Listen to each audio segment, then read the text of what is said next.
We are live. Hello, ladies and gentlemen, and every gorgeous person out there. Welcome to Twisted Fortune, Dungeons and Dragons night every Saturday evening at 7:30 p.m. EST. Wee. Oh yeah, Becca. Just quick note as well. Double check your mic settings, because you do push the gain quite heavy and it cuts your mic out on really good moments. Oh yeah, I gotta fix it. I just noticed that. Anyway, my apologies. La la la. Alrighty. Oh look, there's a dead man in our chat. Jay-Z's in the chat. Hell yeah.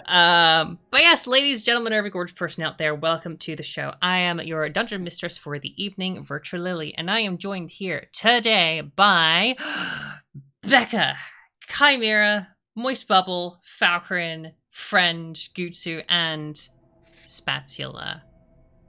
Say hi, everybody. Hello. Hi, everybody.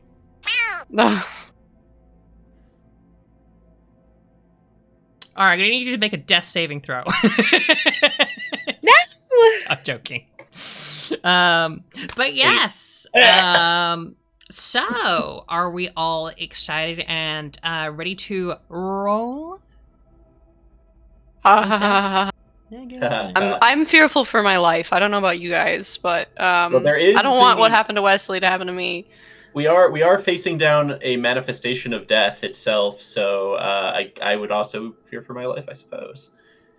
But yes, exactly that. So, last time on Twisted Fortune, the troupe themselves had a wonderful journey, a lovely first day in Baskerton, the Edwardian capital of Driskenwald. That is a mouthful and a half. Ugh. And I got 4 hours of this. Oh my god. But whilst exploring the town, you encountered the public transport system. You've also been exploring some of the sites. You went to meet Adela at one of the higher end inns in Progress Quarter. You managed to help 2 unlikely creatures? What do we want to call them? 2 unlikely souls join together and find each other in a form of love and romance as you helped them on their first date.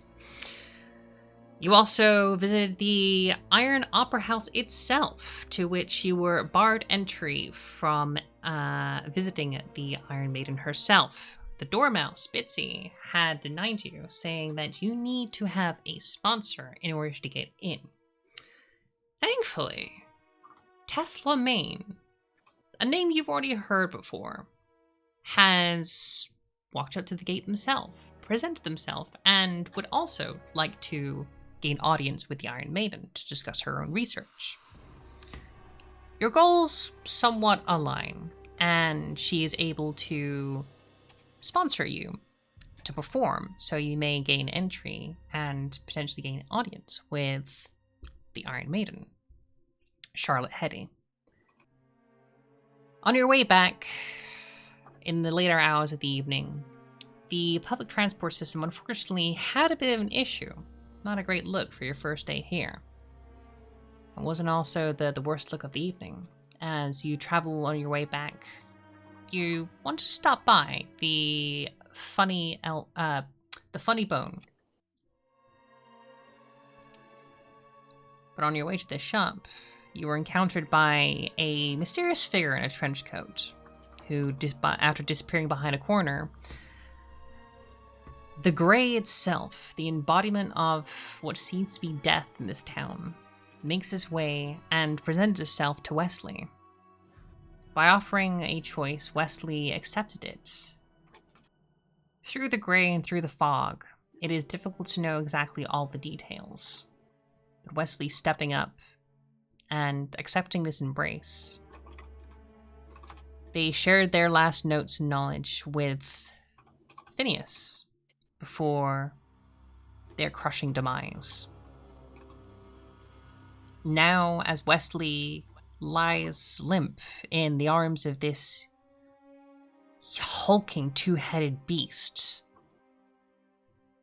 the troupe find themselves in shock and awe as you stand before. And this is where we are. I'm screaming.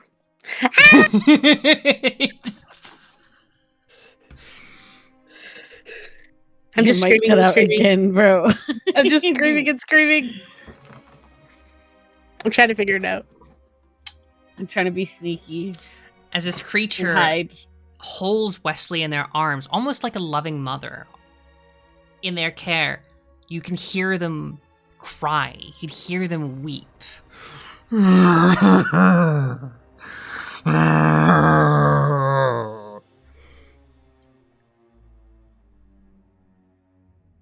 And they begin to lay Wesley down to the ground. So they're crying that they ate him or whatever. They're sad about it. Are they sad about it? So they're like weeping. Has the creature paid any mind to the rest of us at all, or is it still sobbing over the broken body of Wesley? Insight check. Insight check. Go ahead. You most certainly can. All right. First roll That's of the thingy. Every time I got to figure out where the button is. Never mind. I didn't see shit. 11 plus 6, 17. I got a 16. 11 plus I got 5. 6. Not 7. All right. So, Boo Boo and Marjan, you would notice that, this creature has already made acknowledgement of your presence and would be looking towards you. You can't quite make out all the details of what this creature looks like. As the fog itself, it is just too thick. But you do know that by their gestures and their head movements, that they do seem to be looking down towards Wesley, and then looking to you, almost in a form of acknowledging the toll that this loss has taken. Mm-hmm.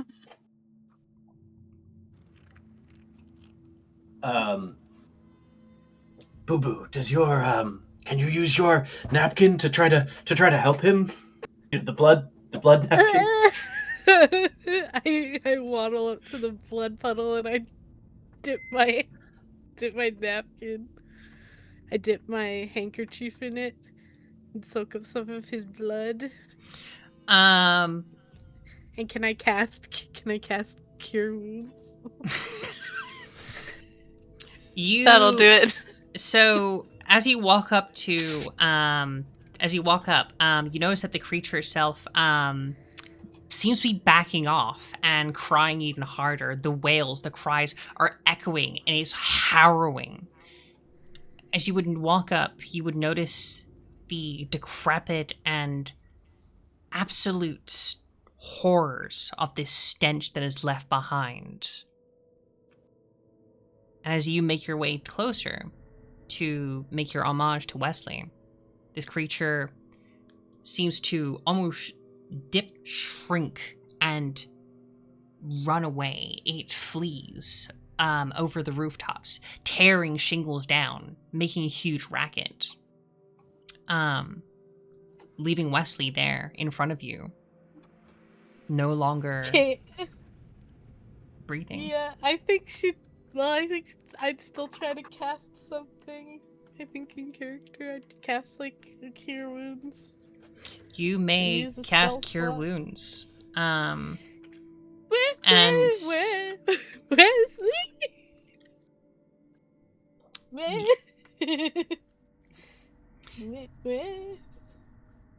No. Oh no. I'm gonna Behind crawl the- down off the roof. As you do that, behind the corner, a figure in a trench coat steps out. And as they step into the light, you can see that this person, trench coat, hat, aiming to keep themselves a little bit hidden within the darkness. But you would notice that their details are rat-like, vermin-like. A plague-born steps forward. They do, however, hold a sort of like a half witch doctor, no, not witch doctors, plague doctor's mask over their face. As they step forth and they extend their hand and they apologize. My great apologies. This is all my doing. I hit him with a blood bolt. My napkin, I whipped it at him. Okay, roll to hit. He said it's his fault. Can I plus roll to 7. Say no more. Fires a bolt at the head. Can I roll to try and prevent this from hitting, but you describe it first? I rolled a 15. 8 plus 7. No, I can't stop that. So you fire your blood bolts. However, this being is just a little bit too nimble and is able to quickly sidestep the blood bolt. No, please, calm down. I mean you no harm. If I had tears, I'd be crying them right now. I take some of the blood on the napkin and I wipe it on my face. I know like tears this on my this face. must all seem the worst to you all. But I am so sorry. You said this is your fault. I will take care You said of this is your fault. I'm holding Boo Boo back. I I understand. want What you do? I want to hear exactly who you are and why you think this is your fault. I will have to explain some of those details at a later time. I do not have very much of that at this moment. Our friend, it Let seems, me at him. made quite a ruckus on their escape. And I cannot be seen if the guards turn up.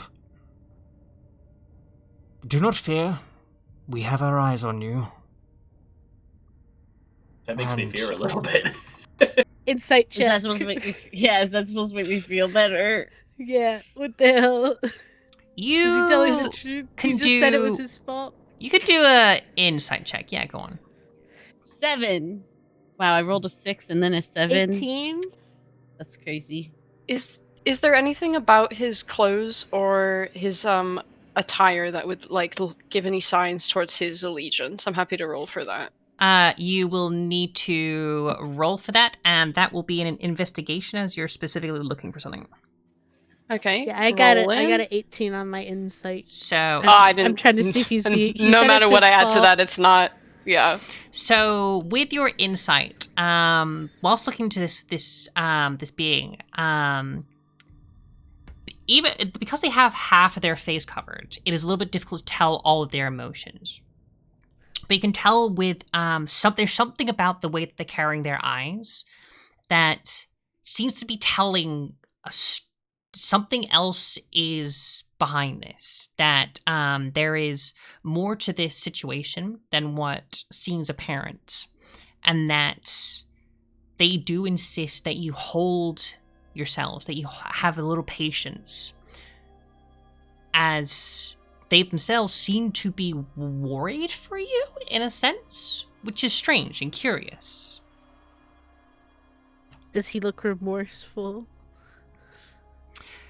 I would say right now he they look sound- more worried and Okay. I would say not impatient, I mean rushed.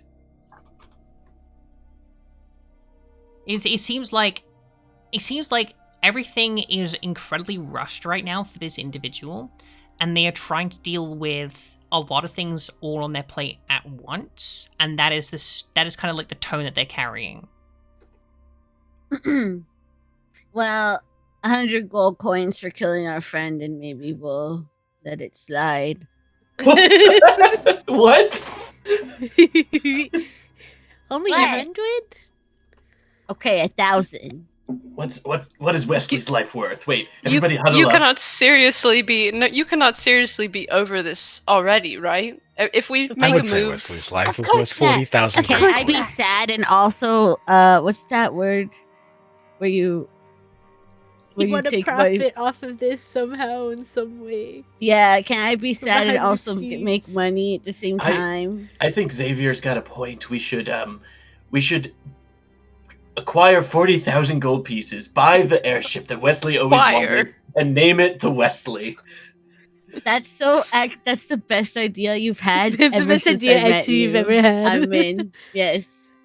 Well, Like, this you is can name it my something more idea. poetic, like Wesley's return. Extort! That's the word. Extort! That's the word. The worst part is airships are in this fucking town as well. He would be proud of us. This would help him move We're gonna on. make his dream come true. Yeah, we I'm need supposed to be the 40,000 gambler gold here, and I'm coins. appalled that you guys are moving on from his death so quickly. I only met him. Listen, I'm sad. I'm weeping. He's on the floor in a puddle of blood, and you guys haven't even paid your respects. I'm rubbing blood all over my face. I can't cry. I have to fake it. I have to fake it till I make it. I want to be real. Oh my God, I want to bleed the bloody blood. The image I of turn around and the like 40,000 doll gold with blood coins, running down and his all face is and fake forgiven. tears. Oh my God. All right, do So that this- again. But first, I want Faokoryn to go. Then I want Becca. Oh, sorry. I said the image of the little doll with blood running down its face out of its eyes, like fake tears, as she puts the blood on her face is terrifying. Oh, that is terrifying. Yeah, you're right. I can't cry, so I had to use blood. I'm kind of jealous in a way that he could feel this, and I can feel nothing. Wesley, know why how were to you so feel. insensitive? Why did you have to snap your spine in front of me like that when I don't have one? I don't even have a spine. I bend No. at all angles, and I'm just kinda traumatized. Only 40,000 side. gold will solve this. 40,000 So this Plagueborn, is he- Filians? Flarians? Florence is what we said. Florence? Yeah. 40,000 florins. Only And all is 40,000 forgiven. florins. No, not 40,000 florins, because that would not be enough. We need 4 million florins. Oh God. Don't fucking That's push excessive. it. Don't That's push it excessive. further. We have to. 40,000 florins is the only way to satiate my sorrow.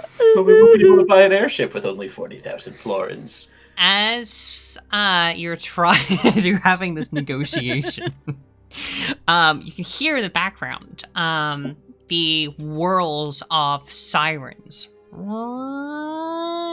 Oh shit, it's the coppers! It's the coppers!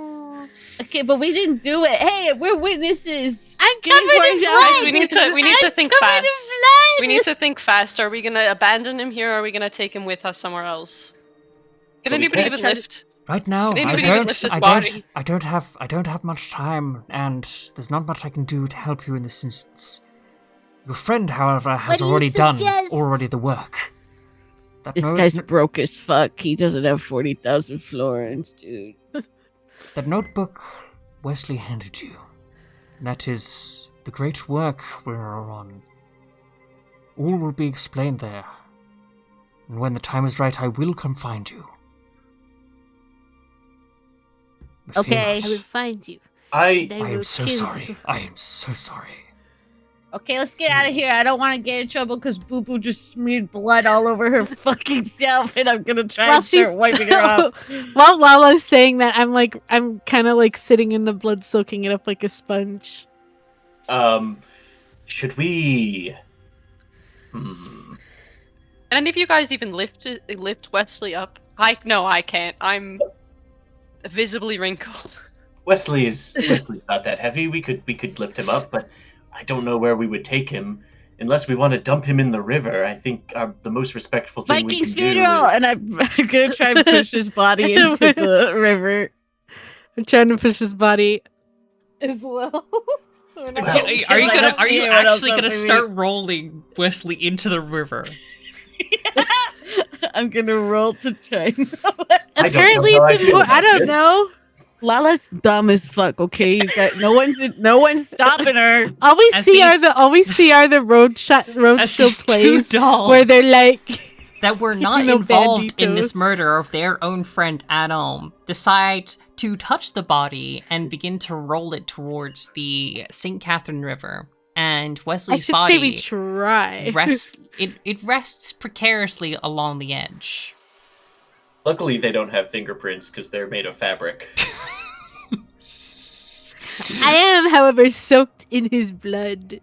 My will would keep need him with are me. just Rolled a glued to the eight. floor. I'm horrified. In order to I get rolled a Wesley's 8. body over, you would probably need to give it Minus a 2, solid 6. athletic push. So Yeah, make an I'm gonna athletics test. 8 minus 2, 6. No, 12 minus 2, 10. no. Ew! DM, I have a question. Yeah, go on. Yeah, there's a bunch of houses on this street. Are people looking out their windows? Not at this moment. It seems that the houses that you are by seem to be like there's you don't see any like actual life at this moment, but you do see some of the lights are starting to flicker and turn on due to the noise of the noise that's going on. So somebody could potentially see you at this moment. There is not much time. I jumped in the river. Nope. Okay. Bye. I would like to use my unseen servant. I've made up my mind. My care for the tiny dolls overwhelms my appall of disposing of a body in such a manner. But I would like to use unseen servant to push it in. Can I do that? You can absolutely do that. Go ahead. I jumped in the river, by the way. I cast it. I don't know if you want me to roll 2. I don't know that I have to. I guess I'm I have going a to- strength of 2, so not very much. It has a strength I'm going of to just mage 2. hand. Yes. Yeah. Unseen Servant's pretty. I'm gonna cast all of them. I'm gonna I know it's concentration, so I can't. But it would be funny if I could cast all of them at once. You could, however, again, an athletics check would be needed to push Wesley's body over into the river itself. So, Damn. Well, I'm out of here. I'm Let's get I'm- out of I don't- here. yeah, I got nothing, You're guys. strong. Why don't you just give the body a good kick? Why don't we just Why are we- leave sorry, it why are we putting the there? body? Yeah, hang on. Why are we putting the body in the river? I'm very confused right now. Like, we need to go. I jumped down the river. I'm going to floating mage hand downstream. and pick up Lala with mage hand, and we're going to leave. I just start heading down. Wait, where are we even going? Where are we even Away. going? Away where? Direction the Tavern. guy left the direction the guy left at. the guy hasn't left yet. He's currently. He doesn't have a face. You can't really see much of a grimace, but you can see the eyes. And the eyes, they are just in awe, shock, and horror at the fact that you're trying to shove your friend's body into a river. We're trying to Viking comes funeral. to Did get you him. not know what I said? Wait, so I say as I'm picked up by like the scruff. Of This the guy- man's I'm head walking and back to tipping the away. tavern. wait, so was this guy the other Plagueborn? Is he like past Wesley's body to the west here, or is he to the east? He's actually right with you now. He would be right up next with Wesley. And he was going to suggest that he could take the body himself and deal with it with his people. But Yeah, why the hell letting would I you trust all- you with his body? Okay? letting you all Like, fuck why around would with this I? body of your friend is so much more funnier. Should we give Viking him permission funeral. to take it? How much do we trust this guy? I know. don't, He but freaking said he was I'm- in charge of him dying. What are I we gonna say. do with the body? It's either somebody takes it or we all get arrested. We didn't kill him though. He There did. are- You Fucking touched Psycho. him. You touched him, I'm and you were soaked in covered in blood. his blood. Yeah, because we're trying to do CPR, obviously. yeah, but this is it's not like forensics has been invented. I'm a clown, not a mechanic. Yeah, I'm a doctor, not a physician.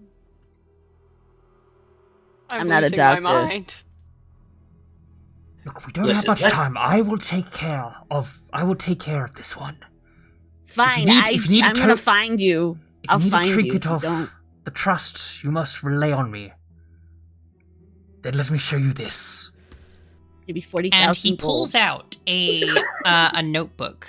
It is of similar size, a different leather, a different color, but it is bound the same and would carry the same crest of basically a diamond with a golden rat in the center of it. And Phineas, you would recall that this is the exact same emblem on the journal that Wesley had gifted to you.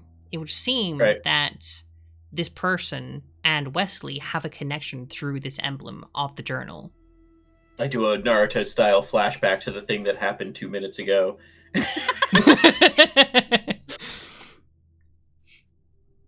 This is just like when Wesley handed me that journal. Do do do do do do do do do do do. In your flashback, you reminded this. If this is enough, trust me, I will take care of him. He will be sorely missed, I know. He will be put to rest properly with our brethren. But hurry, we must You go. can pay us the 40K later. Let's get out of here. Give it up, guys. We gotta go. I'm already held walking by- away. I'm behind Clint, walking away. Or I'm hustling literally away. mage hand right now. I'm doing whatever behavior is. As you make your way away, and you find yourselves not that far, only probably an hour's quick walk or jog or run away from where you currently were. You can get to the Broken Thumb Tavern and Inn, where you can probably likely recuperate and regroup yourselves. But as you are making yourselves away, if you were to look back and recall on your fellow friends Wesley, you would notice that the trench-coated figure bends down to grab their body, whilst 1 rat, 2 rats, 3 rats, 4, 5, more and more, to the point where almost it seems tens to the hundreds come out of some of the grates to where this person is. And then the fog itself would take them and disappear. Now these are rats, not plagueborn. These are rats. Okay. Can I cast Pass Without a Trace on us while we head back so that we aren't followed by any ne'er-do-wells? You or can, weirdos? absolutely. Hell yes. I've casted Pass Without a Trace, so I take the blood that's in me, and I kind of, you know how like when you squeeze a rag and the water that is in it kind of like coagulates on the outside. It doesn't quite drip, but it just is kind of like hovering there, like surface tension. And I go and I touch each person like Simba, like with the like blood, and I'm like, may your steps be soft and silent as the wind through the trees and the breeze through the forests of the night. Now, You're not quite certain, City. but it sounds like Marzan throws up in their mouth a little bit. Now, reminder, that is now the official spell. You have to recite exactly that every time you want to get. No, I'm joking. Pass Without a Trace doesn't have a material component. They're just using the blood for the love of the game. They're just a freak like that. What is my medium and my magnum opus? I want to be filled with it one day. You wish to be filled own with the lifeblood. with the gooey My blood. very own you, the lifeblood that brings you to life. Okay. So I'm assuming that we all regroup at the Broken Thumb Tavern. Yes. All right. Did we need to be stealthy or we? By casting with it, you seem to be as you're running away. And you all cast yourselves off in different directions. No one seemed to have caught a direct no one was able to like find exactly like who you were, and especially with casting without a trace, no one could actually really follow you. So it would seem that you were able to get away from this instance quite quickly. And as you do, you regather yourselves at the Broken Thumb Tavern. We all remain within 30 feet of each other, but just out of sight and out of mind. Where's Glint? I'm gonna. As we enter, can I hide? Can I pick Boo Boo up and hide the blood-soaked doll under my jacket and be like, just hide under here. Tell you to wash her off somewhere. Yeah, like we're entering an inn, and one of our party is soaked in blood. So I don't like know. A sponge filled Nah, both with of them are. blood. One of them was laying in it. The other one was like playing. I was like, holding her back. shit. I also have some blood on me because but you jumped in the river. I did jump in the river. Yeah. Yeah, so you're soaked in water, Boo Boo, soaked in blood. Yeah. Jesus Christ. It happens. It Okay. happens when you least expect it. Just like an erection. Or a period. Or a period, yeah. That as well. Yeah, those cramps, they suck.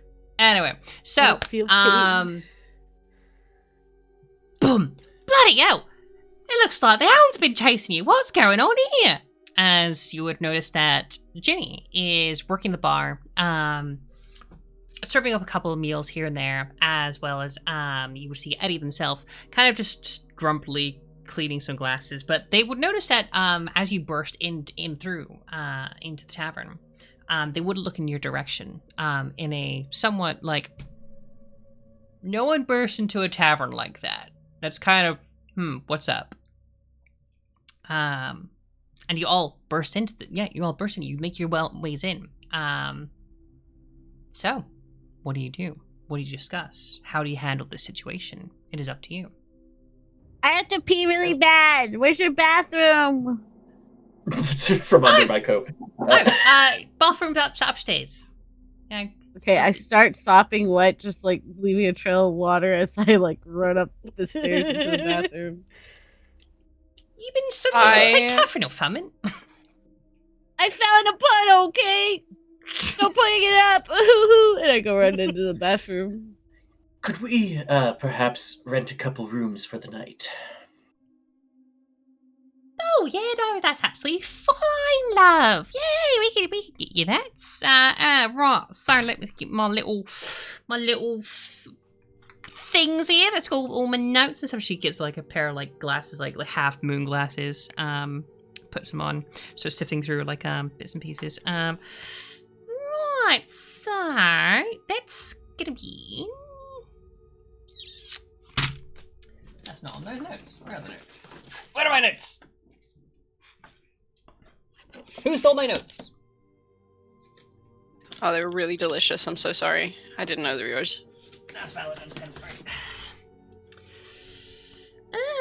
Right. So that's gonna be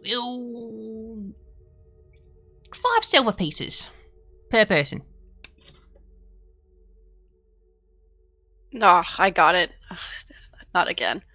I So kind of 50 open. Yeah. 50 fillions, 50 flingons. 50 Florida. fling-ons. I was gonna say I got it, and could you throw in an old fashioned on top, please? Character really needs a drink. Desperately needs a drink after everything that went on. Yeah, sure, absolutely. That'd be about I'm hidden. about be 1 silver. Okay, so what we're for the 5 of us that are visible, so it's 26 silver total. So wait, 5 gold. Sorry, not gold. 5 silver each. How much is it for a room? So 5 each times the 5 of us is 25 plus 1 So for she's my charging by booze. person, not by room. well, if you're in the rooms, usually there's about 2 people in there. Mm-hmm. So if you're in the rooms, well, that'll be about 10 silvers. Per room or per total? 10 silvers per room. If not, it's per Okay. individual, then it's 5 silvers. Because some people Well, like to to like re- book like as well as like lobby up. It's a little bit weird now. We've only got the 3 rooms up there, but we have 6 beds. It's yeah. Could we get 2 rooms then? And I'll give a gold piece. Oh, well, greatly appreciated, love. Yes.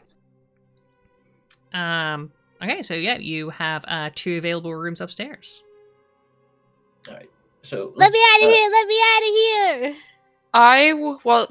I don't know what the rest of the party's doing, but I would like to station myself kind of in a corner and just listen for any news of any sort of information completely unrelated to us and our well-beings, but I would like to sort of eavesdrop and be cautious in the lobby. I'm going to indicate to everyone but Marzane that we should go to one of the rooms. I have no choice. I'm in your jacket pocket. I mean, you could probably It's- escape if you it's really so- wanted to. It's like a red pen exploded in your pocket, and it's fucking blood everywhere. It's not the first time that pocket's been soaked in blood. Don't worry about it. I'm not. I just don't want to lose all the So blood. we'll go to one of the rooms, I guess, unless anyone doesn't want to follow. But I basically indicate that I want to talk in private. We need a debrief and figure out what the fuck just happened. Oh, you will go over, kid. All right, well, don't worry. There is bathrooms and showers and stuff upstairs. Serve yourselves. If you have any troubles, just give me a call. All right, love you, appreciate it. Oh, Eddie, come here, let me sort that out for you. You and your little buttons and stuff like that. Sorting out like Eddie's like buttons on his shirt, which is coming like a little bit loose. Showers. Wow, this place is fancy. This Spark Tech stuff is incredible. Oh yeah, we got plumbing and everything. It's amazing what you can do with a little bit of zap in your life. All right. So once we're in a room, I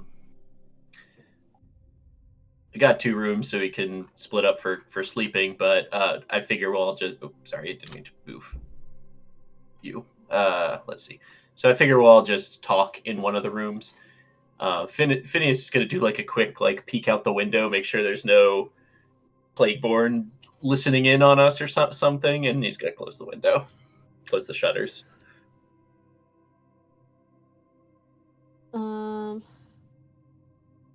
Yeah, my pass without a trace lasts up to an hour. Can that also kind of shield our conversation a little bit? Yeah. It did take us an hour to get back. I don't think it took that long.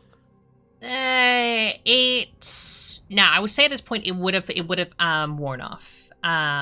Okay. To get from where you were to up here, running across town, yeah, it would have started to wear off. But pass with a trace is something that people can't really follow you for. Does it stop sound and people listening in on you? Or is it only you radiate a concealing aura within 30 feet for the duration? I believe it gives you plus 10 to dex stealth checks. Yep. Okay. I wouldn't say it's necessary, as the walls here seem to be pretty thick, pretty durable. There doesn't seem to be anybody else in the upstairs area. But if you do wish to take extra security measures, you most certainly can. I think Phineas was more just peeking around to see if anyone was obviously watching us. Okay, so he's going to take the notebook out.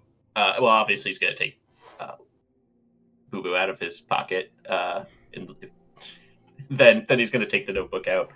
You just could throw me in a bucket. Just throw me in a bucket of water. No, I'll just put you on the desk. I sit down on the desk and I just plop Boo Boo, still soaking wet, next to me. Bloop. You're not including Marjan. I am downstairs being incredibly paranoid about people listening, so I'm not part of this. Yeah, and I was gonna honestly bring it up in character, how much do we trust this Marzan person? Yeah. But I'm gonna start with the book though. So, Phineas starts he says, "This is the book that Wesley gave me shortly before Well, Before yeah. I think I'm still in a little bit of shock, honestly. he got ripped to pieces. So can you give me a description of this notebook a little more detailed? You said it was leather bound and it had a symbol on the front with like a rat? Yeah, so it's this book is heavily used. There are hundreds of pages that are bound to this. It has scribbles. It has marked, has like little like dog ears, loads of notes. This thing is a very thoroughly used and well written notes journal, leather bound, and on the front of it is what seems to be like a yellow metal. Could be gold, could be very polished brass. In the center of it, it's a diamond shape, and within that is a crest that seems to be a rodent, a little bit in the minimalist sort of style. And then it is then bound by sort of like a leather string in a sense. Now that I see this up close, I'm going to try to recall back. Do I recall ever seeing Wesley like writing in this book or writing in these papers, or is this something that he just had hidden away? So you would actually probably recall that Wesley was how do I describe this? Sorry, I just need to do a quick thing on my side as well. Button wise, come on, come here. Give me the thing.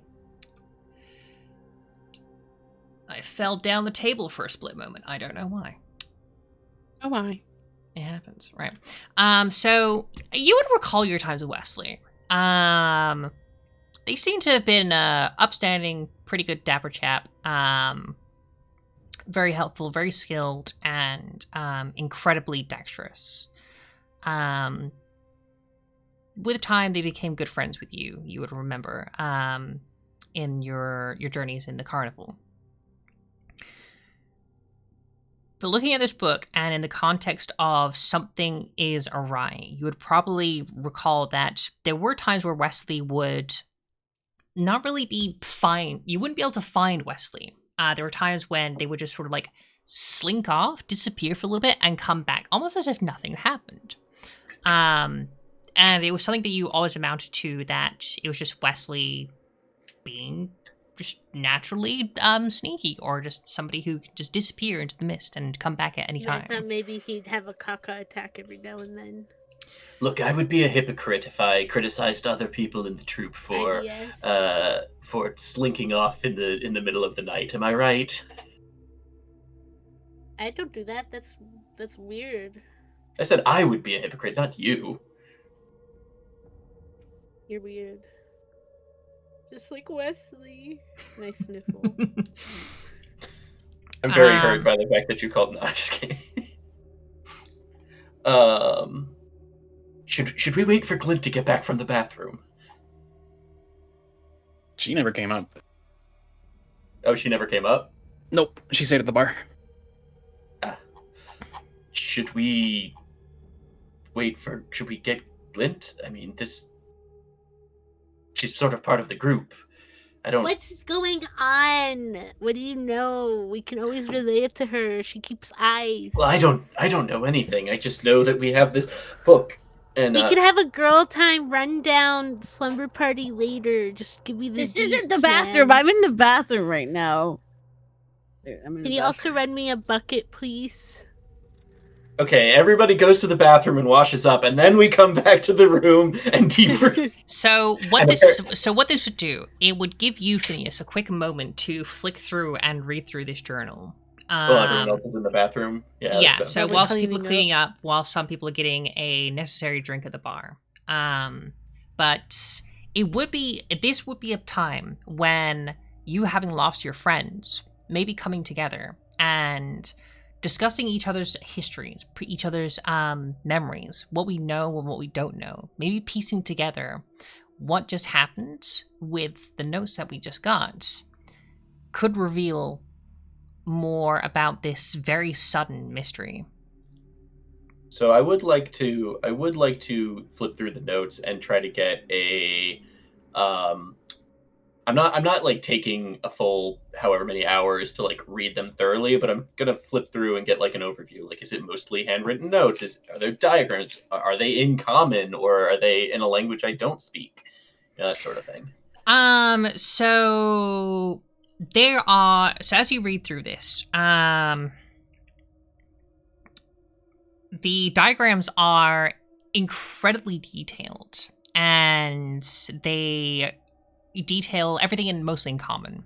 And as you're flicking through, a lot of things don't seem to be making sense. These are sort of transactions or messages between what seems to be a massive network. And this network itself was investigating. And what they're investigating specifically is not entirely fully laid out. Or that you can't sort of find whilst you're looking through this very quickly through this notebook. But what you do notice, what does catch your eye, is the fact, like, there's the mention of glint. And as you look through further into the mentions of glint, you would probably notice that Wesley was investigating glint. They were tracking glint. It seems like glint was a person of deep interest, and that information about them, their movements, where they've gone, almost to a certain point in their history where glint seemed to have come from somewhere, but it's unsure exactly where. The notes themselves don't detail that much. They only start at the investigation into glint. As you would look through, you would probably notice that it would seem like Wesley was sent by this group to find glint, to track glint, and to investigate further into the nature of glint. You would notice that there are talks and mentions of experimentations, alterations, the substance. How is this all put together? And what does it have to do with this group of the rats?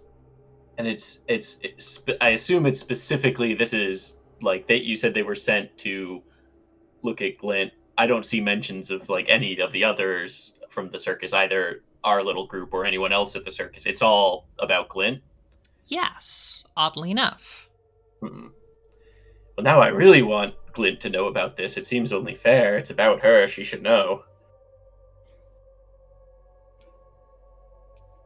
So I guess I just get as much information as I can, flipping through until everyone comes back from the bathroom. Yeah, let's go for that. So what is everybody else doing at this moment?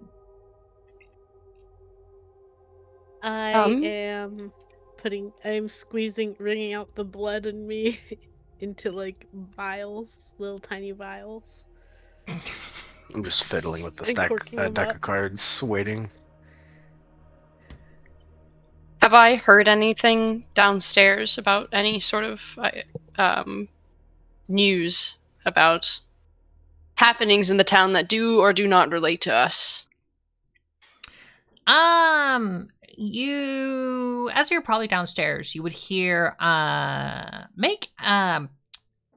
you looking for information specifically, or is it something you just kind of just wanted to keep a general ear out for? I'm listening specifically to hear if anybody's heard about what happened to Wesley or what's happened over in that part of town. Because there were sirens and there was... Make an investigation check. Okay.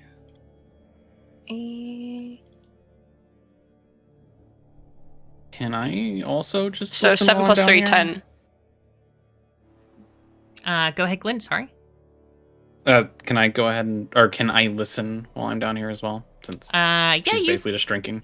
Yeah, you can keep an ear out. Do you want me to roll? Yes, you make a so if you're just keeping an ear out in general, that would be a perception.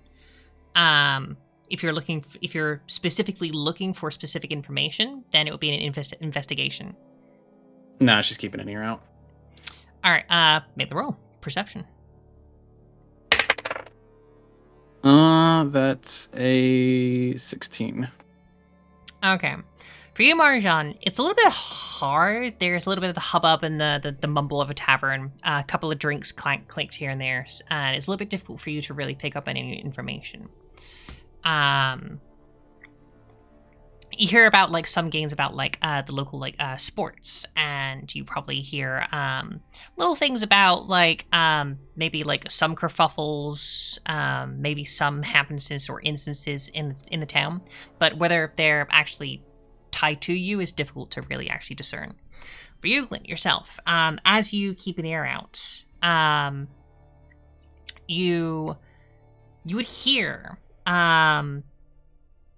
that as people are talking, you would hear in a conversation between a group, between a group of large males. Oh, you want to be careful. I've heard it's around lately. But how is just superstition? What do you mean? I've seen it. It's been lurking around. It's what took old Nan.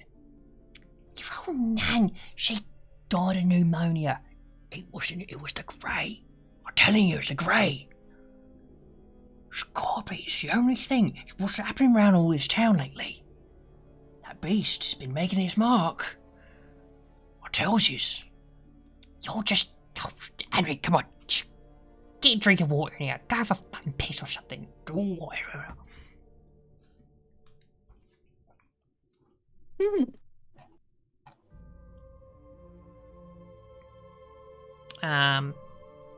Gotcha. Okay, and at this point, I would probably say, like, Phidias, you're coming up to the end of the notes. And whilst looking through, you would also notice that it makes mention of Charlotte Heady, that this group itself was investigating Operations Charlotte Heady, that she herself or the universities are involved in what seems to be alterations to the body. And talks of a substance pass through a water system that, as you look through, would hint towards a horrifying plan that alludes to the demise and the downfall of almost an entire nation. As you look through these transactions, this group itself was relaying information to Wesley about the movements of things happening underground, of movements of shipments of not just items, not just a substance, but also shipments of individuals, of people. So when you said this group, that's the group that Charlotte is potentially involved with, not the Plagueboard group who is tracking them. No, this is the Plagueboard group. So they're the ones investigating. Okay. So it would seem like they have an eye on Charlotte Heady for some reason. And they seem to be deeply, heavily involved in investigating something to do with her and the movements of these shipments. Sorry, to clarify, the Plagueborn are smuggling substances and people, or they're investigating the people who are doing that? What you're looking for here in the notes themselves is that these seem to be this seems to be a relay of information. The group, the rat group itself, we'll call this the group of rats for the moment. You do not have a name for it. But the group of rats, they themselves have been sending Wesley updates on the shipments. They've been sending Wesley details on what's been going on with Charlotte Heady, and relaying what's been going on from the main, what seems to be the main headquarters is some of this information. These seem to be slipped in letters that how they were delivered is unknown at this point. You never notice mail like this come through to Wesley. So Wesley's also like scribbled some notes here, you said? Yes, and their notes are detailing on Glint. Right, about so their them. notes are mostly detailing Glint. So they've been receiving like ledgers, like shipping manifests basically, and they've been potentially sending out or at least taking notes about Glint. If that is what you're reading from the notes, that is an option to take from this. Well, I don't physically have the notes in front of me. I'm asking you what Phineas thinks. This is what Phineas thinks. Okay. So has Wesley added any notes to the, or are there any like notes on top of the shipping manifest stuff? Like, is anything circled or underlined, or are there any notes written in the margins? There seems to be a couple of like extra notes here and there, and they tend to link up between those shipments and certain dates. It's almost like trying to date back something, but it's not entirely fully clear, as these notes are made in not just a former code, but also as scribbles that are only read in context by the one who wrote it in the first place. Okay.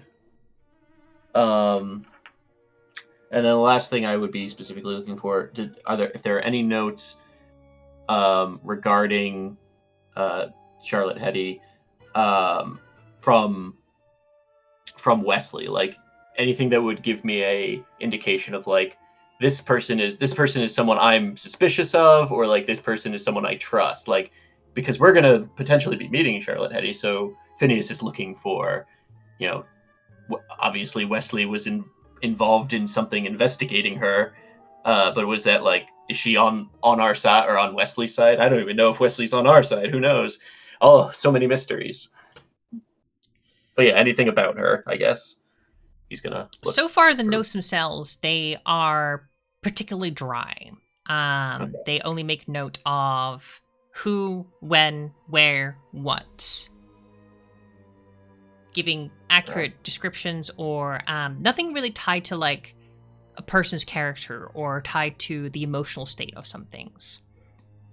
Roger that. It would seem like, yes, these, as you look through these notes, these transactions, these ledgers, involve Charlotte Heady. They involve the Iron Opera House and her universities. And for that reason, it is from these shipments of what seems to be substances, of what seems to be individuals, what seems to be items that seem to be are difficult to really understand.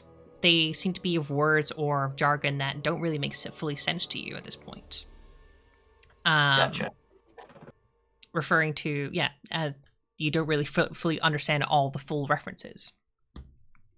But you would probably understand, like, there might be something to this Charlotte Heady character that would be important to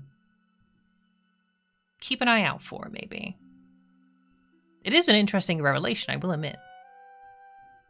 Well, I definitely want to talk to Glint about this, but I'm going to wait for people to come back. And I think Phineas is just reading through this, like trying to get as much of an overview as he can in the, however long it takes people to bathe. And then he's just going to start conveying this information to people once they get in. But we can decide who shows up and who doesn't if Glint wants to stay downstairs.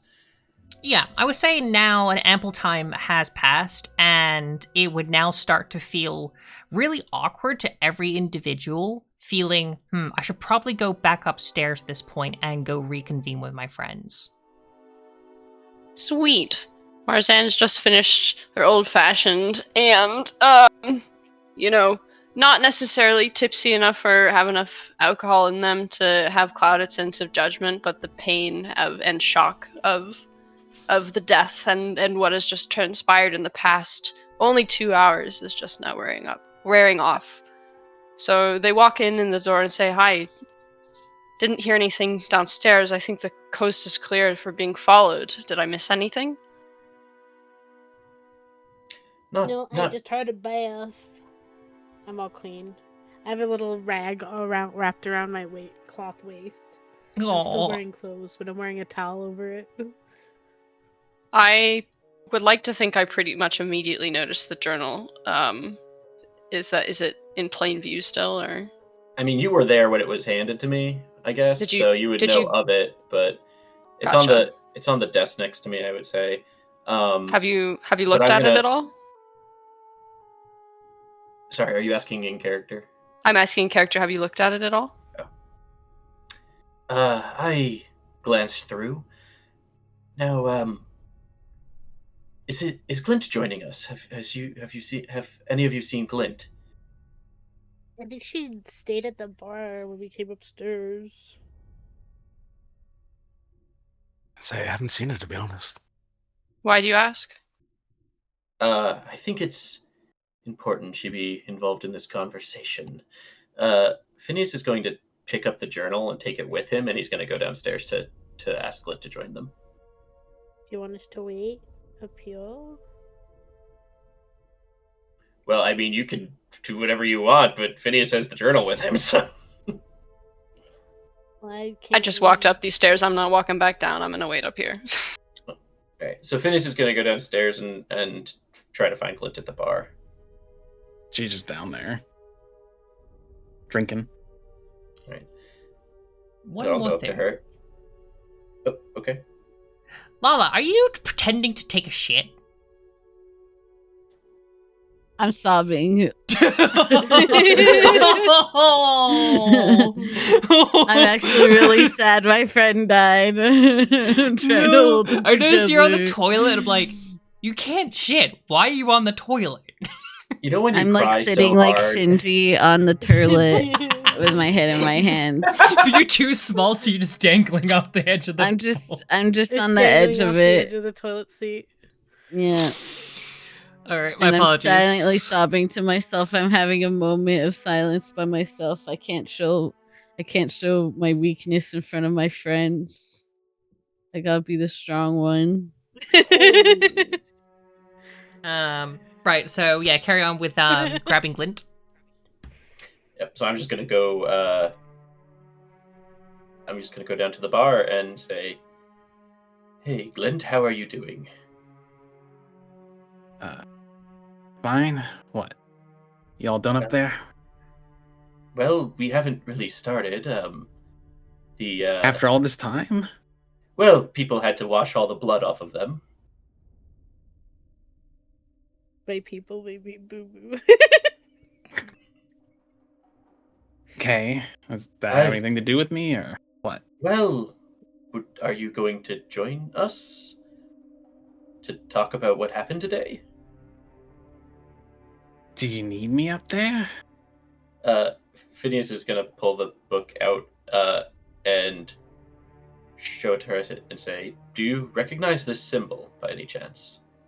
This is the notebook that Wesley gave me before. Well, at the It's end." a fucking rat. Okay. Very well. He's gonna flip it open just to like a random page that has notes about her, and he's gonna say, I think you deserve to be involved in this conversation.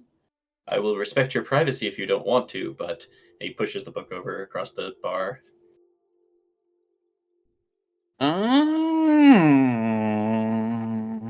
He's gonna be a total open book about this with Glint. Yeah, and I'm wondering how that's gonna fucking go with her. I'm guessing I had no inclination this was happening. Is there anything of note to Glint inside the book that's open? I guess at first glance. As you will look, the pages themselves, they split open, and they are talking about... It seems like this particular page is talking about there's the details of, well, the details and the relations of your experimentations, and the history that you have, as well as you notice that whilst the notes themselves are detailing about, the investigations about your alterations, right, the experiments done onto you, the markings, there is also, you would notice the name Charlotte Heady written with these, inclining that this book knows about the connections between you and this place. And how much do I know about Charlotte? So you yourself, make a history check for me.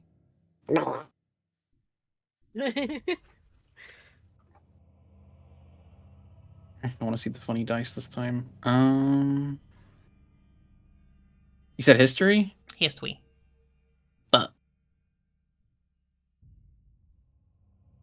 Not her story. 5. 5.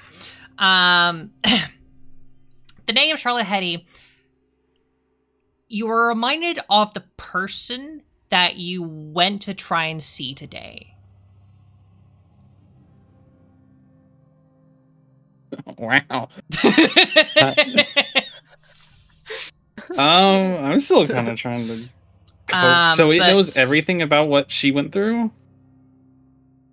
these notes? So through these notes were, it seems like Wesley was investigating Uglint. Investigating the fact that of who you are, of your history, and of the events to do with your past, the things that make you who you are, and why you joined the carnival.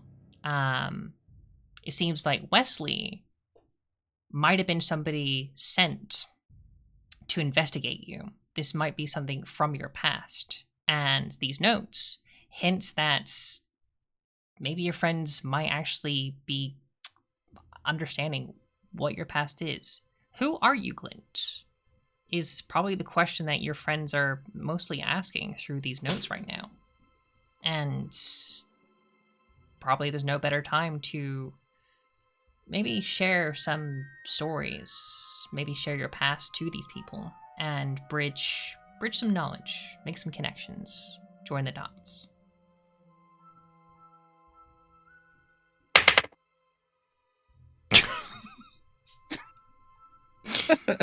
Would you roll? It's fine.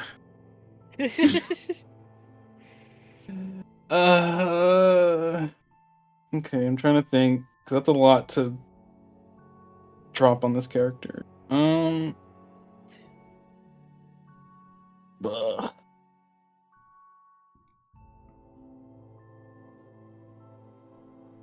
Fuck.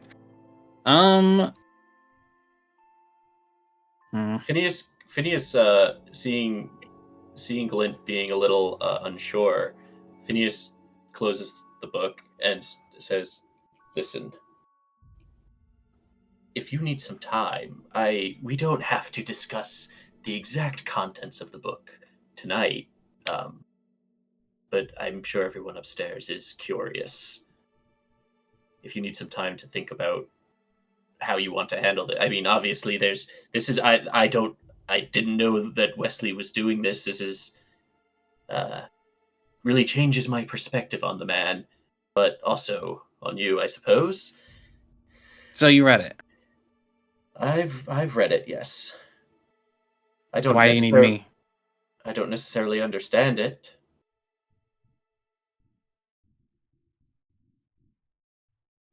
Why do we need you? I suppose I simply thought that if the book directly mentions you, I thought you deserved to be involved in the conversation about it.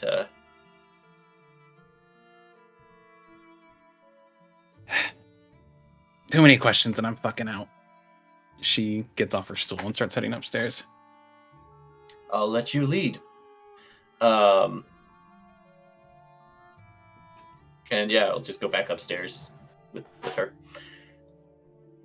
Oh, someone's And, got bandicus Xavier, in a can you twist. hold my blood bottles? You seem to really like bottles. and I'm gonna. So I want you to hold this in remembrance of our friend. And I just hand him a vial of blood of. On the way up, I'm gonna Wesley. knock on the bathroom door. Be like, Lala, are you okay in there? I'm pooping. I know you're not. I'm pooping. Go away. If you sit there for too long, you're gonna get hemorrhoids. Well, we're going to discuss Wesley's book if you want to join us. Otherwise, I suppose we can debrief you later if you need a minute. I'll be right there. Let me poop in peace. Very well. Yeah.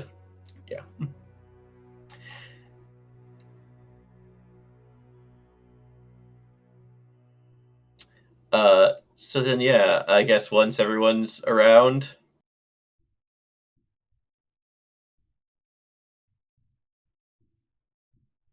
Oh, I gotta wash my hands. You gotta wash your hands. That's why I watched you. I watched you do it.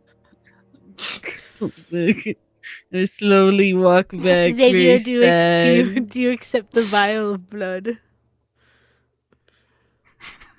Why? I said it's to remember our friend Wesley by, and I specialize in the lifeblood of things, and I think it's just a good memento to have, and I have extras. Plus, you really like bottles, and I thought, maybe it would be something that we could bond over. Oh. And he'll just take it between his fingers and just hold it with a grimace on his face. Just.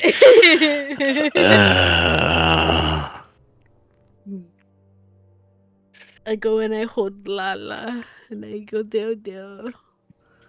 It's okay, Lala. All right. Phineas is going to turn to Marzanne and say, Marzanne, I've appreciated your company today, but do you mind if my friends and I have a few minutes to discuss a few things alone? Of course, I'll go into the room across the hall, yeah, but I want you to know that I know this is hardly any consolation, but I understand what you're going through. And then I just walk out the door and... I'll toss you the key for the other door. Thank you. For another room. Phineas pats the notebook as he sets it down on the desk next to him, and he says, obviously, we're going to need to discuss this, and what happened. But our new friend across the hall, what does everyone think of her? She seems eager to help out, but I don't know if I like her. Well, she certainly seems to have taken a liking to the two of you. I think she hates me. Why do you think that? Because she looked at me with disgust when I was trying to give him a Viking funeral. And we didn't give him a Viking funeral. The Viking funeral in question. Get in the fucking river. She doesn't know what a Viking funeral is. La Viking funerals when you go on a boat and you send them off flaming in a big fire. Well, we had to improvise. We didn't have enough time to do all that. The cops were coming. The cops were coming.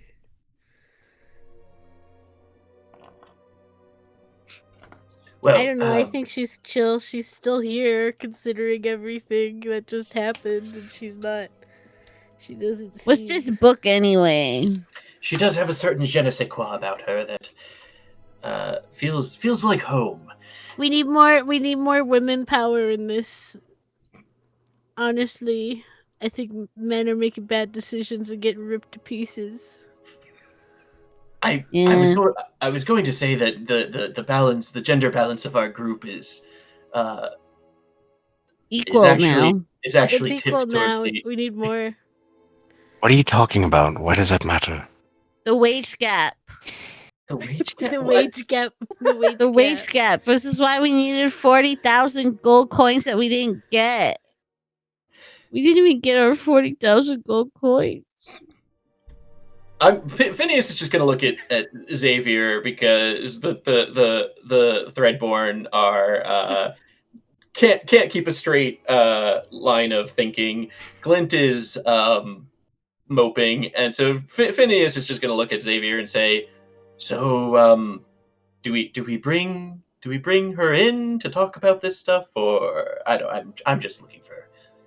I don't know. She was already a part of a gruesome murder that we were all a part of. This is true. We do need to get our story straight. We didn't do it. We were witnesses. I know that, and you know that, but the cops will do what the cops will do. I hate the cops. ACAB. Fuck the police. I start jumping on the bed. Fuck the police. Okay, Fuck the police. I start hyping you up. Yeah, fuck the police. Yeah. Well, it seems there are no objections, so I'm going to go get Marzanne. They can join us now, I suppose. D&D hand waving. All of a sudden, we're all best friends, even though we met them less than 24 hours ago. I don't know why I'm still doing the voice. Trauma bonds very fast. Trauma bond. We could all be ripped to pieces tomorrow. Yeah, if I was ripped to pieces, it wouldn't be as gross, though. No, it'd just be stuffing.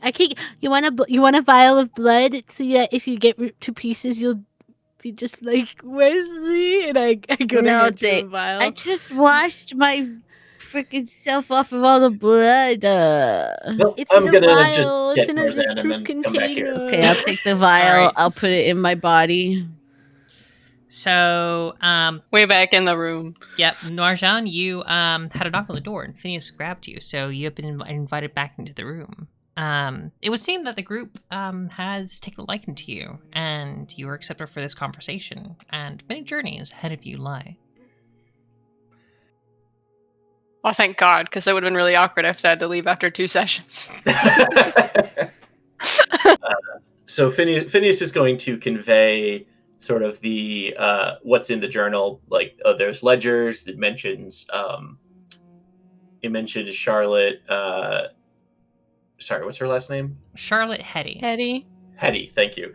It mentioned Charlotte Heady several times, and I'll say, it seems like Wesley was being kept up to date on these shipments, and I'll say that Wesley was keeping notes on some members of the troupe, and I won't specifically say Glint unless Glint brings it up.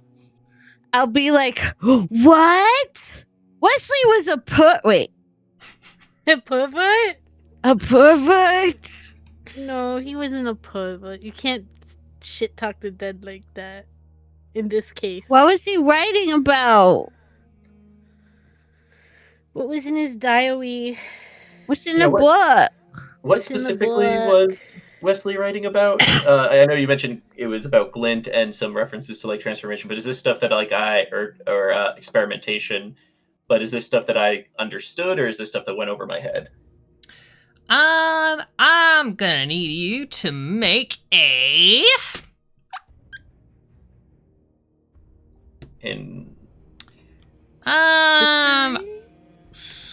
it's gonna be no, it's gonna be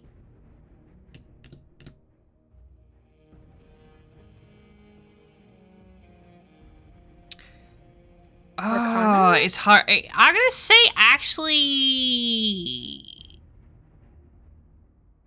gonna say a history check. History check. Okay. Yeah. Well, a herstory check. That's just a straight roll. A herstory. A history. Yeah. History. And do that. It's always history and never herstory. What about them story? Woo! Exactly. Oh, okay. All right. 19. So as you look through this book, you would notice that yes, it makes references to creature experimentation, forms of alchemy, that affect the body, that they make monstrous transformations to their own bodies. And it would seem that through these notes that these are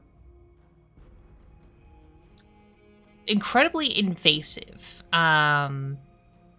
so much as to cause suspicion and this grand investigation by the group of rats. Yeah.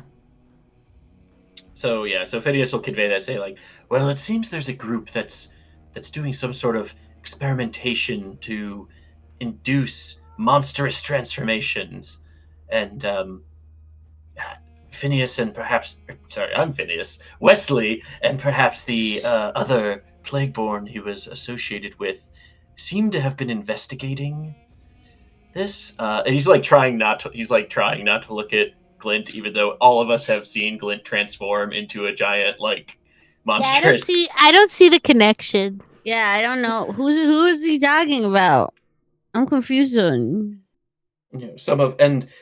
seems that Wesley was investigating some members of a member of the troupe because they may have exhibited these transformative properties. What transformative properties? What are you talking who about? changes? No one monstrous. changes in this group. I don't know what you're Everybody's talking born about. the way they are. That's just how people Yeah. are. They don't transform or anything. We're trying to transform into reals. Into reals. Into reels. Into reals. Into the real Trying to ones. transform into Instagram reels. Into flesh and bone and blood and guts and blood gore. and blood and more blood. Like what Wesley was filled with, and I fake cry into my little hands, my little ball hands. Whilst this conversation going on, Glinch, you would probably notice that as they mention the word alterations and experimentations, there are parts of you that seem to ache, seem to sting a little. Yippee.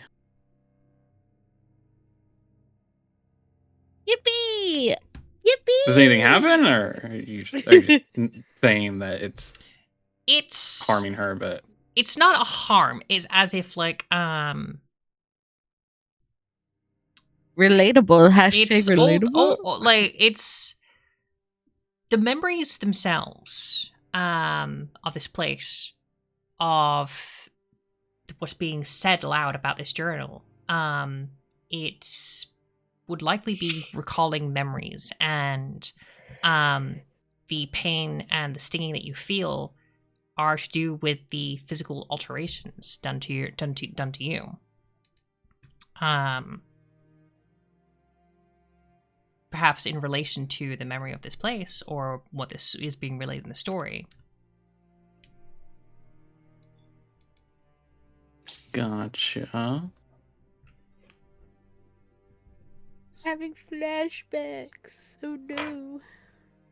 So, if Glint doesn't say anything, Phineas is going to go on and say, basically, so obviously, because Charlotte Heady has been mentioned in here in relation to this group who has been doing what seem to be rather questionable experiments. I think we should all have a high level of caution when we meet with her. That being said, I'm not sure. She's supposed to be helping us. Well, yes, the Lady Druskenville did say that she may be able to help us, but I'm just saying we should have we should take anything she says with a grain of salt, and we should have our guard up around her. Noted.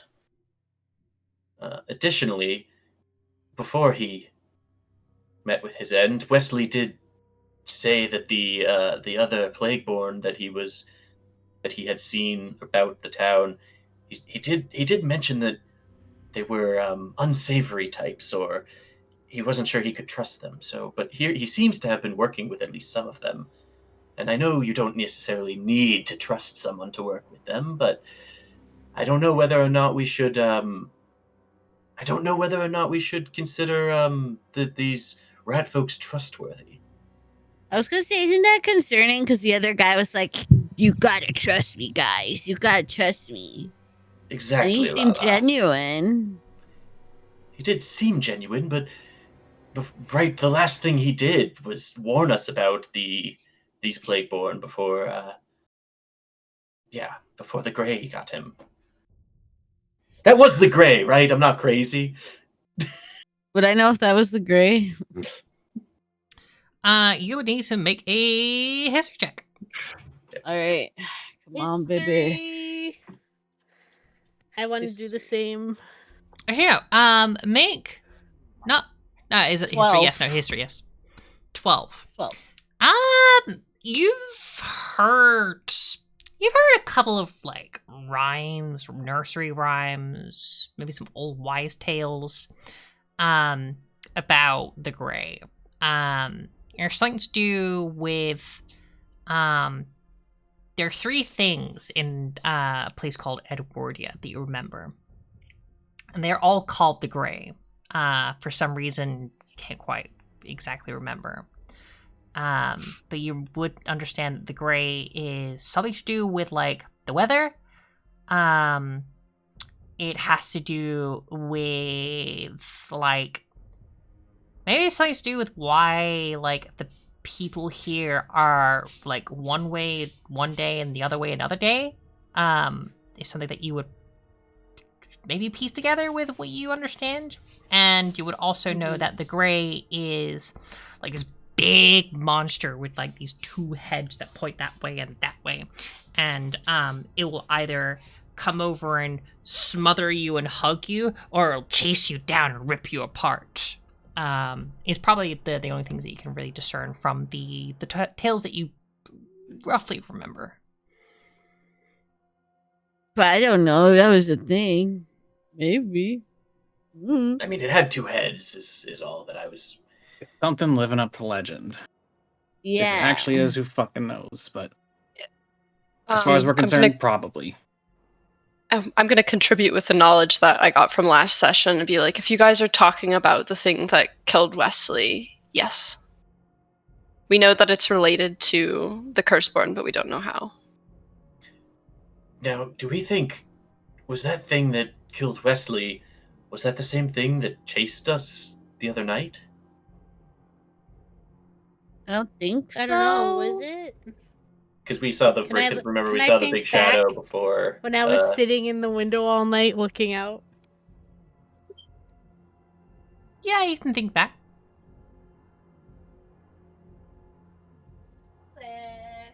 Back to the beginning. This is the point where, like, as the DM, I'm letting you figure this mystery out on your own. Like, I'm giving you what's necessary. I'm just like, this is up to you. Wesley knew that it was his time. But Wesley knew it was his time, right? He was like, it's found me, blah, blah, blah, right? Like he was expecting it. It seemed that way, yes. Is he a soothsayer, a fortune teller? Has he escaped death in the past once before? Does he know his consequences have actions and his actions have consequences and those were the consequences of his actions? I don't know. Jesus Christ. I don't know. It's all too much. It's all just too much. My brain isn't that big. I don't even think I have a brain. We don't have a literal brain. We're supposed to meet Tess Lemaine tomorrow. How much do you guys trust her to give her information about this sort of thing? To give us information about this sort of thing? I think that we keep what's in this book just between the 6 of us. I think, yeah. But until further notice, we could perhaps ask a few questions about. She seems to have a relationship with Charlotte Heady. Has done some research or something in the past with her relation with the university. So perhaps we could ask Tess some questions about her and get a little more information. Noted. So don't bring up the book specifically, but we should probe for whether or not we can trust Charlotte Heady and if she knows anything about about You said what got Wesley for good. Yeah, but you said that he was writing about some of us in the book. Who was he writing about? Why can't you Phineas- say it out loud? Show me, and I jump up Phineas, to the. I jump Phineas up is to gonna reach glance the over at book. Glint, and he's gonna say, "Well, a few people are mentioned, but it does Gimme! seem." I'm gonna go grab I the just- book. I don't stop Boo Boo from taking the book, but I say it does appear that he was specifically keeping notes on Glint. What? I flip through the book. I can't Okay. read. Yeah, I can't. I was about to say, make it an investigation, and you can't read. Nope. I can read. Not well, but I can read. I can read my wait, I want to see. I go read the book. What languages is the book in? Is it It'll be just written common? in or- common, yeah. Oh. These are There's just no secret grocery languages. lists. I don't Yeah, care. these are all just grocery lists. And itineraries. No, it's not. Can I see anything I recognize? Looking over kind of the shoulder of Lala, flipping through the book. Is there anything that Marzan specifically would recognize? If you are all looking through this book, you can make an investigation if you're looking for something specific. Insight, into some details that, you're looking at entirely. Or, we can go for a perception if you just literally just want to quickly flick through and see if there's something of particular note. I would say I'm not insight. looking after anything specific, rather just new information we haven't discussed. So I don't know if you want to do insight or perception for that. I would say, yeah, have a insight check. Can I also insight check the book? You can insight 12 plus check. 6, 18. 10 plus 3, 13. Okay. Can I do an Arcana check to see if any of this experimentation they're talking about involves blood? Oh, wait. Good idea. You I'll can do make some an detect Arcana. magic. So I've got one thing to do, and then I got the for Arcana. blood. Ooh, 14 plus 10, 24. I've got a one more Fucking thing at the oath. end of this. Okay, so as you look through, you notice that there seem to be, it seems to be making note as well of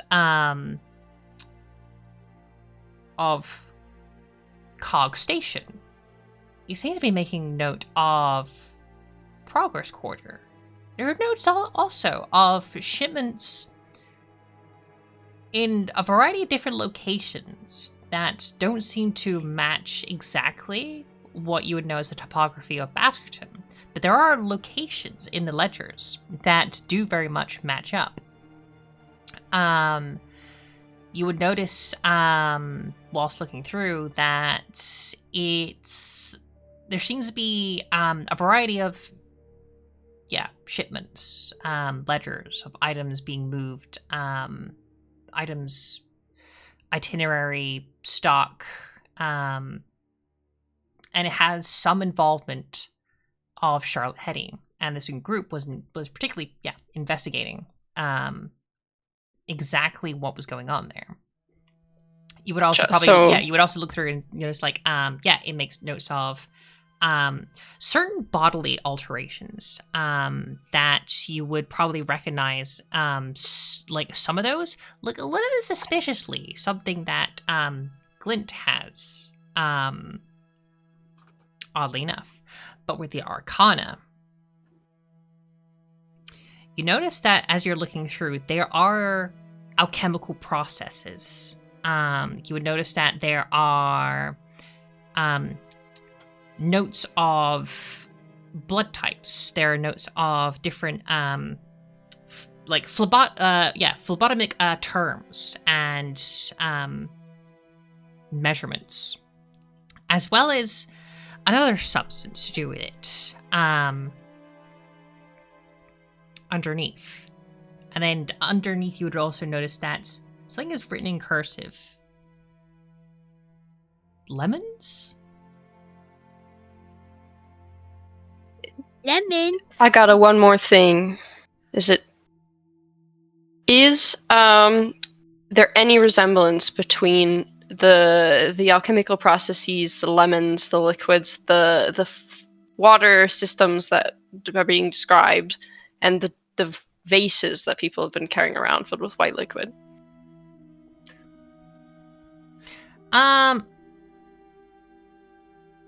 You would be looking at, and it's make a investigation check for specifically that. I was gonna say, can I run out of the room down to the bar and ask for a lemon? 9 plus 3, 12. You can go for that. I run down to the bar. I say, "Excuse me, ma'am, mister, or whoever's running the place." You would probably notice that Eddie doesn't particularly Eddie is working there. He just looks down at you and just kind of like grumpy, like. Do you have a lemon that I could He doesn't say anything. He just sort of just closes his eyes. Is like, no lemon. Where's the nearest lemon? without saying anything, just like turns around and like just takes like a little bottle, which seems to be like a yellow and oval shape in itself. Squeezes it out. And like a yellow citrusy smelling liquid is handed to you in like a small little like shot. I say a small shot glass, but for you it would probably be like, you know, like a bucket. Yeah. It's like a novelty pint glass. It's like 2 or 3 times the size of a pint glass. Let me Just a guess. shot glass. Is it lemon juice? Yeah, you just handed you a shot of lemon juice. This isn't a lemon at all.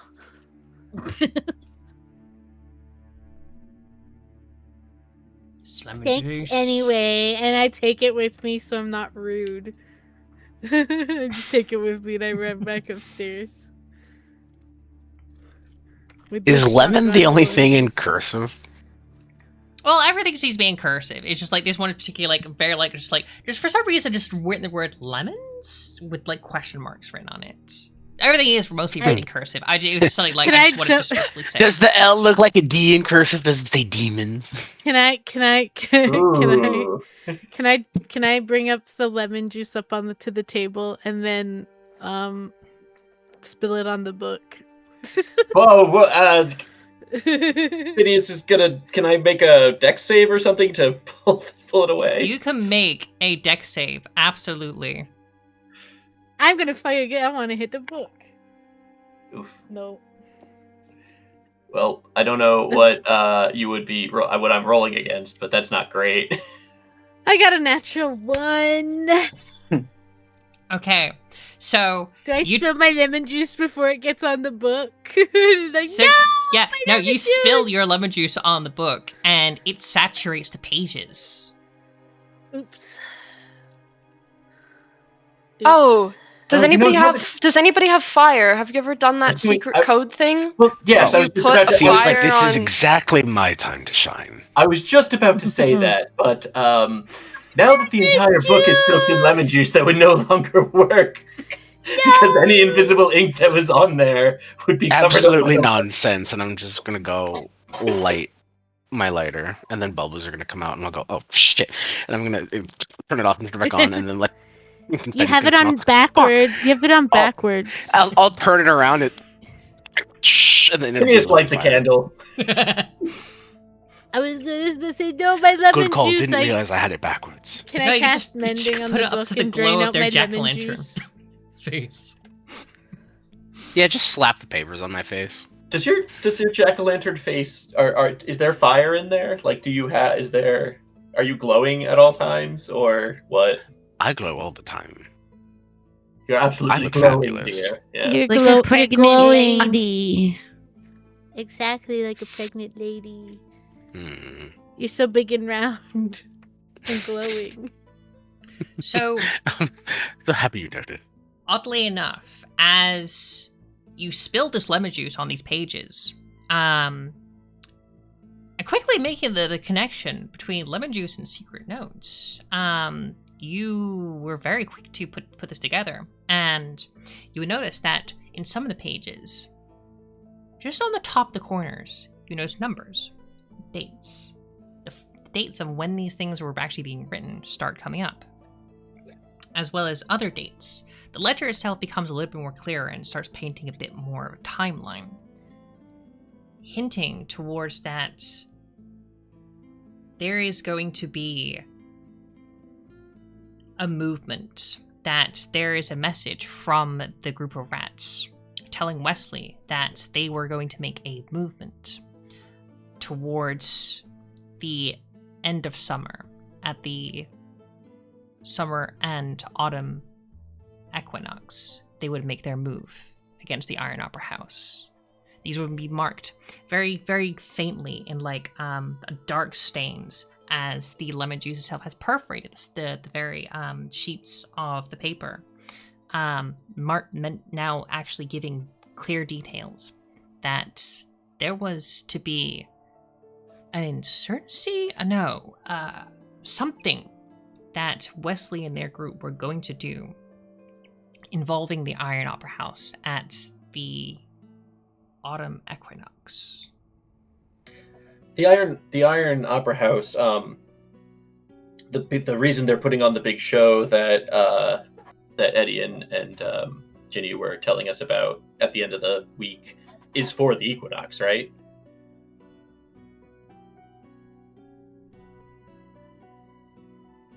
Uh-oh. Well, so looking at the calendar, you would probably recognize, like, the autumn equinox is the end of this week, the day of the Iron Opera House show. Uh-oh. And they specifically said that the notes make reference to them moving against the Iron Opera House. So these are definitely two opposing factions. Yes. Okay. Through this citrusy blunder, you discover that there are opposing factions underneath the very roots of this entire town. What side are we supposed to be on? I have no idea. Our own side. Romeo and Juliet. It's werewolves and vampires. It's Edward. I think we need to get as much information as possible, as quickly as possible. We have less than a week. I don't like using a brain. You have about 9 days. So this is still using the 10-day calendar. Oh. Yeah, so calendar... So we still have less than a week. Yeah, still less than a week, but calendar of Harptos. And it is currently, it's just coming to the end of first day. So second's day will be tomorrow. You just reminded me it's daylight savings time and I lose an hour. No. Tonight. No. Is that tonight? I thought it was next week. Fuck. It's tonight. No! Anyway, well, it seems like our next step is to talk with Tess. No matter what, right? We're all in agreement. We're going to meet with Tess tomorrow as planned. And we're not going to mention the book. No. I don't think we should, unless anyone objects to that. No, I think we should not mention the book. I agree with you. What do you think, Glint? You show anyone else that book, I'm gonna fucking kill you. We don't show the book to any. Well, why don't we just give it to Glint? Yeah, Glint, you Glint, you can We hold could on just to that burn if it. you want, or we could burn it. I mean that. I have a I don't photographic mind holding on to memory. it. Why don't we I put the think- book inside of, because the book's small enough to fit inside of Lala or Boo Boo? Like, nobody would... Do I have a photographic memory? Why don't we go throw the book in the water like Wesley's body? What I'm if we rolling need for it later? photographic memory. I'm That's just why I gonna. have photographic memory. Okay, hang on. You don't have a photographic memory. No. Damn it! You don't have a photographic memory. No, you don't have a camera in your head, and no, if we take your head and put a light at the back of it, it will not shine like the photograph you took that day. Fuck. God damn it! I don't have photographic memory. But you I don't believe think you we do. should. I think we should. I would like. We shouldn't tell him about the book, but also like, it's not. I don't know if it's safe to keep it just in case it falls out of our hands, but we It's need to it's more remember. dangerous that it would fall into the wrong hands, or if it gets destroyed and we need the information later. we'd be shooting ourselves in the foot.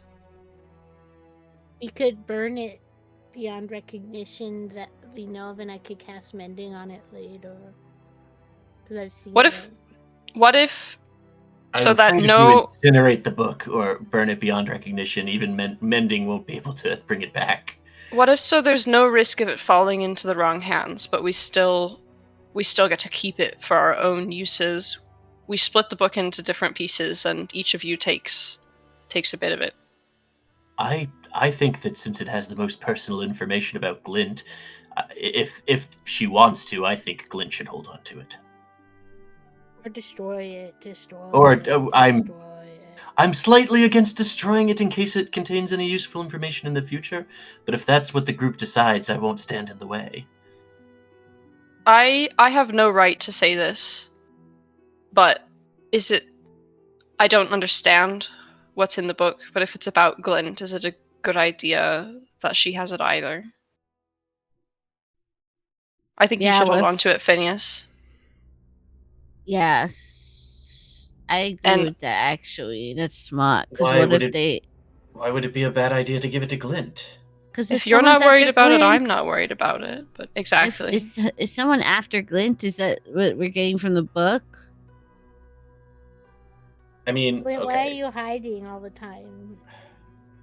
You don't. Phineas is very uncomfortable. You like to show off that big old. You get so big and tall, but now you're hiding and less boisterous than you usually are for what you usually are. I fucking wonder why, with whatever, fucking everything that's in the book. Fucking Xavier can take the book. I don't care. Just fucking get over all of this. I'm tired of talking about it. Hey. Phineas is gonna shrug and hand Xavier the book, I guess. The end of the jacket, and it's gone forever. We should all get some rest before tomorrow. Sleep. Okay, well, I don't sleep either. Neither do I, actually. Does anybody here sleep? Because I don't think I sleep either. Quick, let's all stand around the one person who does need to sleep. I do it for fun. Let's take a some sort of varying degrees of long rest. To each their own.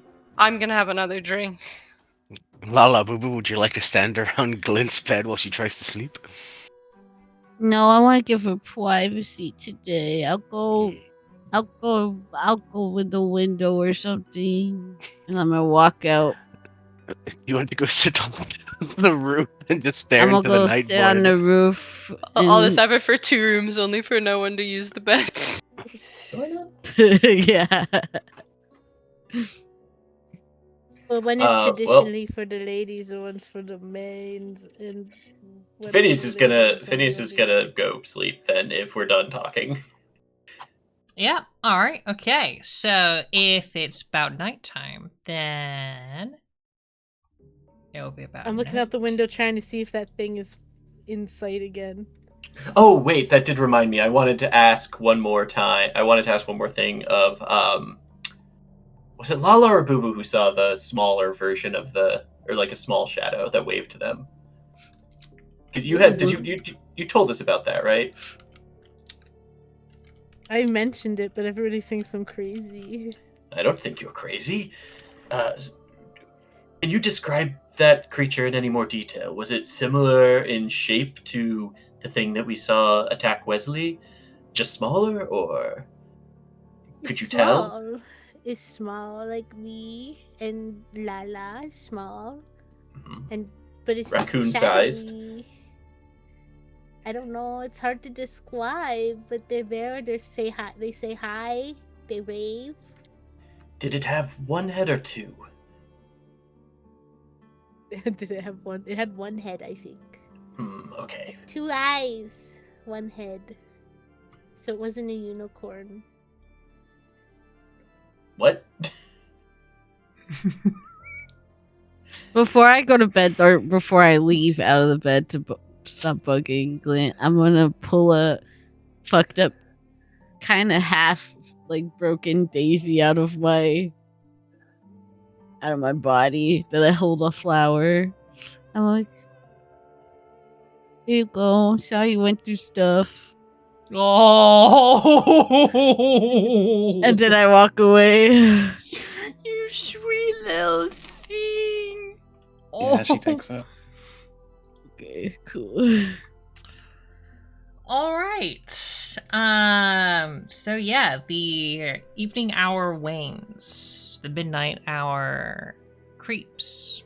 The tavern closes as Ginny locks up for the evening, the glass put away, and the lights themselves dim. You prepare yourselves for a rest. Although not fully asleep, some of you may be resting your feet, giving you some time with your thoughts, probably the best moments. As you take your moments, your rest, the night itself is not quiet in the cogs. It is... You would hear barking, you would hear the howling of foxes. You would hear the very late cries of gulls by the river. The dark, it is.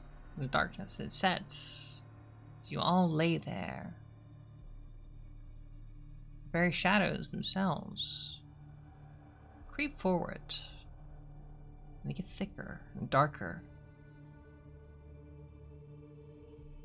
But how would you know, seeing as you yourselves are all resting and sleeping?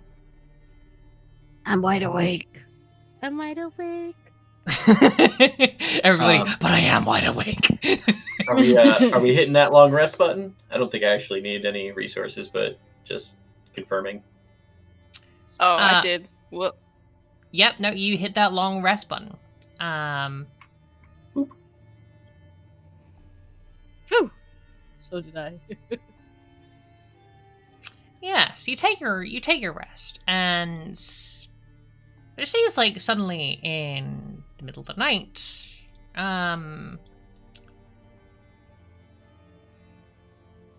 make a perception check. Actually, no. Who here has the highest passive perception? What is your passive perceptions?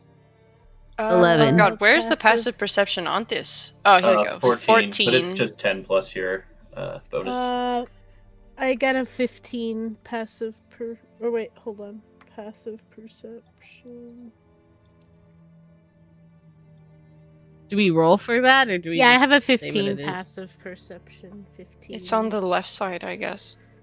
11. All right, I say like yeah. 13. 13. Do you say 15? I have 15. Okay, 13. What about Phineas, Xavier, and Marjan? 14. 14. I have the Okay. highest perception. Yes, you have the highest perception, but it's also you who would notice that there's a creak in the floorboards. And you would notice a shadow in the corner of your room, and it moves. Oh. Yeah. Hello? I'm pretending to snore. I acknowledge the shadow. I try to be like, hello? The shadow, it pops its head out. Your friend. Is it? You would notice a little wave. Maybe I the wave hint. back at it. Maybe the hint of a giggle. And I giggle back. it sort of disappears. And you would hear a tap, tap, tap, tap, tap, tap, tap, tap, tap that goes underneath the bed. I'm gonna jump off my little ledge of the window, and I'm going to approach the bed. Where's the window? Which bed is it under? Yeah, Some right kind under of the bed there. that you were underneath the bed that you were resting on. Okay. I kind of I jump down on the ground and I like look under the bed. I lay flat with the ground and I look under the bed. I say hello.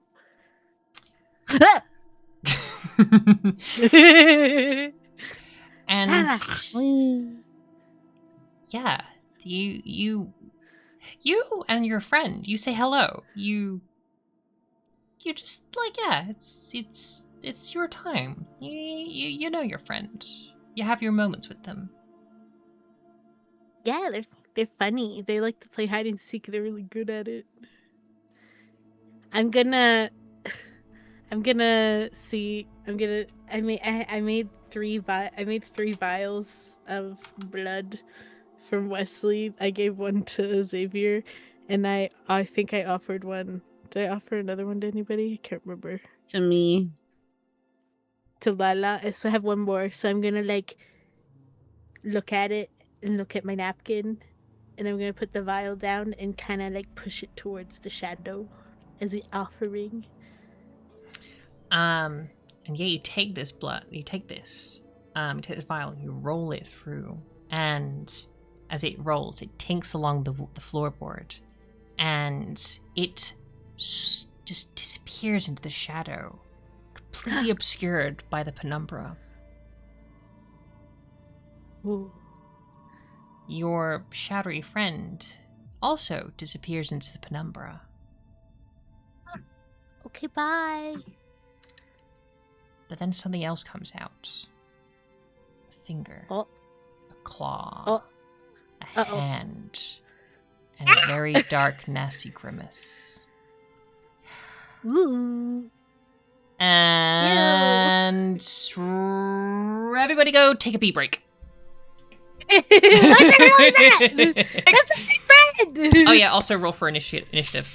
Oh my gosh. I'm gonna... Go use bathroom and we'll sort each other out. Go use bathroom. Damn it. I was gonna be like, I should stand watch. Damn. And I was like, nah, she won't do that to us. Oh, I hate it here. Well, I hate it here. really Oh, good fingers. cliffhanger. All right, see y'all in 5. I'm only giving them what I know. What I know. It's what I know. Are we rolling initiative for real? For real? Oh yeah, for real, for real. I rolled a 20 natural. Fucking sweet. Oh. Ooh. I'm wide awake. I rolled a 19. Oh, heck yeah. I also got a 20 plus 1. Oh, hell yeah. Mine's plus, what is it?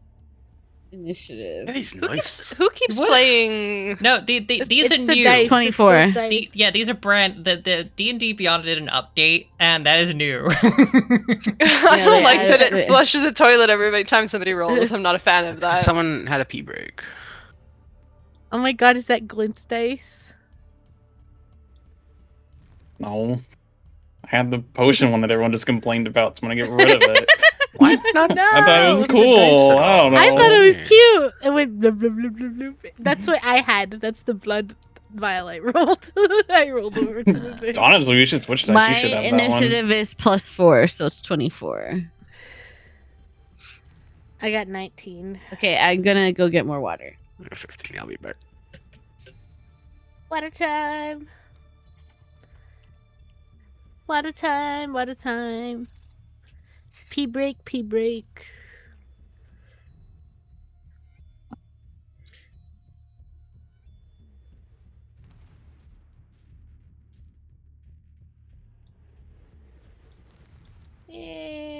Fuck it. That they were my friend. No. Why must I learn real life lessons the hard way? Why must my whimsy and fun be punished?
Okay, we're good there. All right, so yeah, but yeah, to everybody at home, just give us a moment. We'll be URB.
We is back, everybody. What up? Hi. Apologies.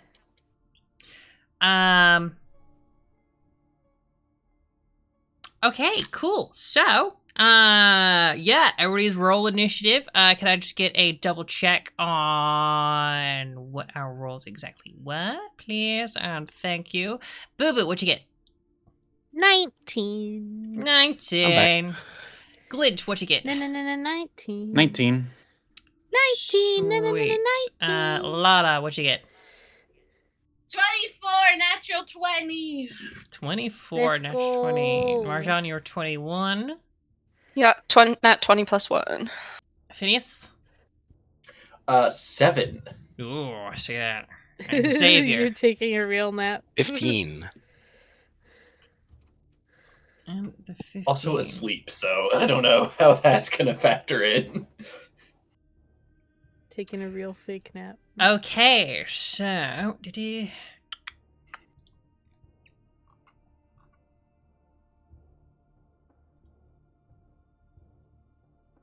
All right, and 3, 2, 1. We start our combat. Let's go. So let me just stand. My combat. I'm just because I don't sleep. So, and my Jinxcraft always says it needs to be an hour ritual. So, can we just say while I was sleeping, I always have my Glock ready on me? Whilst everybody else pretending to sleep, you just sat there, just.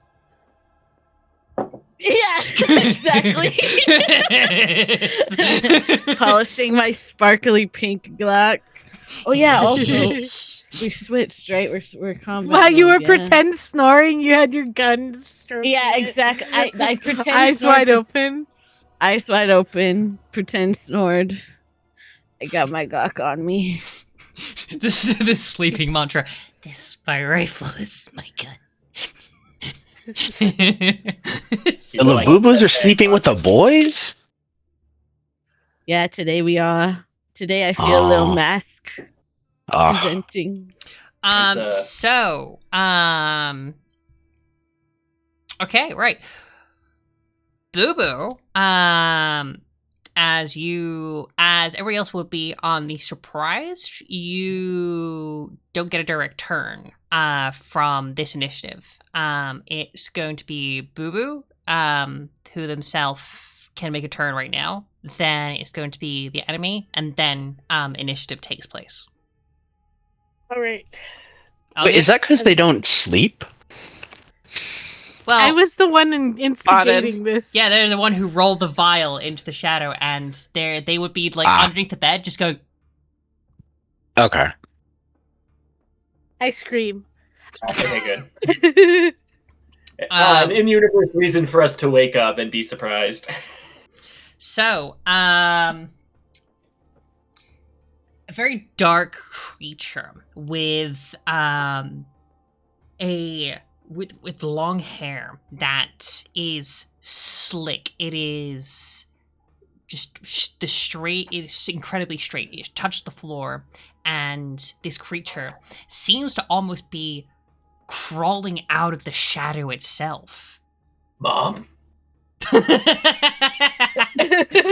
very long features in the face and a very terrible, yellowy, vile grin. Phineas's mom. There is an uncanny resemblance, I will say. This creature, as it looks towards you in the shadow, you scream, and you are able to make your move. So you may make an action and bonus action. Go ahead, Boo Boo. I am going to cast. I'm gonna cast Sanctuary on myself as a bonus action with my Soothing Heart ability. Okay. So as a bonus action, I'm gonna cast. I'm gonna cast Sanctuary on myself. Until the spell ends, any creature targets the worded creature with an attack roll or damaging spell must succeed on a Wisdom saving throw, or either choose a new target or lose the attacker spell. Okay, and what's the radius of that? It is 30 feet within 30 feet of me. 30 feet of you. So let's get it. Delete that, and I want the circle. Thank you. 30 feet from you. So, boom. That would be the rough size. Yeah, so there's that. Cast. Okay. She cast Sanctuary. That was my bonus action. So my action. Am I within its range right now? It's probably just like 5 feet away from you, just like underneath the bed. Because I'm outside the bed. So I'm right here. So if I moved back, it wouldn't get it wouldn't get an attack of opportunity because I'm not right in direct contact with it. You would not get no, it would not have an attack of opportunity. Okay, I'm going to back up toward this way 5, 10, 15, 20, 25, 30 towards Xavier, and I'm gonna be like screaming to wake everybody up. And I'm gonna cast a blood bolt at it under the bed. Okay. If you are going to be there and you're going to try and shoot at it from underneath the bed, it would be a half cover, which would add add +2 bonus to its AC. Okay, I'll try. I'm gonna try. And I'm not gonna win. That's an 11. Sadly, no. That does not quite hit. You fire your blood bolt, and it just nicks onto the wood of the bed frame. Yeah, so a splotch of blood. I take my napkin, which is now like saturated with crusty blood. It's a little bit crusty, but I reactivate my magic and it kind of gets wet, and I go and whip it forward, and yeah, it just hits the wall. A big blood splatter. Missed. I say, "Oh wait, Lana, look out! It's under there." Okay. You scream out, and everybody in this room would hear you clearly. People in the other rooms, so such as Marjan and Glint, you hear a make muffled a perception check. Both of you. 17 plus 4. I would say you 15. both noticed the muffled screaming of one of your friends in the room across the hallway. So you would both notice this. So as you make your move, this creature looks out, and they don't step out from underneath the bed. They look out from the very edge. Then they seem to kind of just sink back into the darkness and disappear. Oh, it has shadow step. To which you would hear the grumbling and the growling right behind you. Up in the corner, this creature is now moved through the shadows and is now glaring at you from high above. It drops down, and it is going to make a claw attack. Okay, cool. It has to make a wisdom saving throw first. Ooh, okay, so wisdom saving throw. It has to be to 15. I'm gonna say a 22 does make that. Well, I guess it could go after whoever it wants. I was like, holy shit, I roll good that one. All right. So yeah, it's gonna make an attack roll. Damn. Plus, ooh, does a 25 hit? I'm gonna say yeah. That Okay. I'm gonna say no. Not this time, actually. Yeah, I'm not feeling This it. one time, I'm not feeling good. Yeah, can you pick someone else? Just not this moment right now. Yeah, I'm not feeling it. And you're gonna take 10 slashing damage. Ooh. And Who took damage? you need to I make did. a grapple save. So you can either use an acrobatics or an athletics check to get out of this. Probably gonna have to be acrobatics because my athletics is not there. Acrobatics. Thank God you're in 30 feet. Ooh, of me. 19 plus 2 at 21. Okay. Okay. I'm just gonna do what you got, a friend, but I don't need it. Thank God. So yeah, this creature leans down, and it does render it into your soft pelt. You're able to take a step back before it. You can actually even get into its claws. But before then, it's notices that you have come to your friend Xavier.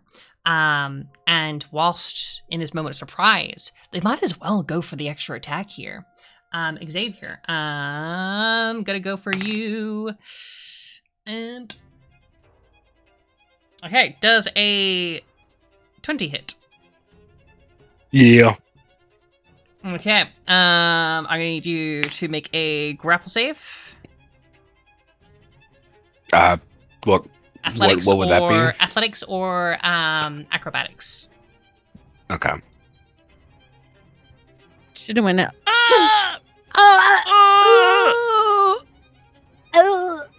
Okay. So, this creature, like, it seems to its body is like submersed into the floor itself, like its lower half, and as it does, it slinks up, almost swimming through the shadow up your body, Xavier. And as it does, it comes up behind you and it sinks its claws deep into you, and you are going to take a 8 slashing damage. And then this creature is then going to grab you and pull you into the wall. May I use my reaction when I take damage? You may use your reaction when you take damage, yes. Thank you. I'm going to attempt to cast Hellish Rebuke. Hell yeah. Nice! So the creature must make a DC 14 Dex saving throw. DC 14 Dex saving throw. Okay. And that is going to be a no, they do not make it. Awesome. So on a failed saving throw at the current level that I cast it at, it takes 3d10 fire damage. Oh. So it's going to take 15 fire damage. It's gonna grab me and like stick its claws into me, and I'm gonna go, "Oh, what the fuck!" and just, "Oh!" And like when I scream in like fear, just fire's gonna come out of my mouth and like hit it. And your eyes, right? Because you're a pumpkin. Yeah. Love it. Okay, yeah, no, you do that, and fuck, that's gonna, yeah, that will get rid of the grapple, yeah. Yippee! Correct, yeah, that will get rid of it. So yeah, as you do that, even though it had a hard grab onto you, your Hellish Rebuke kind of like snaps it away, and the heat and the light of the flames seems to knock it off its balance. It drops down and heads back into the wall, and it doesn't disappear. It just like hides up into like the darkest corner of like the higher wall. And that is the end of that part. So Lala, it is now your turn. We now begin proper round initiative. Okay, I'm gonna take my movement to get within 30 feet of it. So I'll jump down here. And yeah, I'm within 30 feet of it. And I'm gonna pull out my Glock. And I'm gonna shoot at it with my Glock, with my Jinxcraft. With my Glock. I'm gonna shoot at it with my Glock. I'm also going to, because no one's within any feet of, what is it here? Let's return advantage. Okay, wait. If one of your allies is within 5 feet of the target, so I don't need advantage because I can use my sneak attack once per turn. I can deal an extra 2d6 along with it. If I have advantage on the roll and the attack uses a finesse or ranged weapon, which it does, that's my Jinxcraft. So, and I don't need advantage if my friends are within the feet of it, so I can just roll. Basically, yeah. Yes. I would say, yeah, Xavier is about 5 feet within it. Okay, and as a bonus, if you don't have it, okay. So I'm gonna roll, and if I succeed, that'll be good. But if it's cocked outside of my rounds. Nope, nope. 2 plus 2 plus fucking not enough. 2 plus.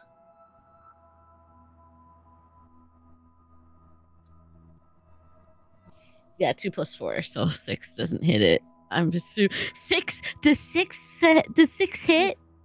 Oddly Sorry, enough, my cat is it like in so my lap happens trying to get out of now. my lap. You're distracting me, Peaches. Stop it. Sadly, no, 6 does not make it. Okay.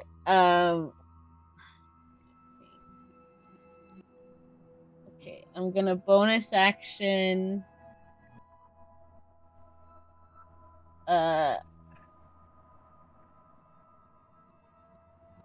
Self-advantage on the next attack. Okay, I think I've Peaches. That's my fucking dice, dude. Okay, so I didn't use my bonus action yet, right? No. No. Give yourself advantage. So I want a bonus action steady aim so that it lets me re-roll during this turn, basically, because it gives me advantage. So can I re-roll that as my bonus action? With steady aim, is this something you have to prepare beforehand before you do the action? Let me double check. Or is it this says something? give yourself advantage on your next attack roll. So yeah, I should have said it before, but that's what I had so many things that I read, and I meant to say that first, not the. All right, other I'll allow it. Just try and remember it for next time. Yes, I'll remember for next time. I'm still All right, getting okay. used to being a rogue. Yeah, it I'm is. not rolling That's that absolutely dice, fine. so fuck that dice. Fuck this dice too. I hit 8 plus 4. No, it's plus 6. No, wait. That's my rapier. Dude, my cat's trying to eat my ranch. Bro, stop. It's plus 6. Okay, 8 plus 6 is probably still not it. 14, right? That would hit. 14 hits? Shit. Okay. So 1d8. 6 plus 4 is 10. And since I succeeded, I get sneak attack because my friends are within distance of it. So that would be 2 extra d6 damage that I can roll. 2 plus 6 is an additional 8. And that's my turn. Okay, so I shoot it and I hit it with my bullet. How much does your bullet hit it for?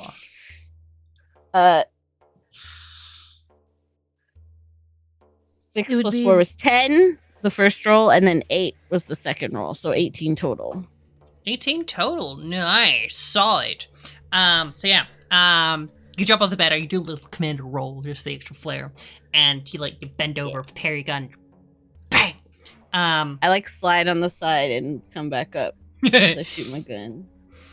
And the bullet kind of does a wanted slow motion and slaps into the this creature in the dark. Knocking him in the shoulder. And then I have bet big, I guess. I don't know. I think it just happened. So I gain heroic inspiration back on a successful ability check against another creature. Hey. So I have my heroic inspo back. Solid. Nice. Okay. That's my turn. And that's your turn. Alrighty. Next will be Marjan. Having heard your friend scream, the muffle through the door, as well as the sudden popping of ammunition and a ruckus of wood, you yourself would be probably jolted awake now. What is your action? I'm wide awake. The first thing I'm going to do is walk on over. I think I can make it if I measure myself to the door and then measure myself to here. That's within 30 feet, I think. So I'm right up. You can? Right up by it. All right. So as you get out and you jump out of bed, you place your foot on the floor. As you do so, hand Not reaches another out one. Oh no! to try and grab your ankle from Oh, underneath fuck. the bed. Attack of opportunity does a no, that will not actually hit. So this hand reaches out. You're able to notice it just at the last second in the corner of your eye, and you take a little sidestep away from it. This creature tries to reach out to you from underneath the bed.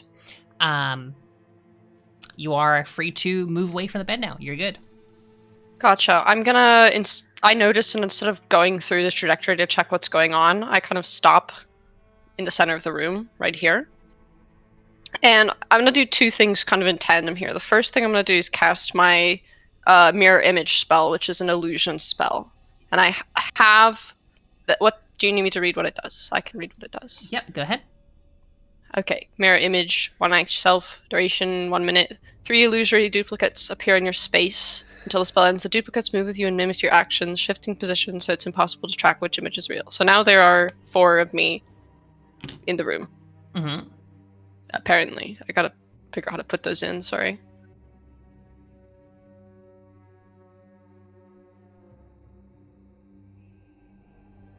And I have Beguiling Magic, which says once I cast an illusion spell, using a spell slot, you can cause a creature that you can see. Can I see it, or did it reveal itself by swiping at me? Yes. So having stepped to the bed, it is swiped to you. It is revealed itself to you. Yeah. Okay. So having revealed itself to me, I can cause one creature to make a DC 14 Wisdom saving throw. So I'll let it do that first. For the wisdom, and that is going to be a +3, so there's a 15. Ah, fuck. Okay, so nothing happens. However, that is not a bonus action, that just comes with the thing, so I would like to cast my Mantle of Inspiration spell, or a bonus action. So up to 4 creatures within 60 feet of me, up to creatures with my charisma modifier, gain bonus HP equal to my bardic inspiration die, which is a d6. Is it a d6? Yeah, it's a d6. So let me... Mantle of Inspiration, so there we go. That is a 2 bonus health.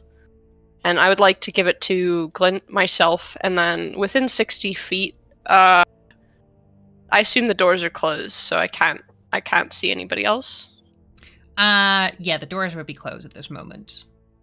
Okay. So yep, that would be my turn then in that case. Does it say you have to see them? Sorry, I missed it. I believe it does, but let me double check. Within 60 feet of yourself. Oh, it doesn't. Okay, in that case, cool. I'll give up to my charisma modifier, which is +4. So myself, Glint, Boo Boo, and Xavier. Okay. Get 4. Or sorry, did I roll a 2? I think I rolled a 2. Yes. Okay, yeah. Is Everybody. it temp HP? Yes. Or is it... Okay. So How much you all temp HP is gain it? 2? 2 I bonus think- HP. Nice.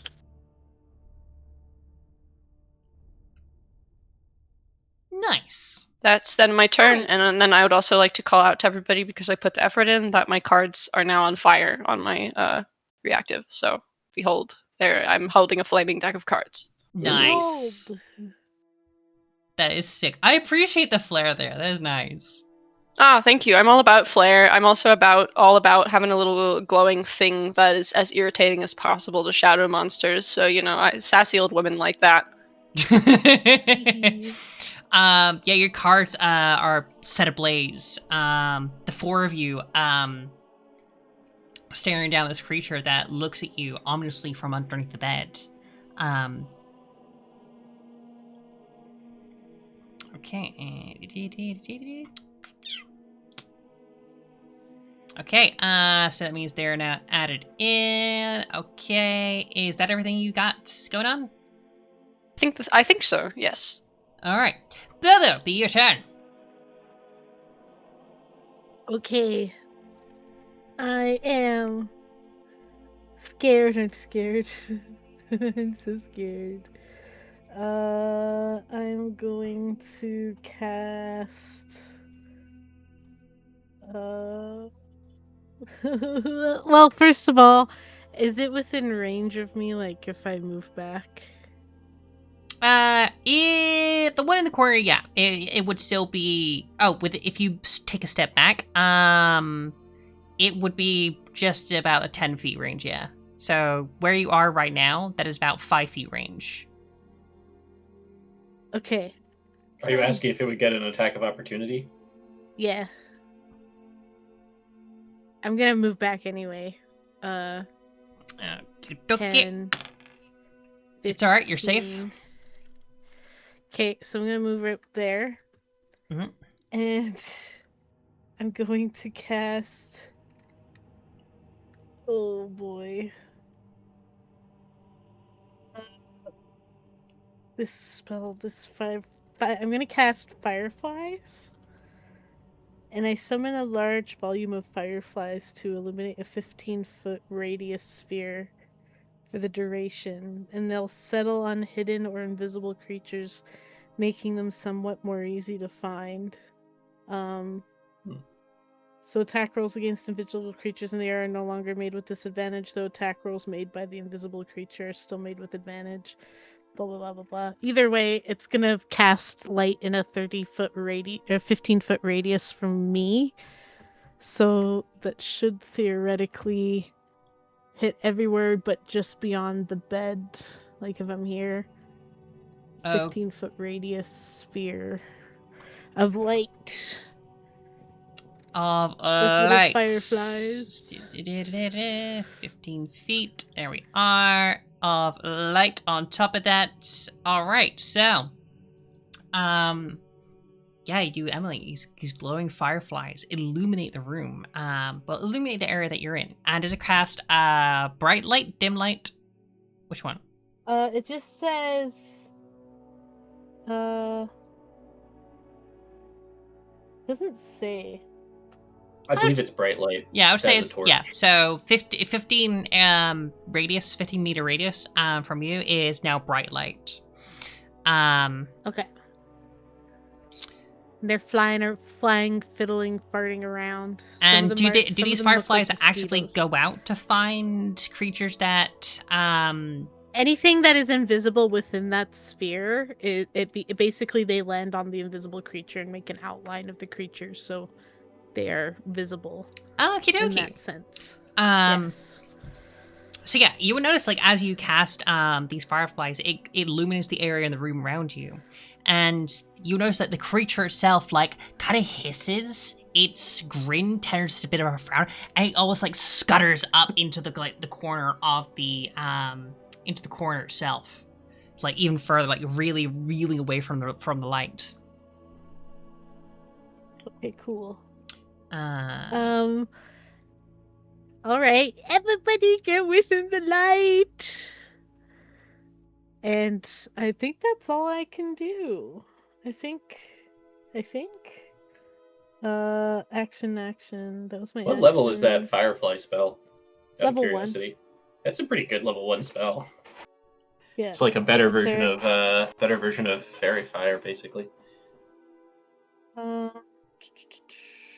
I don't think I have any bonus actions other than maybe I'll shoot a healing word at Xavier as a bonus action. 2d4 plus 5.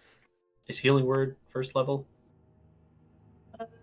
Healing word first level bonus action. Yeah, so you can't do more than one spell in a turn, and not counting even cantrips. if it's a bonus action and an action, okay, yeah. Yeah, so if you had a cantrip that was a bonus action, you could do that. It's true. Well, I don't have all my cantrips are actions. So that's it. Yeah, you would be correct on that. That's all I can do. Don't get us wrong. That is still one hell of a powerful move. It's a good turn. powerful move is coming up as the mountain herself, Glint. Yeah, your roommate Marjan has jumped out of bed, cast these 4 illusionary versions of herself, prepared themselves for a fight, and a lurker has revealed itself underneath the bed, opposite side of you. What do you do? Rage. I guess at this point. Let me. It's been building up all day. I mean, I feel like you needed it. No, I just feel like you've Yeah. been sleeping all day. You've just been disturbed, and immediately, just because you're disturbed out of sleep, it's just rage. Immediate, like eyes wake up.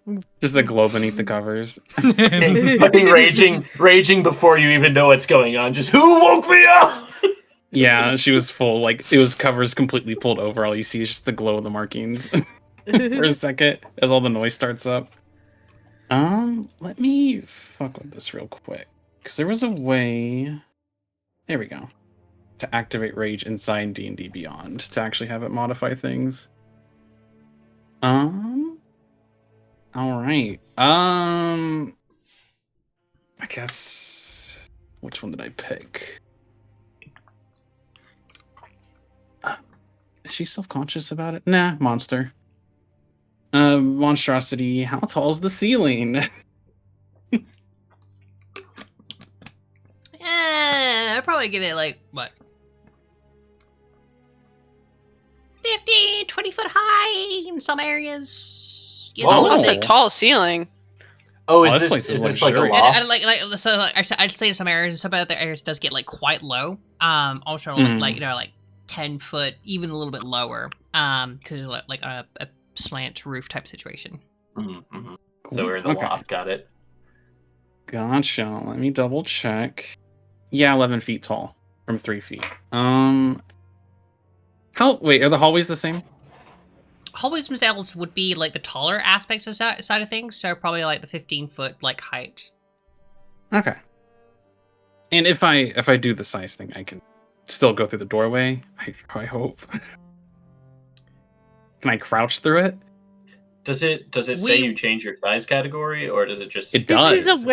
I mean, to be fair, a lot of werewolves live here. You would argue that some of these store frames. Whoa! Don't be racist. They're not werewolves. They're curseborn. There's a distinction. Curseborn. So if you're trying to get out of these doorways, you would have to probably maybe cause structural alterations to get through. Is that a problem you're concerned with right now, though? No. Kool-Aid smashed through the wall. There's about to be an ass-shaped like hole. But yeah, I guess Marjan's never seen this before, so I would like to react after it happened. Sorry, go on. Yeah, I can explain it for you then. So I guess you're gonna see a glow under the covers, and as they're getting thrown off, and I guess as their foot's coming down,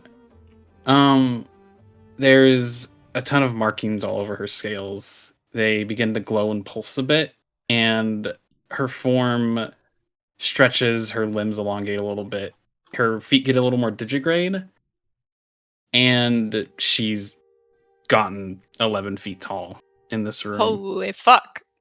I wanted what she was having.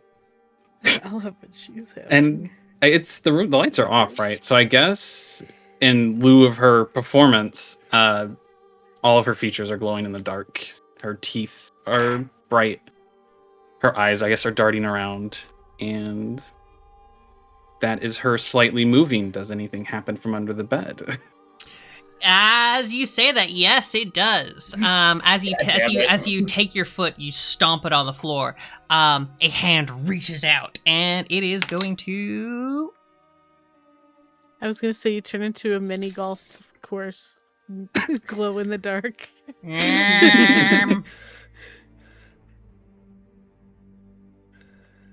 That's the wrong sheet. Oh, there we go. I'm so sorry. I'm so sorry.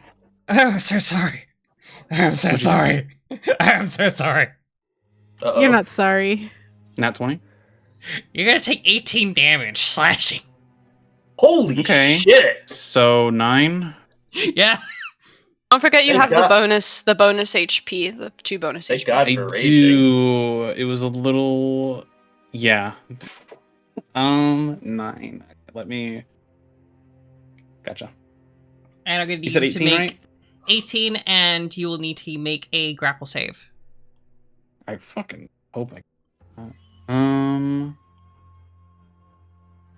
Gosh, I'm bad with math. Okay, there we go. Grapple saving, and I get to choose what athletics. Athletics or acrobatics, yeah. Is that with advantage? Does 15 work? You just about make it, yes. Okay, I can roll again. Does a 20 do anything for me? So yeah, all this creature like grabs out and their claws rip into your calf. They then slink back into the darkness. It would seem that these creatures are those very monsters hidden underneath the bed that your moms and other kids used to talk about. Gotcha. Let me see if that procs Boogeyman. something. No, it doesn't. Okay. Okay, alright, so, boom, and yep, you can continue with your move. I've bonus actioned. That one goes fast. Shit.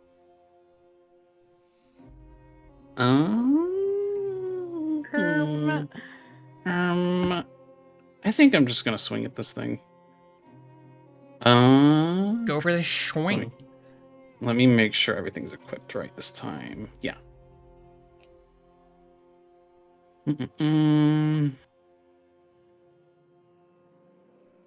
Does a 17 hit? That hits. Yippee.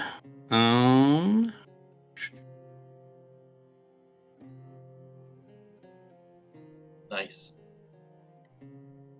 And this should all be adding up now. Let me double check the math thing. Yeah, I said 14 there, so. That is not adding up correctly still. I'm not adding the 2 to it still. Because I don't get the +3 until like level something 6, right? What's the +2 from? The rage damage.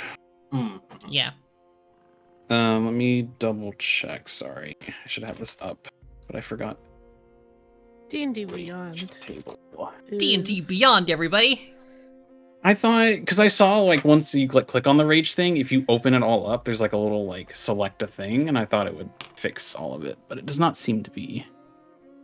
Yeah, so that's +2 to that as well. So 16. 16, yeah. Cool, and a solid 16 macaroonies.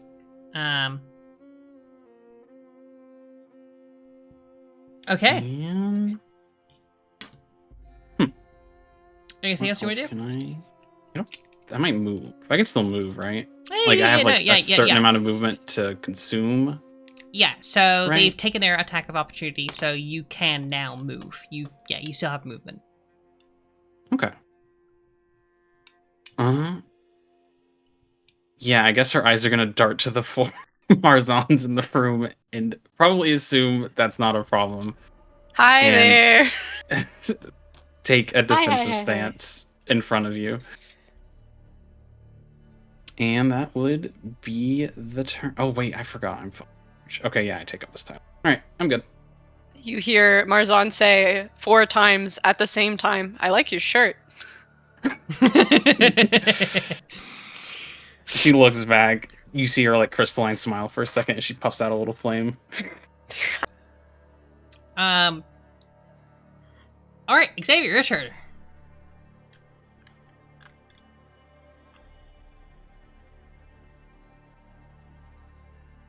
Xavier, your turn. Sorry, I was muted. So is it like on the ceiling? It's pretty much like up on the ceiling, like in the corner of the walls. Like right up in there, right? Yeah. Would It's you literally say it's cornered now. Is it within 5 meters of me, or It would be in 5 feet. 5 Yeah. feet? Oh darn it. Okay. I guess I'm going to try to back away. So if it attacks of opportunity, it would do so now. I would, and Did it? Never mind. Does being in the light do anything?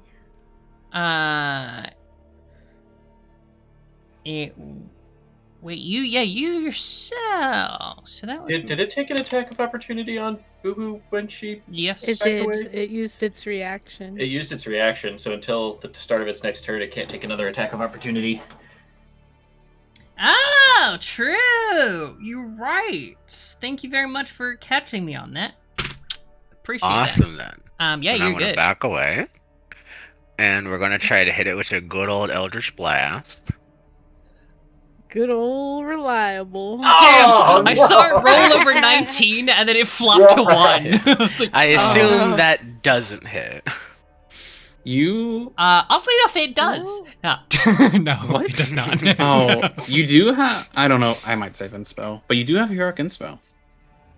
Do I? I think yeah, we all you do. should. Would you Alright, like then to? Then I'll use up my Heroic Inspo now. Another one. 16. Well, you had it to 0. 16 to the end of hits. it. Perfect. We're gonna hit him with Woo! 9 damage. 9 solid schmickles. 9. And as a bonus action, I'm gonna cast Veil of the Reaper, Hell yeah. which I wrap myself in a shadowy veil, which will let me turn invisible if I hit a creature with an attack. At the So end you of the turn invisible and you're within the firefly light, so the fireflies just land on you. And your invisible outline is. Oh, fuck. You do still get advantage, though. Yeah, you still get advantage on attacks, you just don't get the advantage. No, but they of would being- they Oh. would be able to see me, wouldn't they? Yes, and also Veil of the Reaper, the invisibility ends at the start of your next turn, so you wouldn't get advantage on attacks. I mean, I can still move, so It's cool, guys. Let them The be cool. fireflies, I was gonna say, No, the I- fireflies, you can still attack with an advantage, it's just things that are attacking you don't have disadvantage. right. So I'm That's how going it to use works. the rest of my movement to get out of the fireflies. Yes. So he'll like stumble back off the bed, go like falling backwards, and go like ah, and he'll like shoot with an Eldritch Blast up between his hands, and then he'll just be like, I gotta get out of here, and then he'll like pull the blanket over himself, and like the blanket will fall to the ground, and he'll just be like, whew, and then he'll see like his outline and be like, oh, and then he'll like walk out, and then he'll just and he'll be invisible. Alrighty. You. Anything else you want to do? Nope, that'll be it. Okie dokie. Alright. Then next turn is going to be this boy down here. Okay. So, to describe what this creature's thinking, probably aligns with the same thought process I, the DM, is thinking. There's 4 fucking Marjans. Which one do I hit? How do I hit? What? Huh? So if the creature decides to go for Marzan, it decides to go for Ice Spartacus. Nobody gets the reference. Okay, you know what? It's fine. I know. I get it. Okay, good. If somebody decides to go for Marzan, I roll a d6, and if I roll a d6 or a pardon me, jeez, a 3 or a higher, one of the duplicates is destroyed instead of it hitting me. Okay. All right. Okay. So this creature, they seep underneath back into the bed, disappear into the shadows. Kind of make Aw, it a little. man. They disappear into the shadows. Can I ask a question? Does that count as a disengage action? No. No? Okay. Because as they disappear underneath the bed, they seep out of the very ceiling itself, dropping down and trying to attack one of the Marjans, oddly enough, as it drops down. And it is going to 11 plus 6, It's a 17, sorry. Does 17 hit? I roll a 3, so it gets one of the duplicates instead of me. So I gotta get rid of one of those. Alright, so it drops down, and boop, its claws sink into this duplicate who... Describe to me how this duplicate, like, disappears. Is it a poof of For cloud? sure. Or is it a scream? So, given how they've succeeded against the psychic attacks, I would say they're, somewhat wise, and it's certain that it's got the real one. But as it jumps out of the ceiling, you just see what appears to be kind of cinders disintegrate off into a poof of smoke, like a magician that's gotten the last laugh. Nice.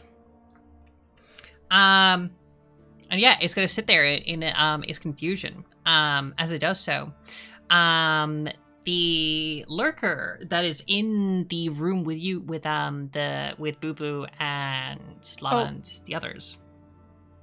Oh yes. Oh no, never mind. I was like, do I have a reaction there? But I don't. Sorry, as you were. And they are going to seep back into the shadows, disappear. You probably. Oh shit.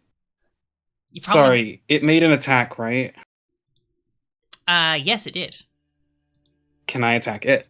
It's within 10 feet of me because I'm monstrous. You probably could actually. Oh wait, yippee! It's if it uses the disengage action, or attacks an ally. It did. It that very I get much to did. use this feat. Okay. That is. So that's just a normal hit, right? There's nothing special about opportunity attacks, right? Attacks of opportunity, no, yeah, it's just a normal roll to attack. hit. Yeah. Yeah. Can I add shit? I can add something, I think. Let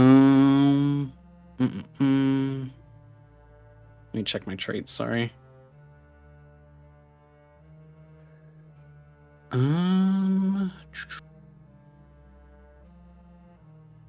Does a 12 hit? Sadly, no. Okay. Yeah, you can't quite get an exact beat on where this creature is, especially with all the cinders and the smoke itself just disappearing. Okay. So it's a little hard to really land your mark here. But good try. Appreciate it. But this lurker in the dark, it seeps back into the shadows. Yeah, completely disappearing. You notice that all the shadows in the room tend to shift, to move. They're all almost alive in a sense. And this one is, and then it appears on the wall right next to you, Phineas. And they're gonna make it. Oh, what's going on? Wiggity swipe. You haven't even woken up yet. Phineas, look out! Huh? And they are gonna hit you with slashing damage. Because an 18 probably hits. And 18 hits little old Phineas, yes. Little old Phineas. And you're going to take a 3 slashing damage, and you need to make a acrobatics or athletics roll grapple save. Okay, so there's 3 damage, and acrobatics, you said? Acrobatics or athletics. 12. Okay. Yeah, this creature, it comes out of the ceiling above you. You probably wake up like, what's going on, guys? And the first thing you see is the grin of this dark, ethereal creature.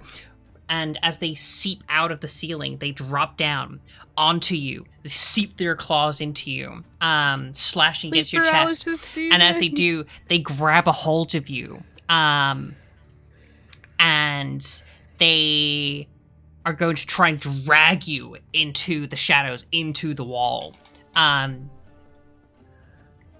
alongside with them. So, yeah, you've been grabbed, and you'd be sent and traveled into the shadows. Both of you just suddenly,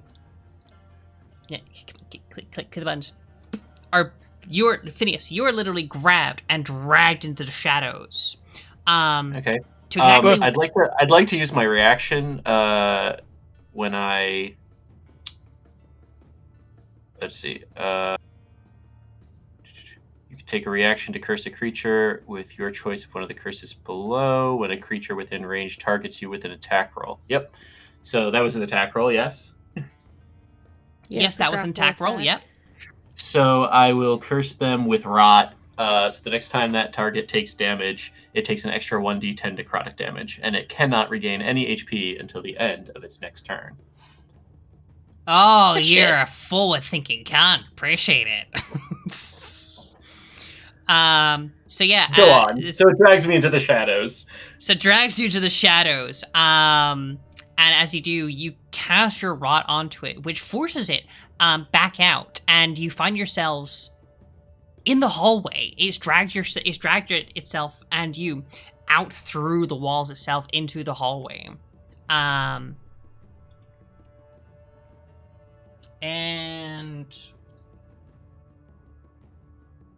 yep, it's gonna sit there. It's gonna be good. We good. Yeah, it's got a nice little hold to you. You are grappled. Okay. But it is your turn. It is my turn. Being grappled complicates things, and I need to reassess what I'm gonna do here. Well, your speed is 0, disadvantage on attacks against anyone but the grappler. Yep. I know I can make a regular attack, but I'm not exactly a melee fighter. Do I have any touch spells? I don't. I should probably pick one of those up. Okay. I guess I will start by attacking.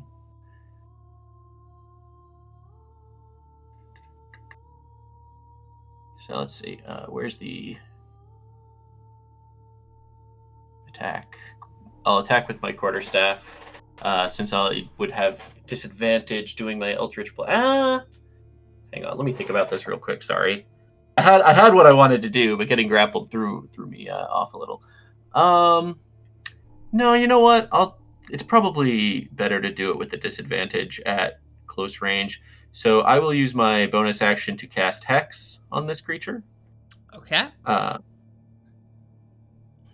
So you place a curse on a creature that you can see within range. Until the spell ends, you deal an extra 1d6 necrotic damage to the target whenever you hit it with an attack roll.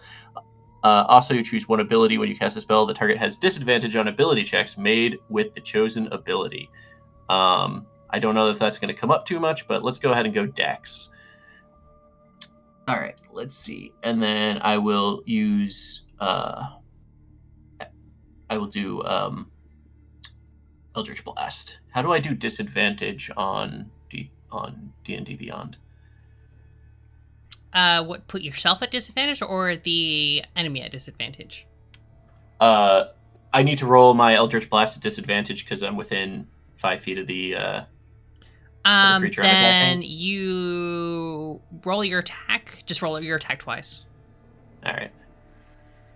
16 and 13. Does 13 hit? 13 does not hit, sadly, no. Shoot. So I'm still a bit disoriented from getting dragged through the shadows, and I miss my attack. All right, yeah, your Eldritch Blast shoots off, hits one of the beams up in the rafters. I'm grappled, so my speed is 0, so that'll be my turn. Yes. Next round, Lala, it's your turn. All right, having seen my friends disappear, and I don't see exactly where they went, I'm gonna assume. I'm dead. Do I hear the kerfuffling outside the door? Yeah, there will probably be like the kerfuffling. You probably heard the Eldritch Blast like smack at some of the things outside the door. Phineas does scream Eldritch Blast every time he Eldritch Blast. Okay. Eldritch Blast! Is the door closed then? And would opening it require an action? Because I'm so little. It's...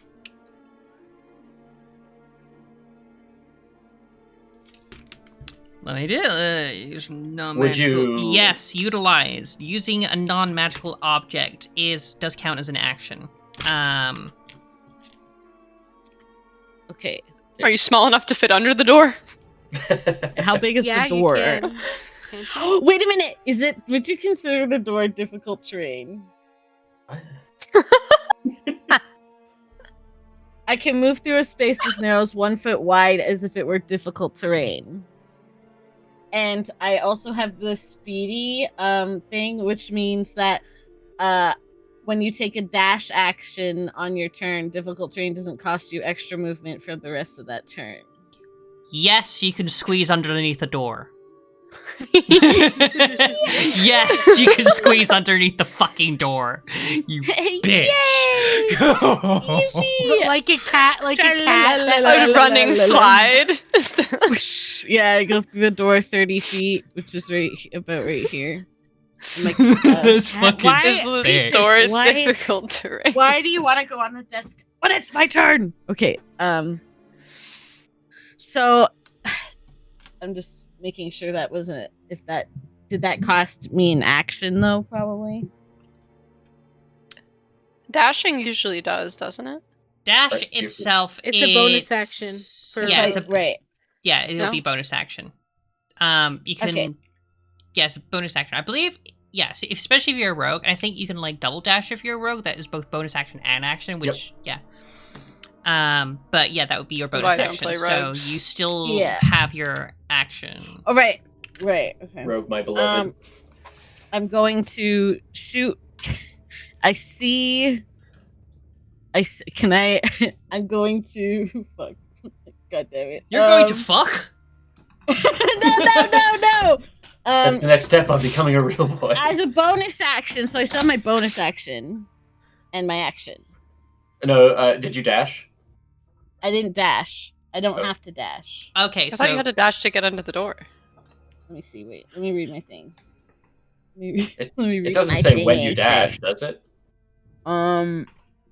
It just I have ball jointed because I'm a ball jointed doll. It says you can move through a space as narrow as 1 foot wide as if Yeah, it you're were good. difficult terrain.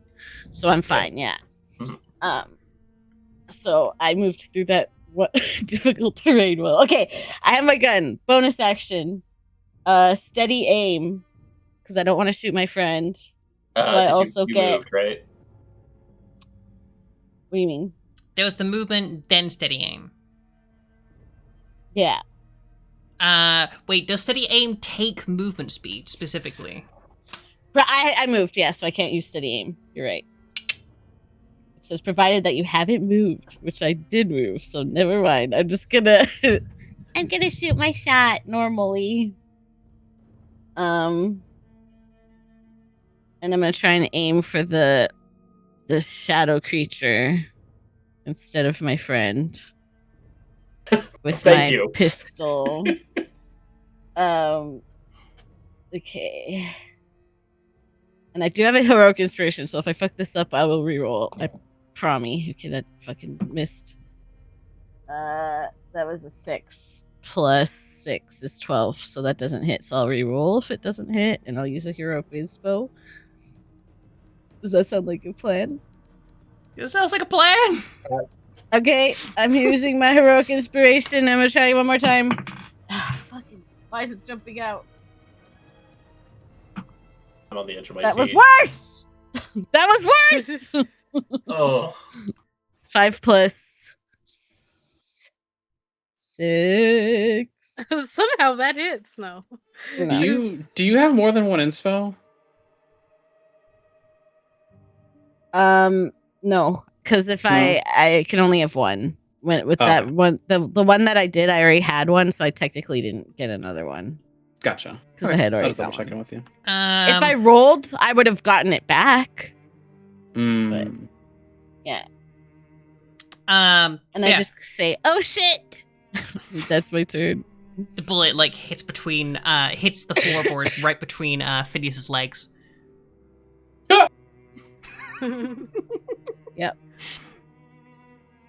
That wasn't my that was my attack. Yep. I didn't use my bonus action because I couldn't use my steady aim, so I still have a bonus action. Correct. Okay, I'm gonna bonus action. Click this thing. I can bonus action dash, disengage, or hide. So I will bonus action dash. Would dash give me more Dash gives you an movement additional then? 30 feet. 30 feet? Yeah, okay. I'm gonna do If that. that it gives you double your movement, so I would get standard, so then I would get 30 I don't know more. what your movement is though. It's my movement's 40 because I took the speedy, so it gives me an Then extra you should 10. then I believe you should get 40 feet when you dash, because you get your movement again, basically. Okay, then I'm going to dash,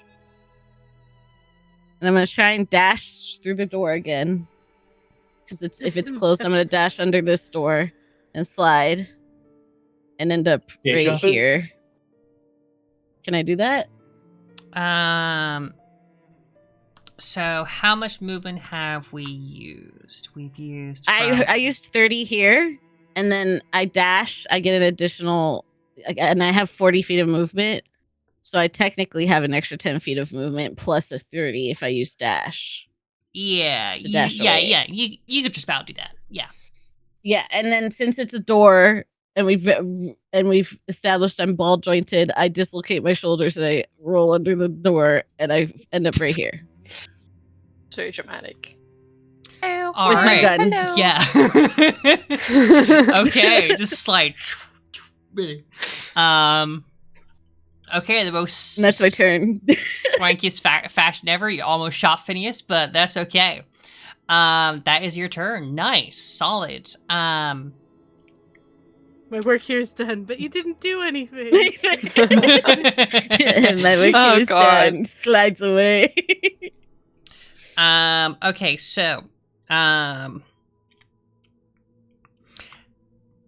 the lurker that was underneath your bed there, Glint,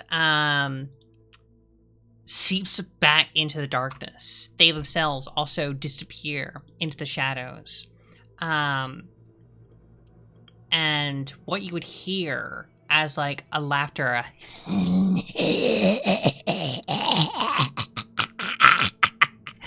right above you, as this creature seeps out of the ceiling and drops right on top of you. And they're going to make.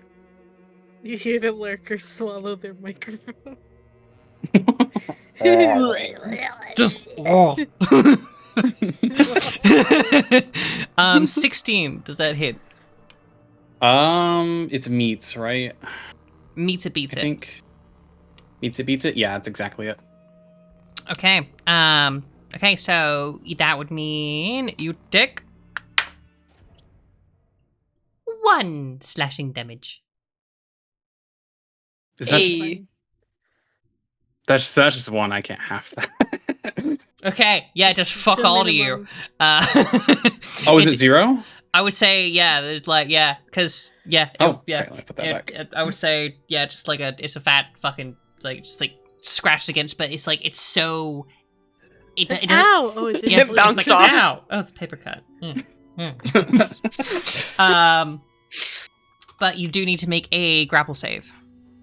Okay, and that's this. I sure fucking hope. 15 plus 5, so 20. Yep, you bust out of that. So this creature drops down. Tries to swipe at you. You maybe like catch like a little like swipe against the cheek. Maybe it might have been a breeze. Who knows? But this creature drops to the floor. Looks back up at you, and they are also going to take another quick little swibbity swipey at you. Okay. Does a 21 hit you? Yes, it does. It should. No. Yeah.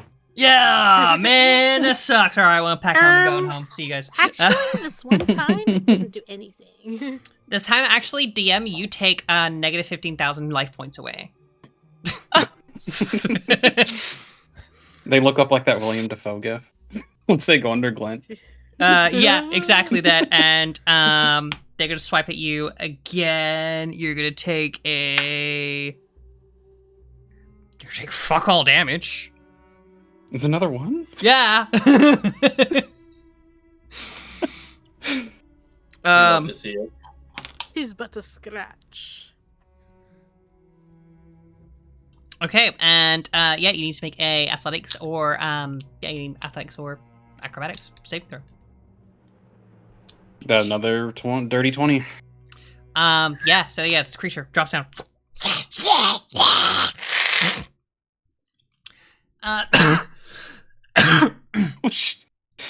And as they do so, they're gonna try and seep into the floor, into the shadow. As they do so, almost trying to escape and get away. Okay. I would assume this is attack of opportunities by both Marjan and Glint. I don't. So I was googling it to make sure. I think I only get it back on the start of my next turn because I believe Sentinel Feet uses my opportunity. Yeah. Right. Okay.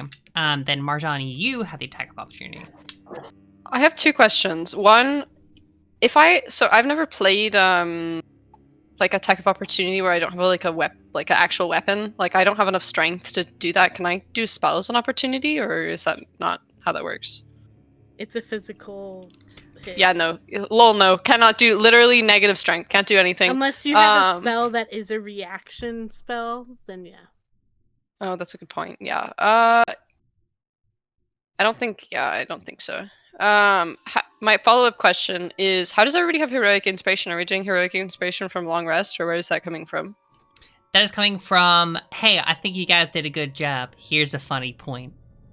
Oh, right. You gave that to me for the dating sim that we played last week. So I do have one. That's all. That's what I was...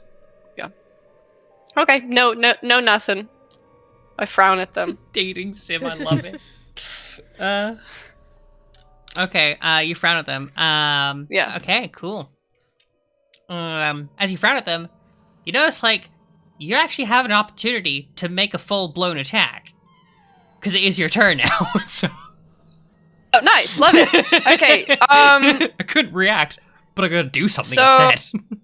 I'm gonna do a weird order of things, and again, I'm gonna consume my heroic inspiration for win big to get 4 temp hit points. So now I have 6 temp hit points. That's a bonus action. That's a bonus? Okay. Yeah, it says win big is a bonus action. Nice.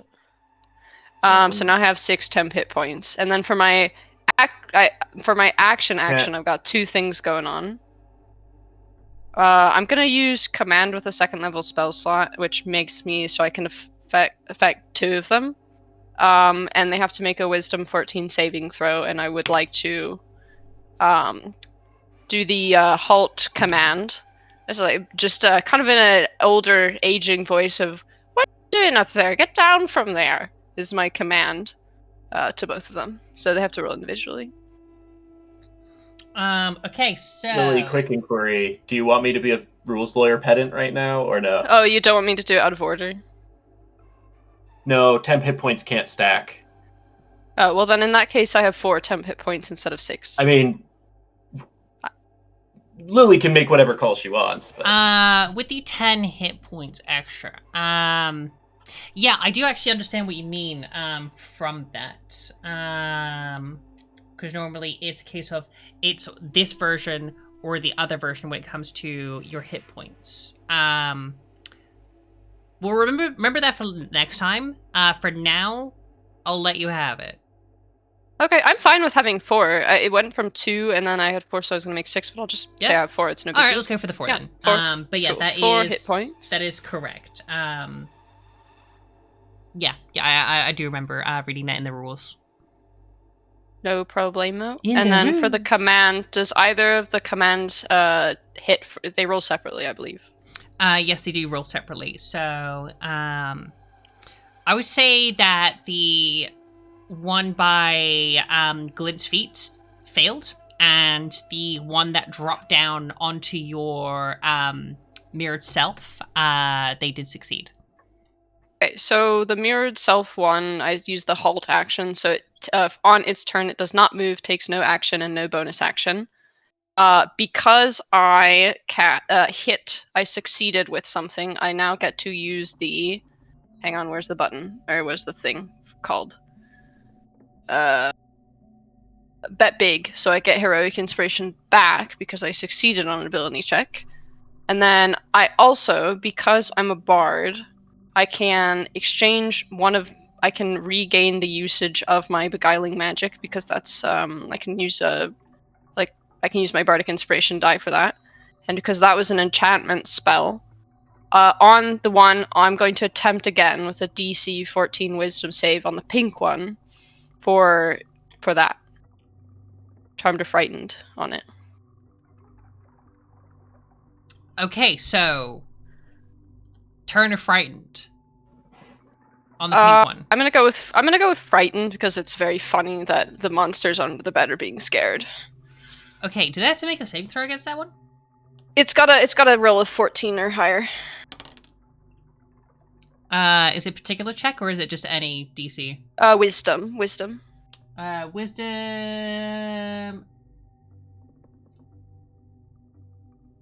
is a 15. Damn. It's a roll of 15 again. That's okay. Okay, well, in that case, all that happens is the green one skips its next turn. Okay, cool. Yeah, so, the green one would wish to skip his next turn. Anything else you want to do?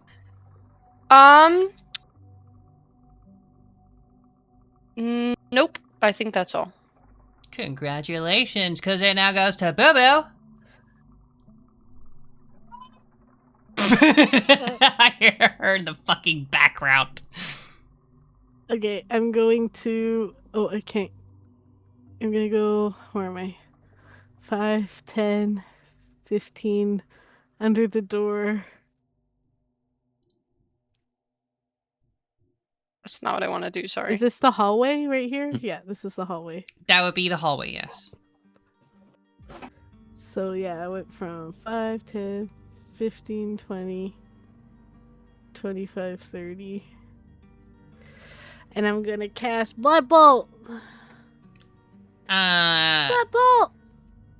I'm assuming you retain the same ball-jointed feature as Lava, Yeah, right? it's a race thing, not a... Yeah, Not a... I'm not ball jointed, I'm just full of stuffing, so I just flatten and through and like squeeze myself through. I imagine that, yeah, so you just walk into doors and you just... The hard part is you don't understand how the porcelain face still doesn't lose shape, but it doesn't. It's like a cat. It's like a cat, yeah. Just partially liquid. Kind of like a cat. Exactly. So yeah, I'm gonna cast Blood Bolt. Hey, no. Poo poo caca. That's a 10.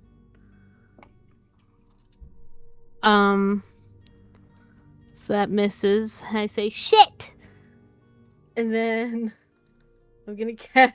Let me see here. I'm gonna bonus action cast. Who's hurt right now?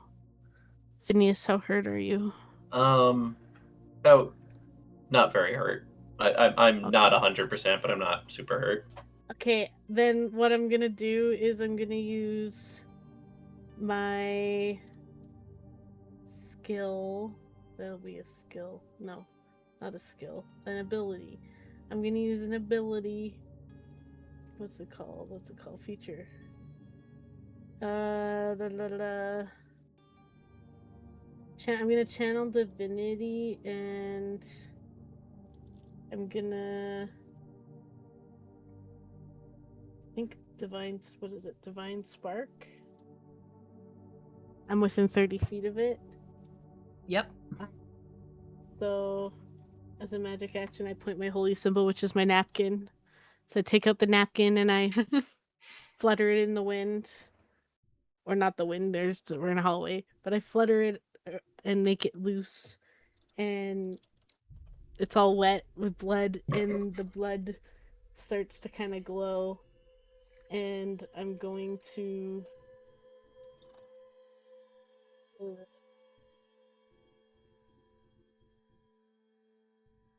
Yeah, so I'm gonna roll a d8 and add my wisdom modifier. The creature has to make a Constitution saving throw They fucking fail that. of 15. Oh, okay, so it takes 1d8 of necrotic or radiant. I'm gonna choose radiant. Ooh. And it's Damage. also going to take 1d10 necrotic damage that you can roll from the rot curse that was placed upon it. This is the next time it took damage. So another d8. D10. So you get a D8 and a D10. D10. So d8 and a d10. Okay. That's an 8 and that's 10. And add my wisdom modifier. Radiant. Okay. Wait, did you just say you rolled an 8 and a 10? So you rolled max damage? No, I'm rolling. Oh, okay. I was like, whoa, hell yeah! So it's got a 1 necrotic damage and a I helped a little. 3 plus. The 3 plus.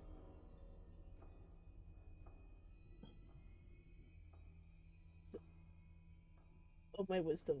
What's my wisdom modifier? Wisdom modifier. 3 plus 5 and 8 radiant damage. 8 radiant damage and 1 necrotic, making a solid 9. Okay, yeah. So, yeah, you weigh your little your napkin up. And as it does, there's ever so slight glow from the cheer that you bring with your little bloody napkin, and that glow seeps into this lurker that's holding on to Phineas. Does it break concentration or break grapples you remove, or is it just? No, I wouldn't assume so. It's just a damage. Yeah, it's damage. All right. So yeah, it will go. Its skin starts to singe and as well as like a little slight like part of necrosis or a rot like coursing through his veins. Okay. Anything else you want to do? That's all I can do. That's all you. Wait, is it concentrating on something, or were you just? Nah, basically it's using whether like it grapple? still has a grapple on you. Okay, yeah. Sorry, I was confused because I thought. Yeah, sorry. Just my DM misinterpreted brain doing ADHD things. Don't worry about it. that. No, good. That's all I can do. That means it's gonna go to Clint. What are you doing, Sweet Pea? I don't know. Bonus action, and it's gonna be a new serum this time.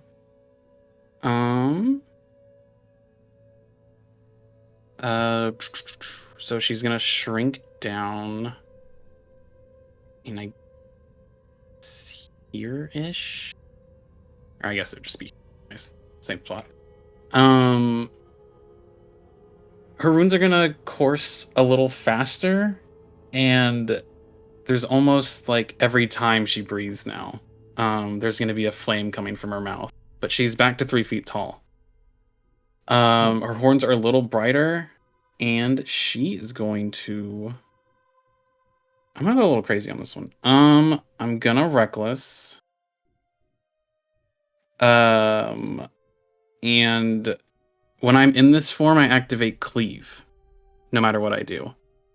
So I can attack things they are within reach of me. So I'm attacking green and pink Go on. with the single. I'm probably rolling to hit both of them. I'm guessing, like I'll make attack against pink and then make an attack against green. I would assume with cleave. Yes. Okay. All right, and it is reckless.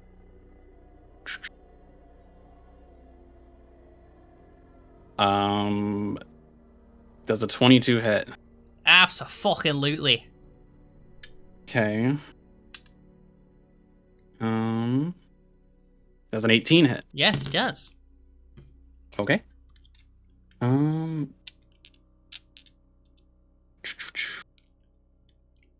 Let me make sure I'm doing the order of operations correctly here. I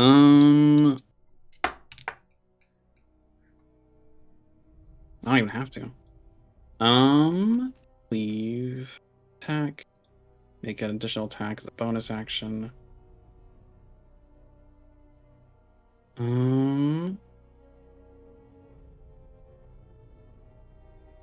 Okay. I guess I'm just rolling for damage for both of them. Yep. I would say 13 to pink probably, and 9 to green. And 15 to pink, 11 to green because of the rage.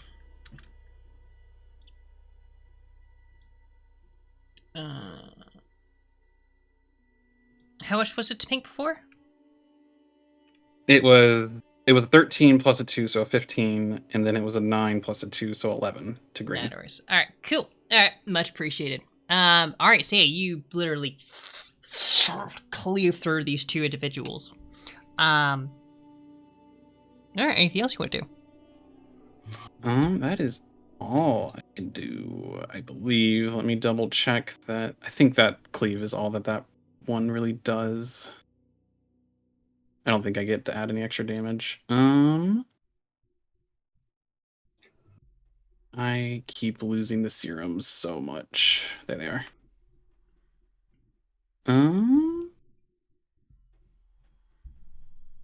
Yeah, that's it. Oh wait, actually. Yeah. No, that's it.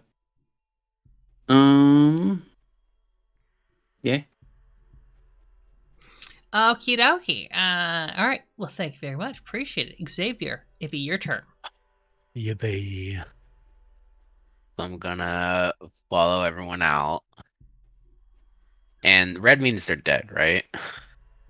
No. This moment, it is just the red guy. It's just the red guy left. Okay. Yes.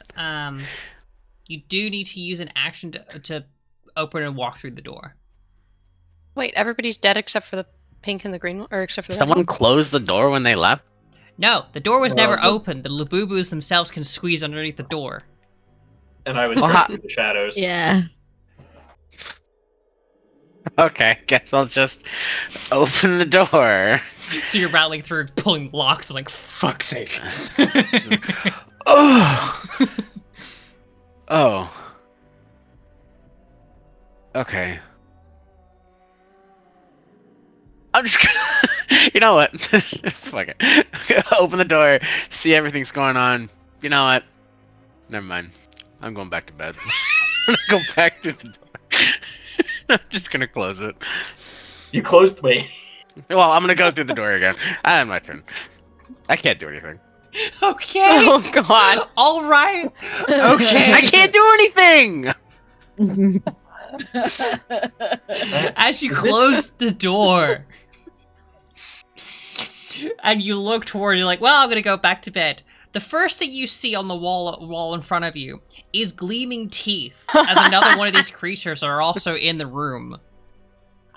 And you are alone with it. Fuck. You got done dirty. Oh no. I was wondering what about the fourth bed. By the way, these beds The are fireflies 13 at feet least tall. are still in there. Can we talk about the bed being 13 feet tall? If you No. measure it. No? Okay. As you were, my bad. I don't want to talk about it, okay? Making these maps as hard as it is. Oh, they're amazing. It's just it's really big for the non werewolf people. You know. I They're mean, king like, size. you're about to take about like mainly like 2 squares, which is like 10 feet. I was gonna say you still at least have the fireflies, Xavier. Yes, They last Xavier, an you still got hour. the fireflies. Oh shit. You mean The the fireflies I'm fireflies in, that- that if they try to hit me, they have advantage on?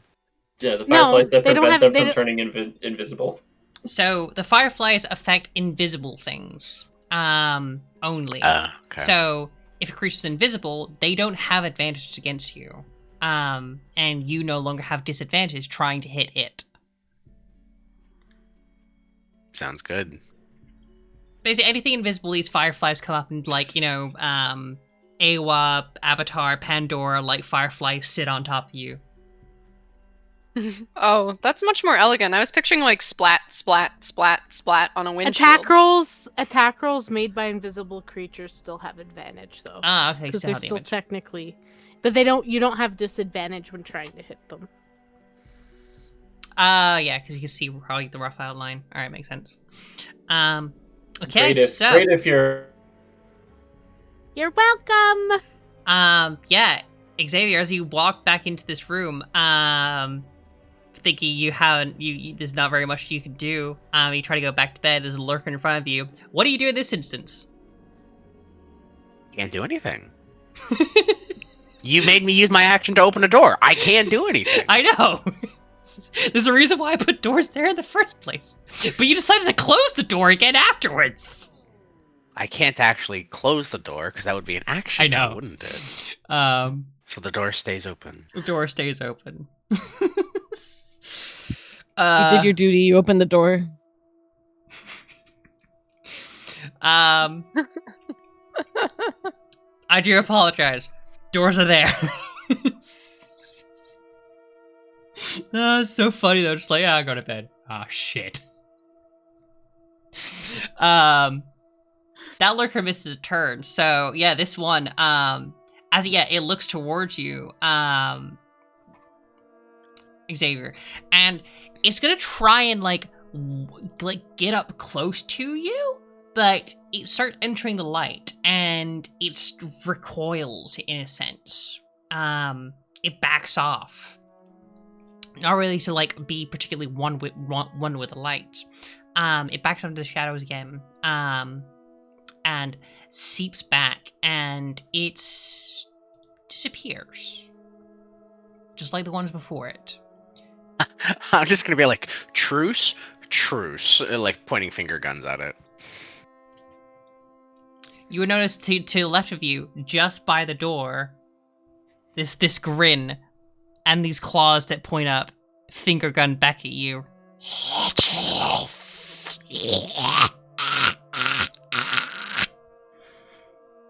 I'm into it. Whoa, watch out. That's Phineas's mother right there.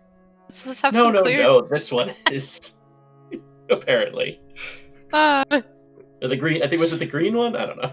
No, it was the red one. No, Uncle Donnie, no! Okay, so, I do that, can't do much. No, they're just gonna sit there and stare at you ominously for this round. Fuck it. We're just gonna be a little gremlin.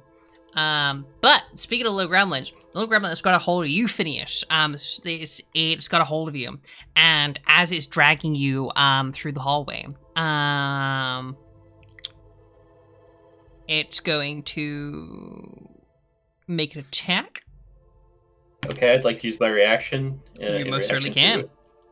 So this one has to be before you tell me whether or not it hits. So I'm going to cast Eye Burn. The target must make a concentration throw. The DC is going to be 15.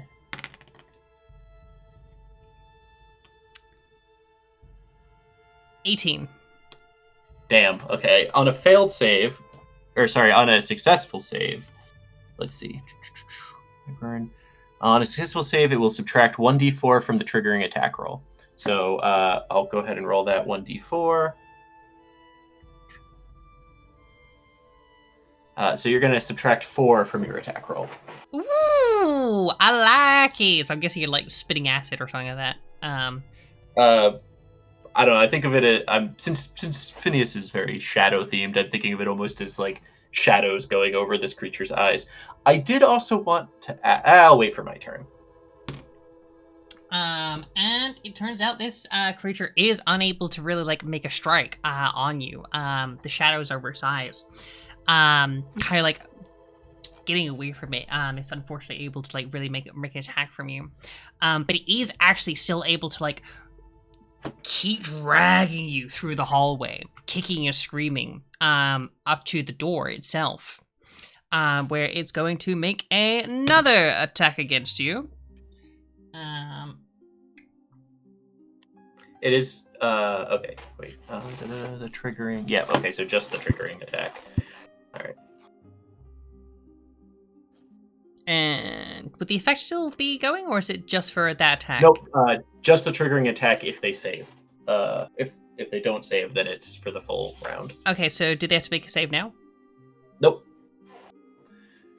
Oh, it's just for that one move. Okay. All right, then in that case, a 21 to hit you with 4 slashing. Yep, that'll hit. And I will roll my con save for concentration on Hex. Fuck. Alright, so Hex ends. Okay. Yeah. The rules lawyering goes both ways. I'm gonna hold myself accountable to concentration. Yep, I know. Yeah, it's double-edged sword. But yeah, you're dragged, clawing through the hallway, and you just about reach the door, before it doesn't make a move, but it seems to be preparing to probably take you further in. To use its action to open the door.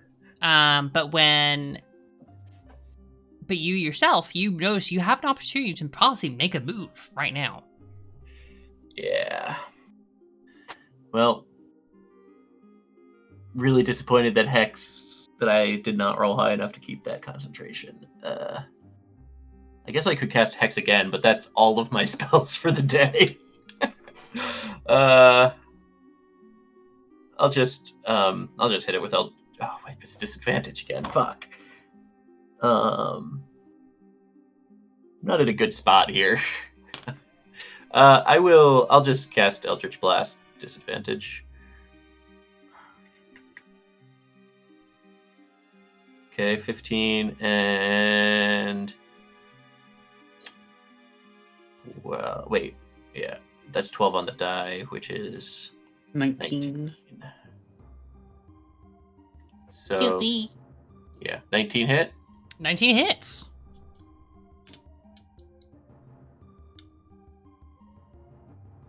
All right, and that'll be 15 damage. 15 fucking damage. Okay. So as you drag through, you take your hand and you look at this thing.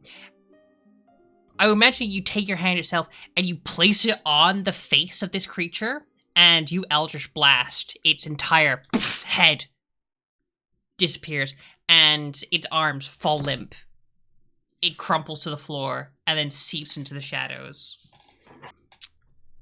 Awesome. You are now free. Cool, which means I have my movement back. Let's see. Yeah, I can get to the door. I go over to the door, and I knock on it. Like, having seen, while I was being dragged away, I saw Xavier hit their head out and back in, and I knock on the door. And I say, "Xavier, is everything okay in there?" Or wait, Xavier didn't close the door. They said, right? No, it's still open. Okay, so I poke my head in the door, and I can't actually tell where the door is with all of this shit around here. You'll just see, I guess, an ominous shadow in the bottom left corner of the room. Yep. And then the thing I wanted to ask that I said I would wait for my turn to ask, do I recognize these creatures given my origins? Make an history? You need to make, I think, particularly for this creature. Yeah, if you wanna, no, you have to make an Arcana. All right. Oh, yeah, I've never seen these things in my life. Ah, big scary dark things. Mom, the boogeyman. Yeah, just like, Mom? You sure? You're pretty sure this is your mom. These are, yeah.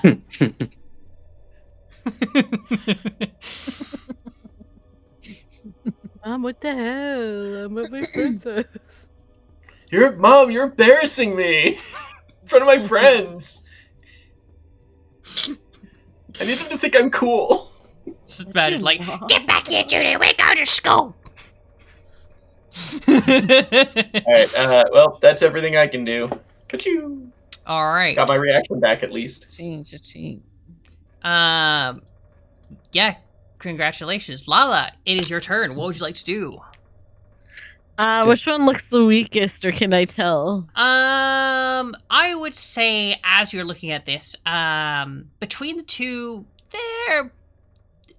they're doing pretty roughly okay, but it seems like the one that is right by Glint seems to have maybe a few of its hair is like a little bit more frazzled than the rest. That the nails and the claws on its fingers a little bit more chipped, and some of its teeth are a little bit cracked in some places. Ew. I have a question. Did they not go? Did they not take their turns? Who? Pink and green. Green was skipped. Green was Green was skipped. skipped. Oh, okay. Okay, never mind. And Sorry. Pink is coming I'm up. Yeah, right after me. I'm gonna shoot Pink. I'm gonna roll and see if I hit it, and I get sneak attack because it's in range of my friends. That is not gonna hit, so I'm gonna roll. I'm gonna use my heroic inspiration and roll again. It's 15 plus 6 is 21. That smacks it. And I like to hit it for 1d8 plus 4, and then 2. Okay, 1d8 and 2d6. So let me do all of this at 2d6 and 1d8. There we go. Okay. 3, and 5, 11. 11, schmackaroonies. And since I succeeded in hitting it, I gain my heroic inspiration back. By bit You're rate. literally riding that one inspiration right now, aren't you? So good. And bonus action, hide under the bed. Am I in range of Why it would you hitting hide me in if the I? dark? Yeah, no, you can definitely hide. It would have to, you have to do a stealth. Yeah, stealth. Okay. 19 plus stealth. Skill here. 19 plus 8 is 27. You would be successful in hiding underneath the bed. Now you see me, now you don't.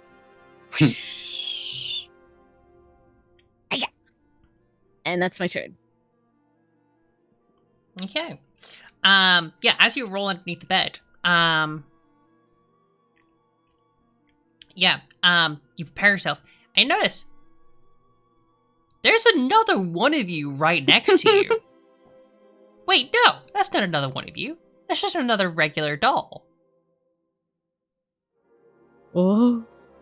Yeah, there's like a little, a child's toy underneath this bed. Does it look alive like we are, or does it look just like a toy?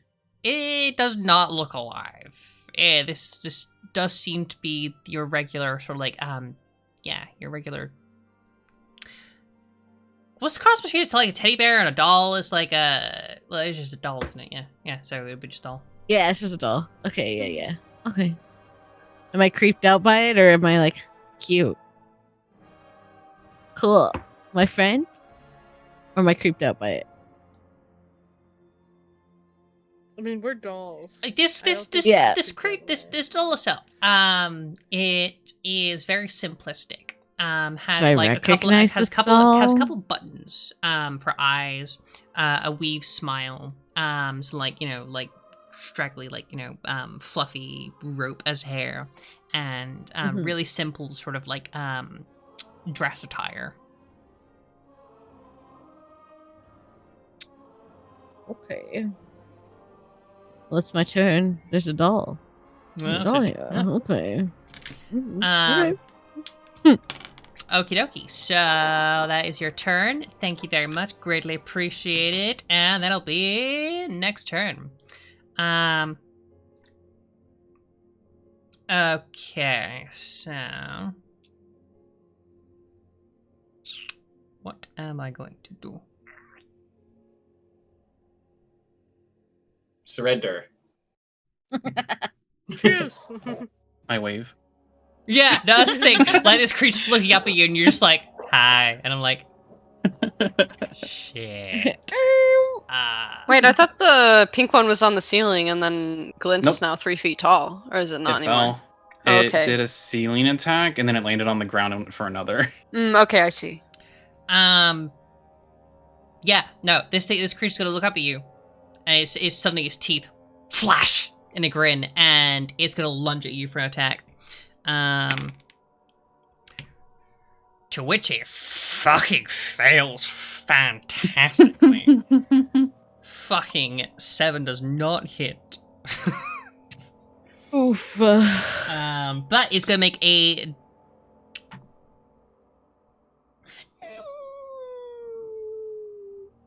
Yeah, double swipe. What? No, natural 1 does not do it either. They used all their luck in the first half. Yeah, I will no, feel bad. This creature looks up at you and is like,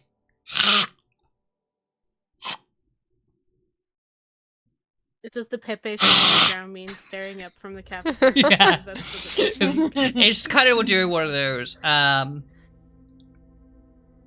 essentially. But Marjan, you notice that you have an opportunity. I still got that negative strength, so there's no opportunity. So Well, I will mean, just like, it's take your my opportunity to turn. make your move. It is your turn, yeah. Oh, okay, Oh, good, do solid. Do I get to react? They made an I have attack it this against time. you, so if you can react, yes. But yes. they're not moving. I have Oh. it this time. Go on. If I can react. You may react, yes. Oh, wait. They tries to attack you, and it is the end of their turn. All right. I'm gonna attack again, and Cleave is still active. So, I just realized I can roll with advantage on here. So let's do that. Did that work correctly? It did not. It just rolled 1 die. Weird. A 12 doesn't hit, right? 12 does not hit now. What about? I do. I got it. Oh, I had advantage. So does a 19? That does, yes. Okay. I think 17. I don't add my modifier to that. Okay. And with cleave, can I activate it to hit the other one? Yes. Okay. Does a 18 or does an 18 hit? Yes. Okay. That's a 9 to the pink one, and that's an 11 to the pink one, and a 15 to the green one. And a solid 15 to the green schmickaroonie. All right, sweet. Shoot. So yeah, you pair. How does your cleave look like that, by the way? How does what look? How does your cleave look? It looks sick. I'm thinking it's just a big hammer. Are you like just in general, or how does this particular attack look? Yeah, it's like what is the flair of this? Just so that way, when I'm describing it, I'm not stepping over like what the intention it actually is. I'd like to say it's like a double-sided attack, like her tail's also swinging, but it's probably more of like a strong arm, like full swipe, not a full like circle because I wouldn't want to hit Marjan, but so I guess it's like a half and then it's like full stomping into the green one in particular this time. Yeah. Cleave essentially is an attack that like swings through two things at once. Essentially, is what Yeah, so it starts at the pink follow. one and then basically stops right at the green one. Yeah. All right. Cool. So yeah, you literally, bam.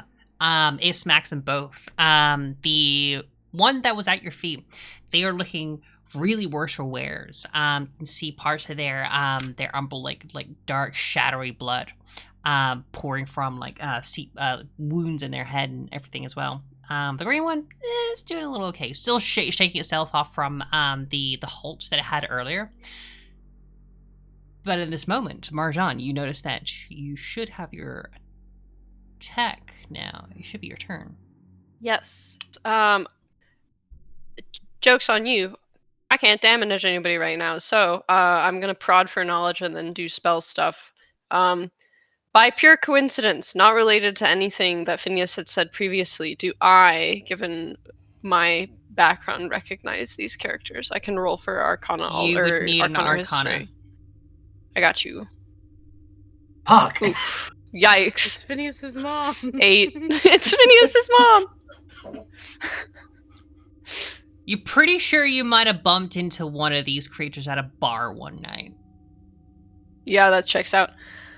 Okay, the other thing I want to say is, did Lala, did you do anything, like, did you notify anybody that this doll exists, or is it just you and the doll just chilling over there? So far just me and the doll. I haven't said anything out loud yet. Okay, last thing I'm gonna prod for is examining, like, my teammates. Is how healthy does everybody look? I'm a little worried about Glint.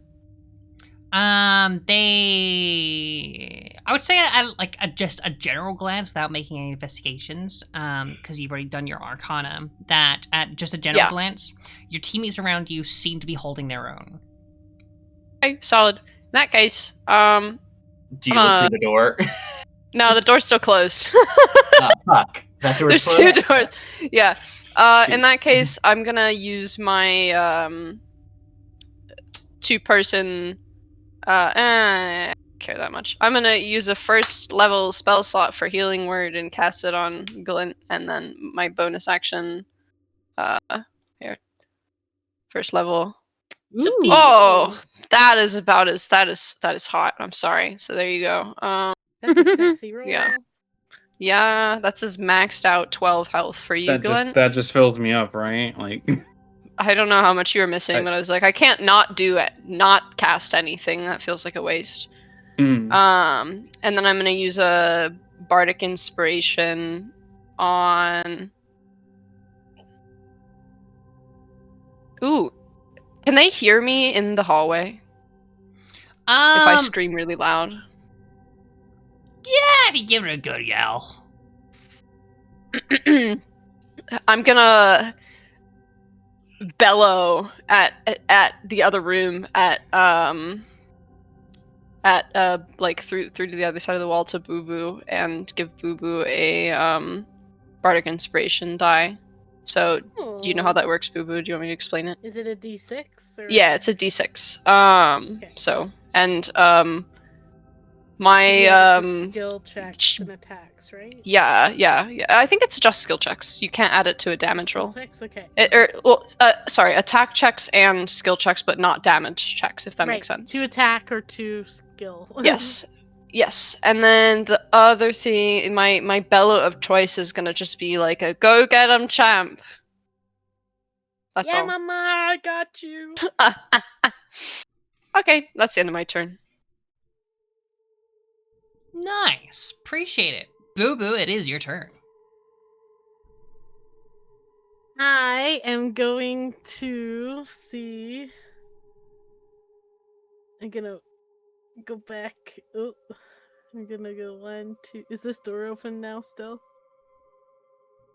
That door, so the door into Marjan and Glint's room, that is closed. Closed. Well, it doesn't matter. But you can squeeze under, you're fine, because you're ball jointed. 1, 2, 3, 4, 5. I'm going to. Do I see the lurker? Yes, you do. Alright, I'm gonna cast Blood Bolt again. Blood Bolt! Yeah! That is a 12. That don't hit. Sadly, no, it is not. Wait, did you add your die? Oh, and a d6. Let me do that. Oh, yay! That's an 18. That hits. That hits! Yippee! Yay! It worked. It worked! It worked! Okay, so yeah, I'm gonna cast my Blood Bolt. 1d6 necrotic. And then I gain... Yeah. So it takes 4 necrotic damage, and I gain... temporary hit points equal to my proficiency bonus.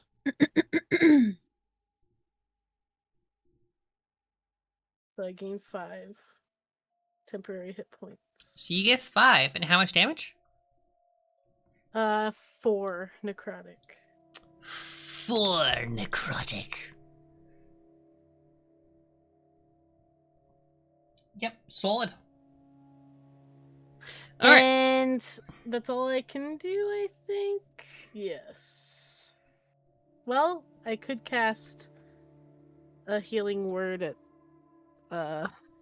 somebody, but I think I'll wait. Oh. Who needed it? I'm at about 2/3 health. I don't. How much does healing word heal? 2d4 plus your 2d4 mod. plus 5 for me. That's save it for now. I can take a few more hits I'll save it. because that's a spell slot, right? Yeah. I have Yes, 2 left yeah. of first level. Yeah, save it. And I say, "Have at you! You give it back! That wasn't meant for you!" And yeah, you cast your little bolt. You yourself, you feel the invigoration within you. Anything else you want to do? No, that's it. I hang out with my fireflies. All right, you're hanging out with the fireflies, staring down this lurker in the dark. Meanwhile, Glint, you stand there, tall above a very weak-looking lurker in the dark, whilst another one sits around, confused by the illusions of Marjan. I believe it is not gonna change forms, but I'm gonna use Draconic Cry. Enemies within 10 feet until the start of my next turn. All allies have advantage on attack rolls against any of the enemies that can hear me. Okay, so Marjan and Lala, you would all have advantage now. Nice. I've always had advantage. No, just kidding. Yeah. It just means feel you, like you can her- now just go fishing. I could go fishing now. Yeah. I think hers is probably flavored as more of a laugh, and there might be a bit of like a whirl or like an arcane kind of noise that follows with it. And I'm just gonna cleave and attack again.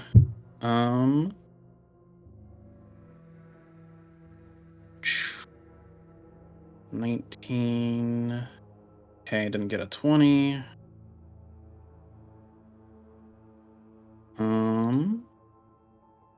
Yeah. Damn, that's All a lot right. of 5s. That's a lot of 5s. Would a 14 hit? That's what you got. I haven't gotten a 13. Did you get? But if I shout, help a my hand, and I highest help you. For the second was a 10. So if you get a 14, would it hit? likely. I'm using "You've got a friend" as a reaction so that you roll 1d4, and if it's a 4, you'll hit it. If it's not, I don't know.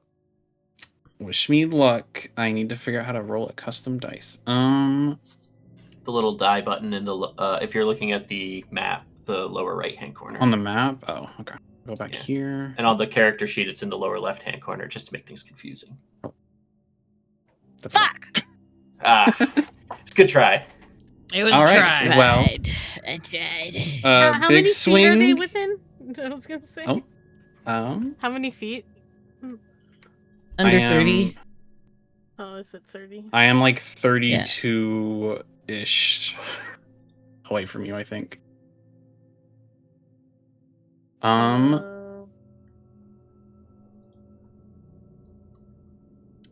Yeah. So are they able to do anything? They're about 30 feet away from you. Yeah. Am I 30 feet away? You're literally just on the cusp. So I technically don't you have to can. It's see you. It within just 30 says. feet. Yeah. Oh, if I can see, I can't see you. You can't Okay. Can I see her, see you yeah. under the door? I'm short. No. No. I It's- see like chomping feet It's under the door. it's perfectly fine. I mean, I have another one. Can I do it again?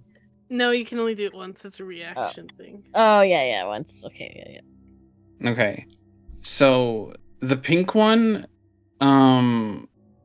it's gonna take damage equal to the ability modifier used to make the attack. Weapons are using a strength modifier? I'm assuming it's my hit DC, basically. Lily, do you know? What am I using here?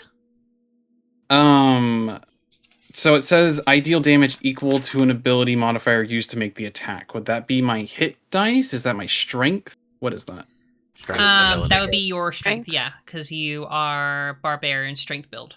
So you are using strength to make your attacks. Okay. The reason it says it that way is just in case you're a dex fighter build, like if you were Gotcha. using rapiers. Yeah. Yeah, it's a melee pink- version of are you using charisma, intelligence, or wisdom to do your spells? For you, it's are you smashing this pulp or are you stabbing into a pulp? Okay. Pink takes 5 on a graze. Because I missed it. Takes 5. Is graze an actual thing or is that a... Yes, it is a great sword modifier.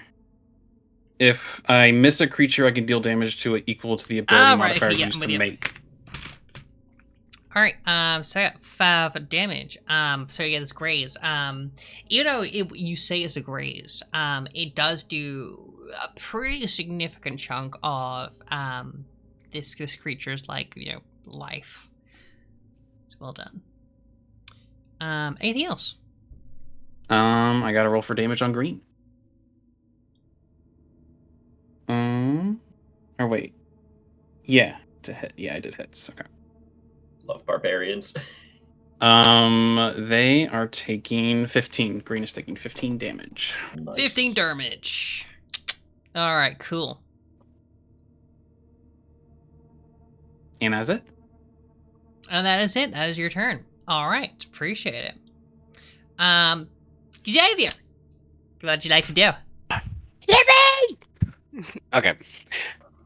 So, I'm assuming we have a truce with Orange still. So I'm gonna go, excuse me, pardon me, and try to walk out of the room. Does it attack me? It will fucking try to attack you, you fucking... You fiend! I had a admire the truce. commitment I to the said bit. excuse. You know what? We had a Actually, truce. fun fact. It tries to attack you, and it's like...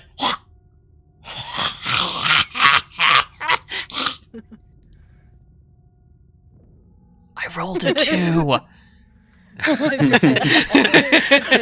As I'm walking by, I feel like a gust of wind from it like swiping its claws, and I'm like, huh? Yeah, no, it's just like... turn. yeah, it's going through. I'm gonna turn back at it, insult it, and try to Eldritch Blast it. Yeah. You can't Hell fuck yeah. off, Blast. bitch. You say fuck off, Eldritch Blast. Oh, 5 damage. still damage. Doesn't that knock back too, or Only if you have, not this one. I think it's Oh, level sad. 5 when you get the knockback. It's like a feat you There's have to there's take an for it. invocation for it. Yeah. this is why I Come on, don't guys, play you can take it down. warlocks. Let's wrap this up. Come on, guys. We got this. Then, because I hit a creature within 60 feet of me, or a creature takes damage within feet of me, I can take a reaction, and I'm going to cast Vicious Mockery, and I have to roll to hit, so I'm going to roll to hit it. Shit. Heroic Isabel, no! And that doesn't work, and that's fine. But then I'm going to use Culling because I still hit the creature. And I'm going to roll a Say d12. psych. There you go.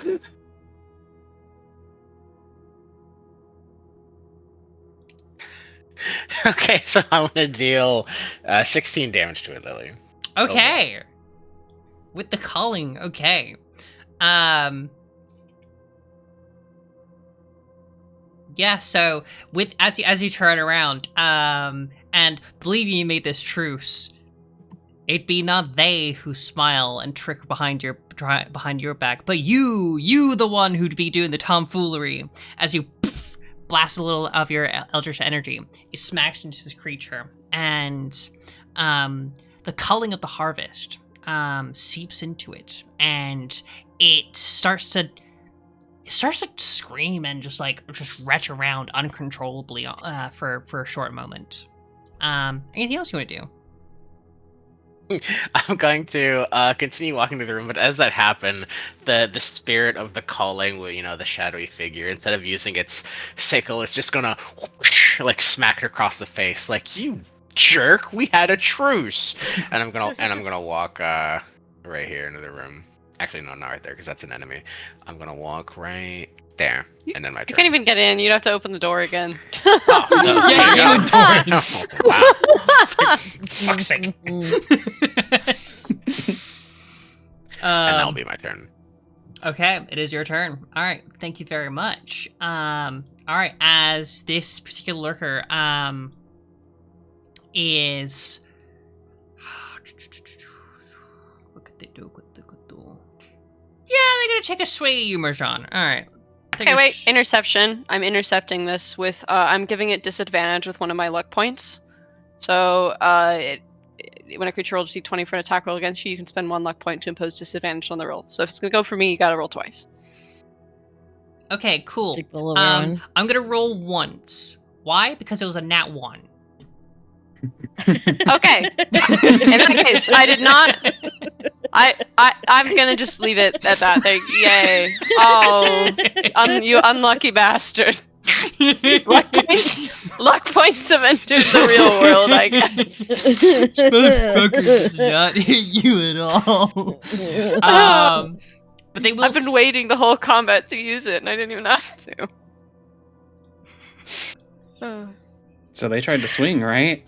They did try to take a swing. Yes, they did. Sentinel's going off. Fucking end them. Go on. And I'm gonna fucking proc cleave again with it. So,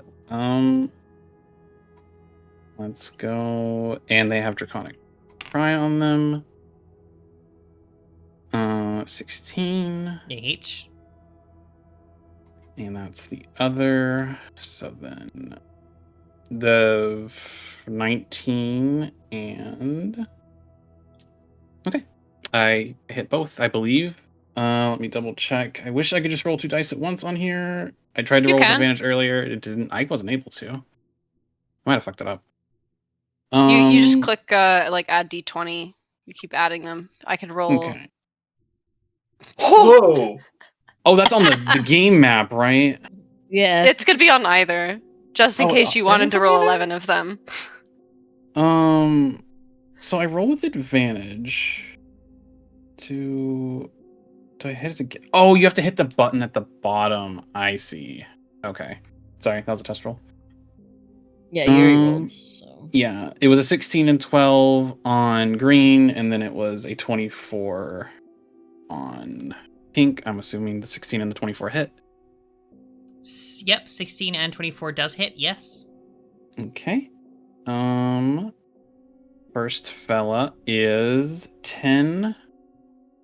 And second fella is 14. Okay. So yeah, as you take your action and you swing, it it hitches onto the teeth of the lurker in front of you. It almost tends to bite down, which was a terrible fucking mistake because it's now riding the very edge of your axe blade as it swings around, smacks into the other creature, and because of the natural forces, the blade actually cleaves through the first one's head. The top of its head flies off into the shadows, and the pink one's body just drops and then sinks into the shadows. Yippee! Yippee! And the other one's attached to my weapon? No, this one. No, you so know the how pink when you- one was attached, but the green one just like it served as the wall, whilst the Okay. other one, the pink one, was just swung around. Gotcha. Essentially. It's science. I thought about how to flavor the grays for this. I think I'm gonna have like the rev thing that she did during the strongman show. I think it'll still be the hammer. I'll count it as an extra weapon. Like if I switch greatsword to maul, like I'll make sure to do that correctly. But I started greatsword with this fight. Oh, so great sword. Okay, yeah, my So- apologies. Yeah. So I think it's still flavored as a hammer, but for grays it would be like a flame would emit from it when she revs it. Oh, okay, yeah, I'm with you. Okay. Yippee! Yippee! All right. And That's my reaction. That was your reaction. Okay, solid. Yeah. That was a fucking reaction. Jesus Christ. Yeah. And as this knocks back, this creature sinks into the floor of the shadows as well, trying to sort of like get away from you, in a sense. Oh, sorry. Does this count as movement? Yes, it does. When I hit with Sentinel, they cannot move. Their movement is reduced to 0. Unfortunately, they're unable to really get into the shadow properly, and it's like They're stuck at the waist. It's like sitting on a couch that's really sink into that couch. You can try to get over. The people in the below are like, "Damn, step bro, the hell you?" I'd like to believe that like they're halfway between switching, so just like across the room you see their feet sticking out the wall, and then their head and torso are in one spot and their feet are in the other. Yeah, a little bit knocks back from like having their friend literally like cleave, having their friend use this person, their own self, as a cutting board, which they're not a fan of, and they're quite just a little bit jarred from that. So yeah, they're unable to really move. That's all they can really do. Okay. Where can I? Let me double check this.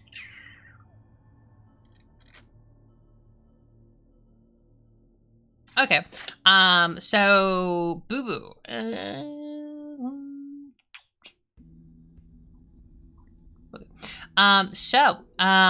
The lurker that's currently inside the room with you, Boo Boo, as it sits there, in the rafters, it looks down at you. Even though you yourself being within the light, it pulls its form out from the shadow, out from the wall, and it jumps at you, lunges at you, Boo Boo. Does it with a 15 hit? I'm a 16. Oh, it does not. Oh yeah, Okay. you have the shield now. I have my Lord. shield. I have my little wallet shield. Yeah, this lurker jumps down at you, tries to dig into you. Thankfully, yeah, your little leather wallet just protects you at that little moment, like, ah. See, that's my purse. I don't know you. It's my purse, I don't know you.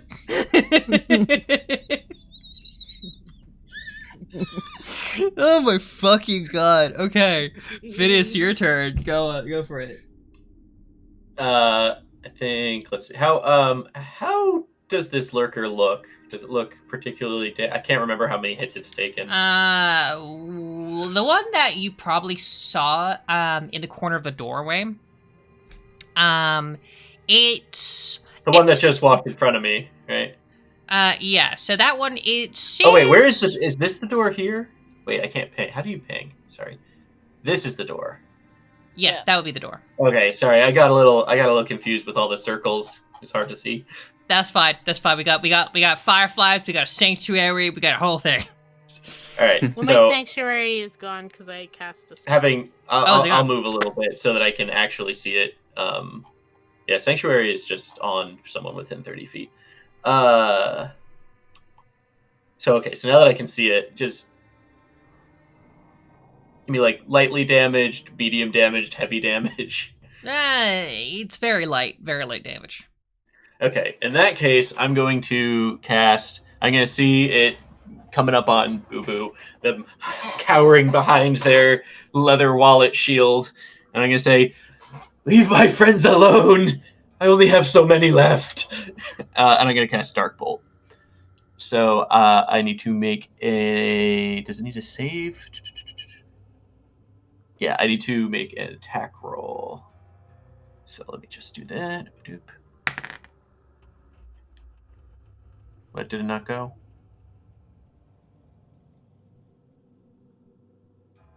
Okay, sorry, when I clicked it, it froze. Let me refresh the page.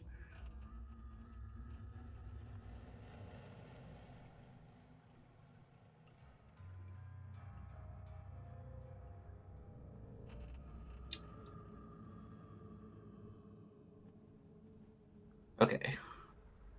Sorry. Spell, second level. Hello? Yep. Did I lose audio again? No, you're Okay, good. good. You're good. Never mind. I lost audio earlier, just making sure it didn't happen again. Okay, Dark Bolt.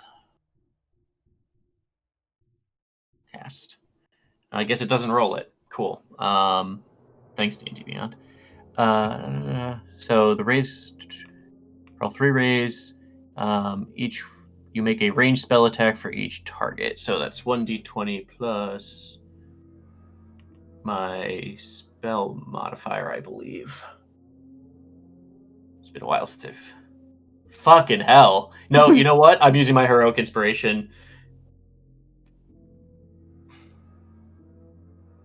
Fucking hell! Yeah, I don't think that's gonna. Even with the +5, that's only a 13.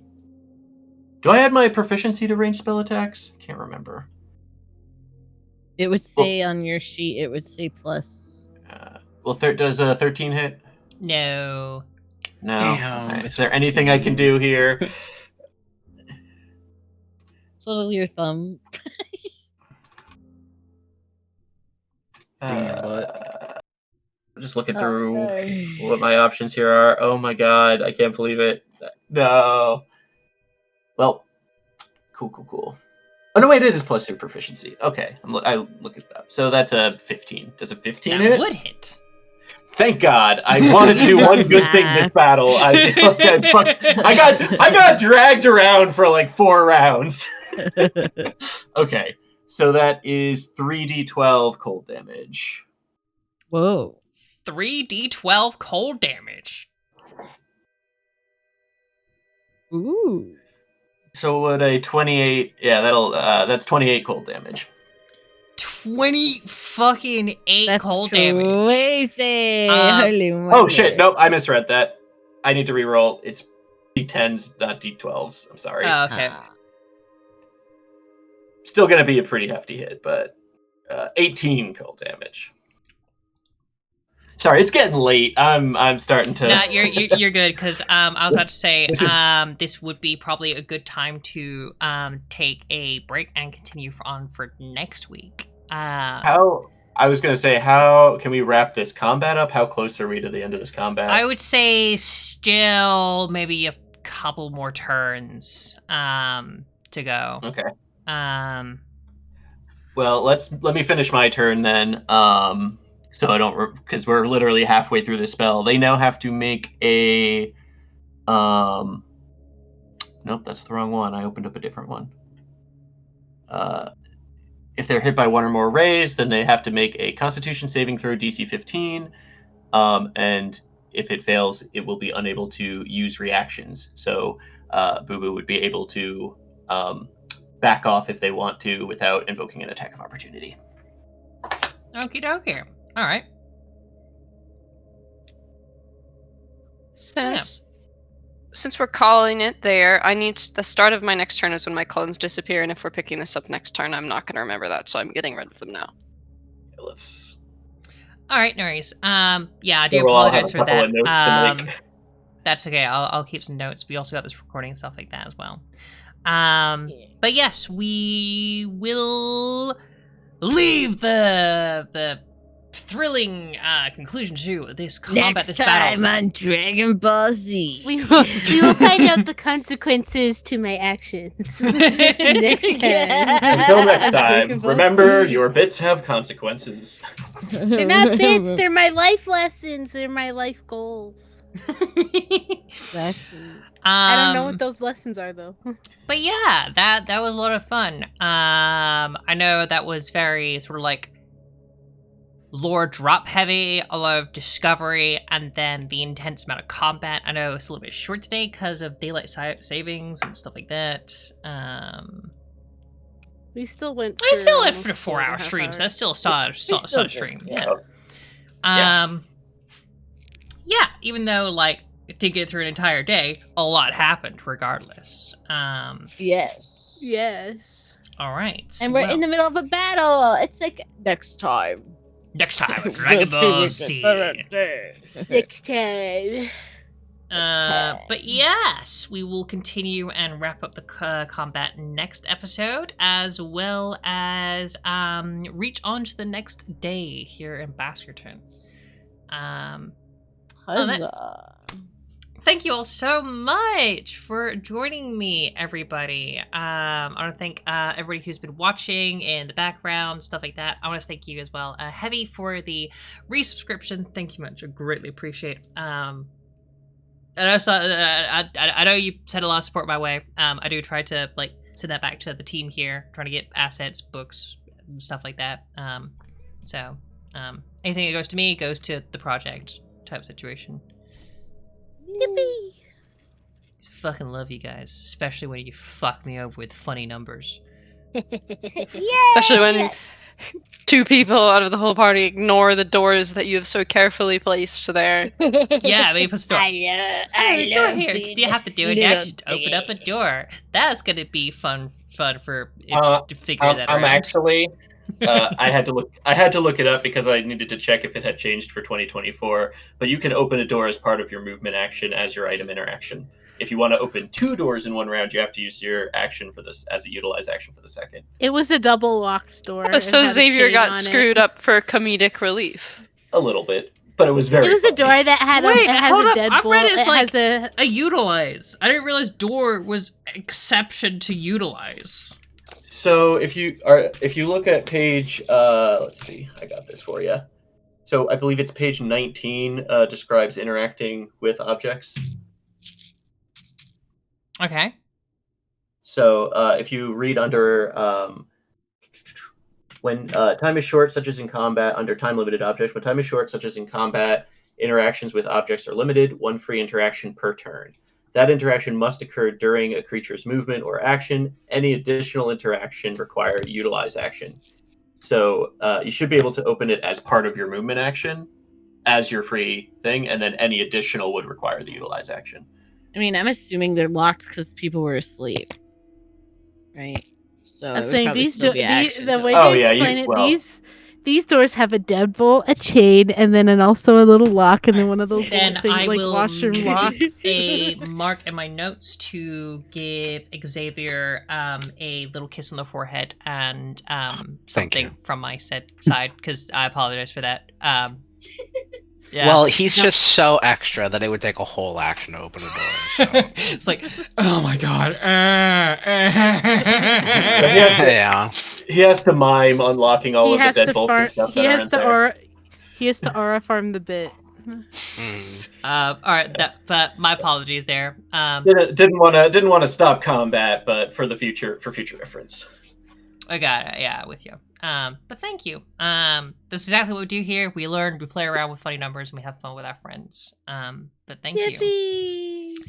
Hey! On that, Time how for was sleep. the episode for you guys? Did you enjoy it? Have Fun. Oh yes, Mhm. very good.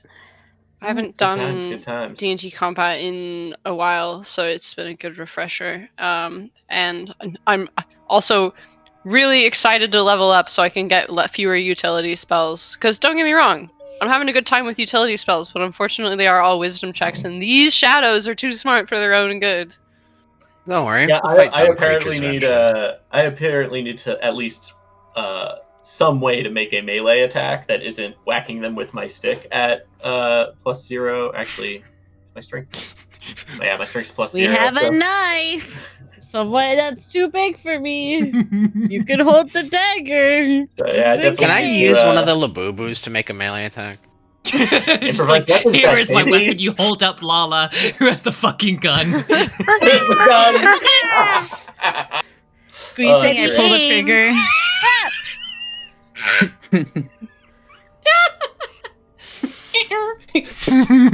Ah! Big wet splat noise as they hit the wall. I'm soaked in milk And blood. Cold milk. and blood Oh, and blood. water and river water. Yeah, for those that are made of fabric material, you seem to be soaking yourselves in a variety of fluids. I need to have a bath. We need to dry clean. Someone needs to take me to the dry cleaner. But yeah, that was a lot of fun for me. It's on. But yes, when it comes to the stuff with Wesley and the information, figure it out. Wow. Figure it out. Start talking, Missy. It's kind of one of these I already things. lost the ma'am. book. It's gone. Susie has a fucking coaster for a cup of coffee you just so happen Yes. to have. Oh, I shit, think I think I left it back on the train. I don't have enough information to like piece stuff together because I wasn't here for kind of like the starting bit. But if you guys ever feel like you want to reminisce about that, and then Marzan can pick up on it, I'm cool with that. If you want to move past it, that's fine too. But like to your leisure. We'll figure it out. Was there something in particular that you as a player were confused about? Oh, I mean, so I know what my character knows basically at this point because it's like like Marzan is a very high wisdom character, so like I like the idea of her being able to like kind of piece these kind of things together. But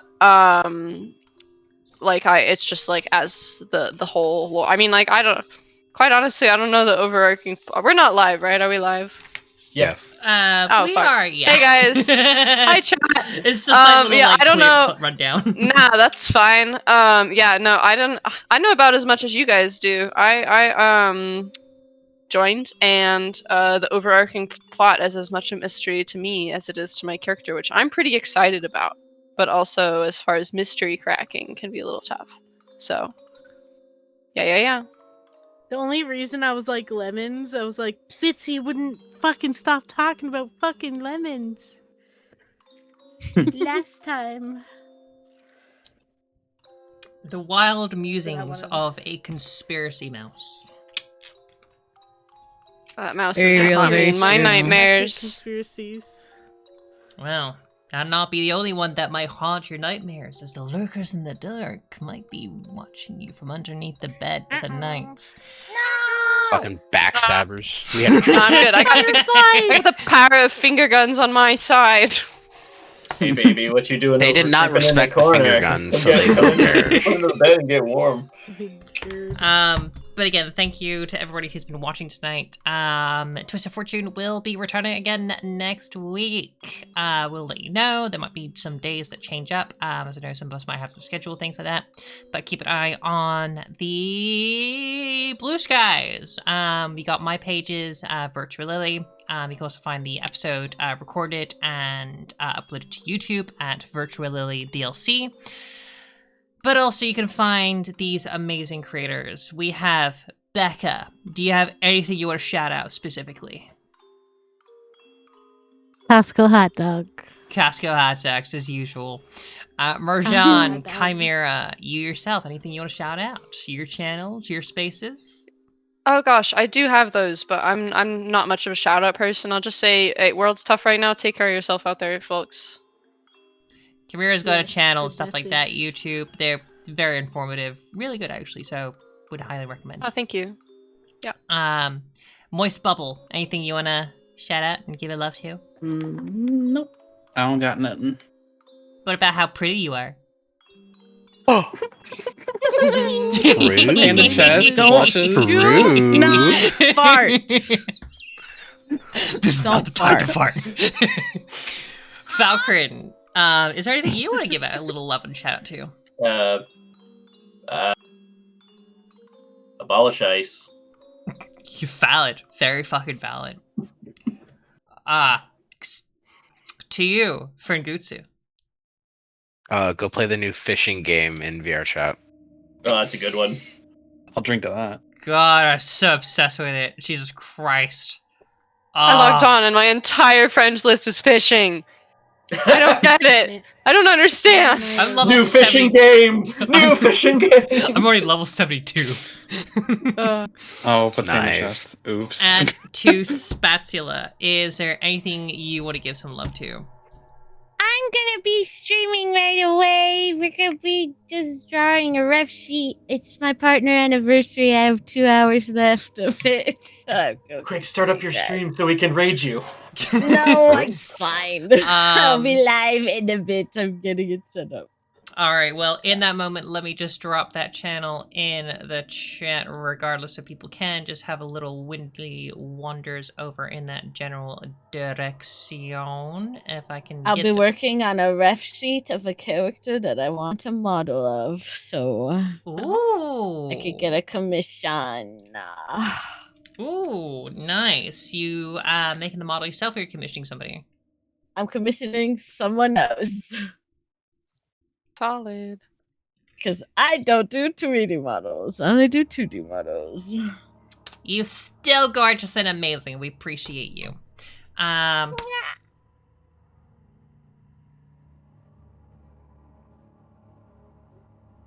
Wait, Spas's name is...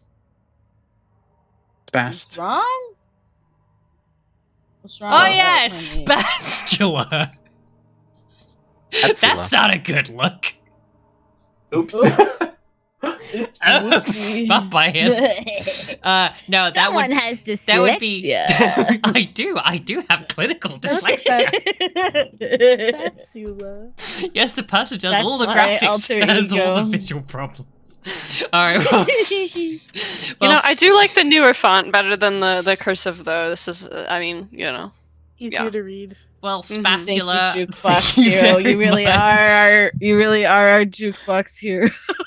Oh my god! Oh my god! You're the imposter. You're the friend. You're the imposter. You're not real. You're not Lala. You're Lulu. I'm Lala. What the hell? What the You're heck? I'm Spatula. Lala. You're Lulu. No, I'm Lula. Lulu. Are you my imaginary friend and not my real sister?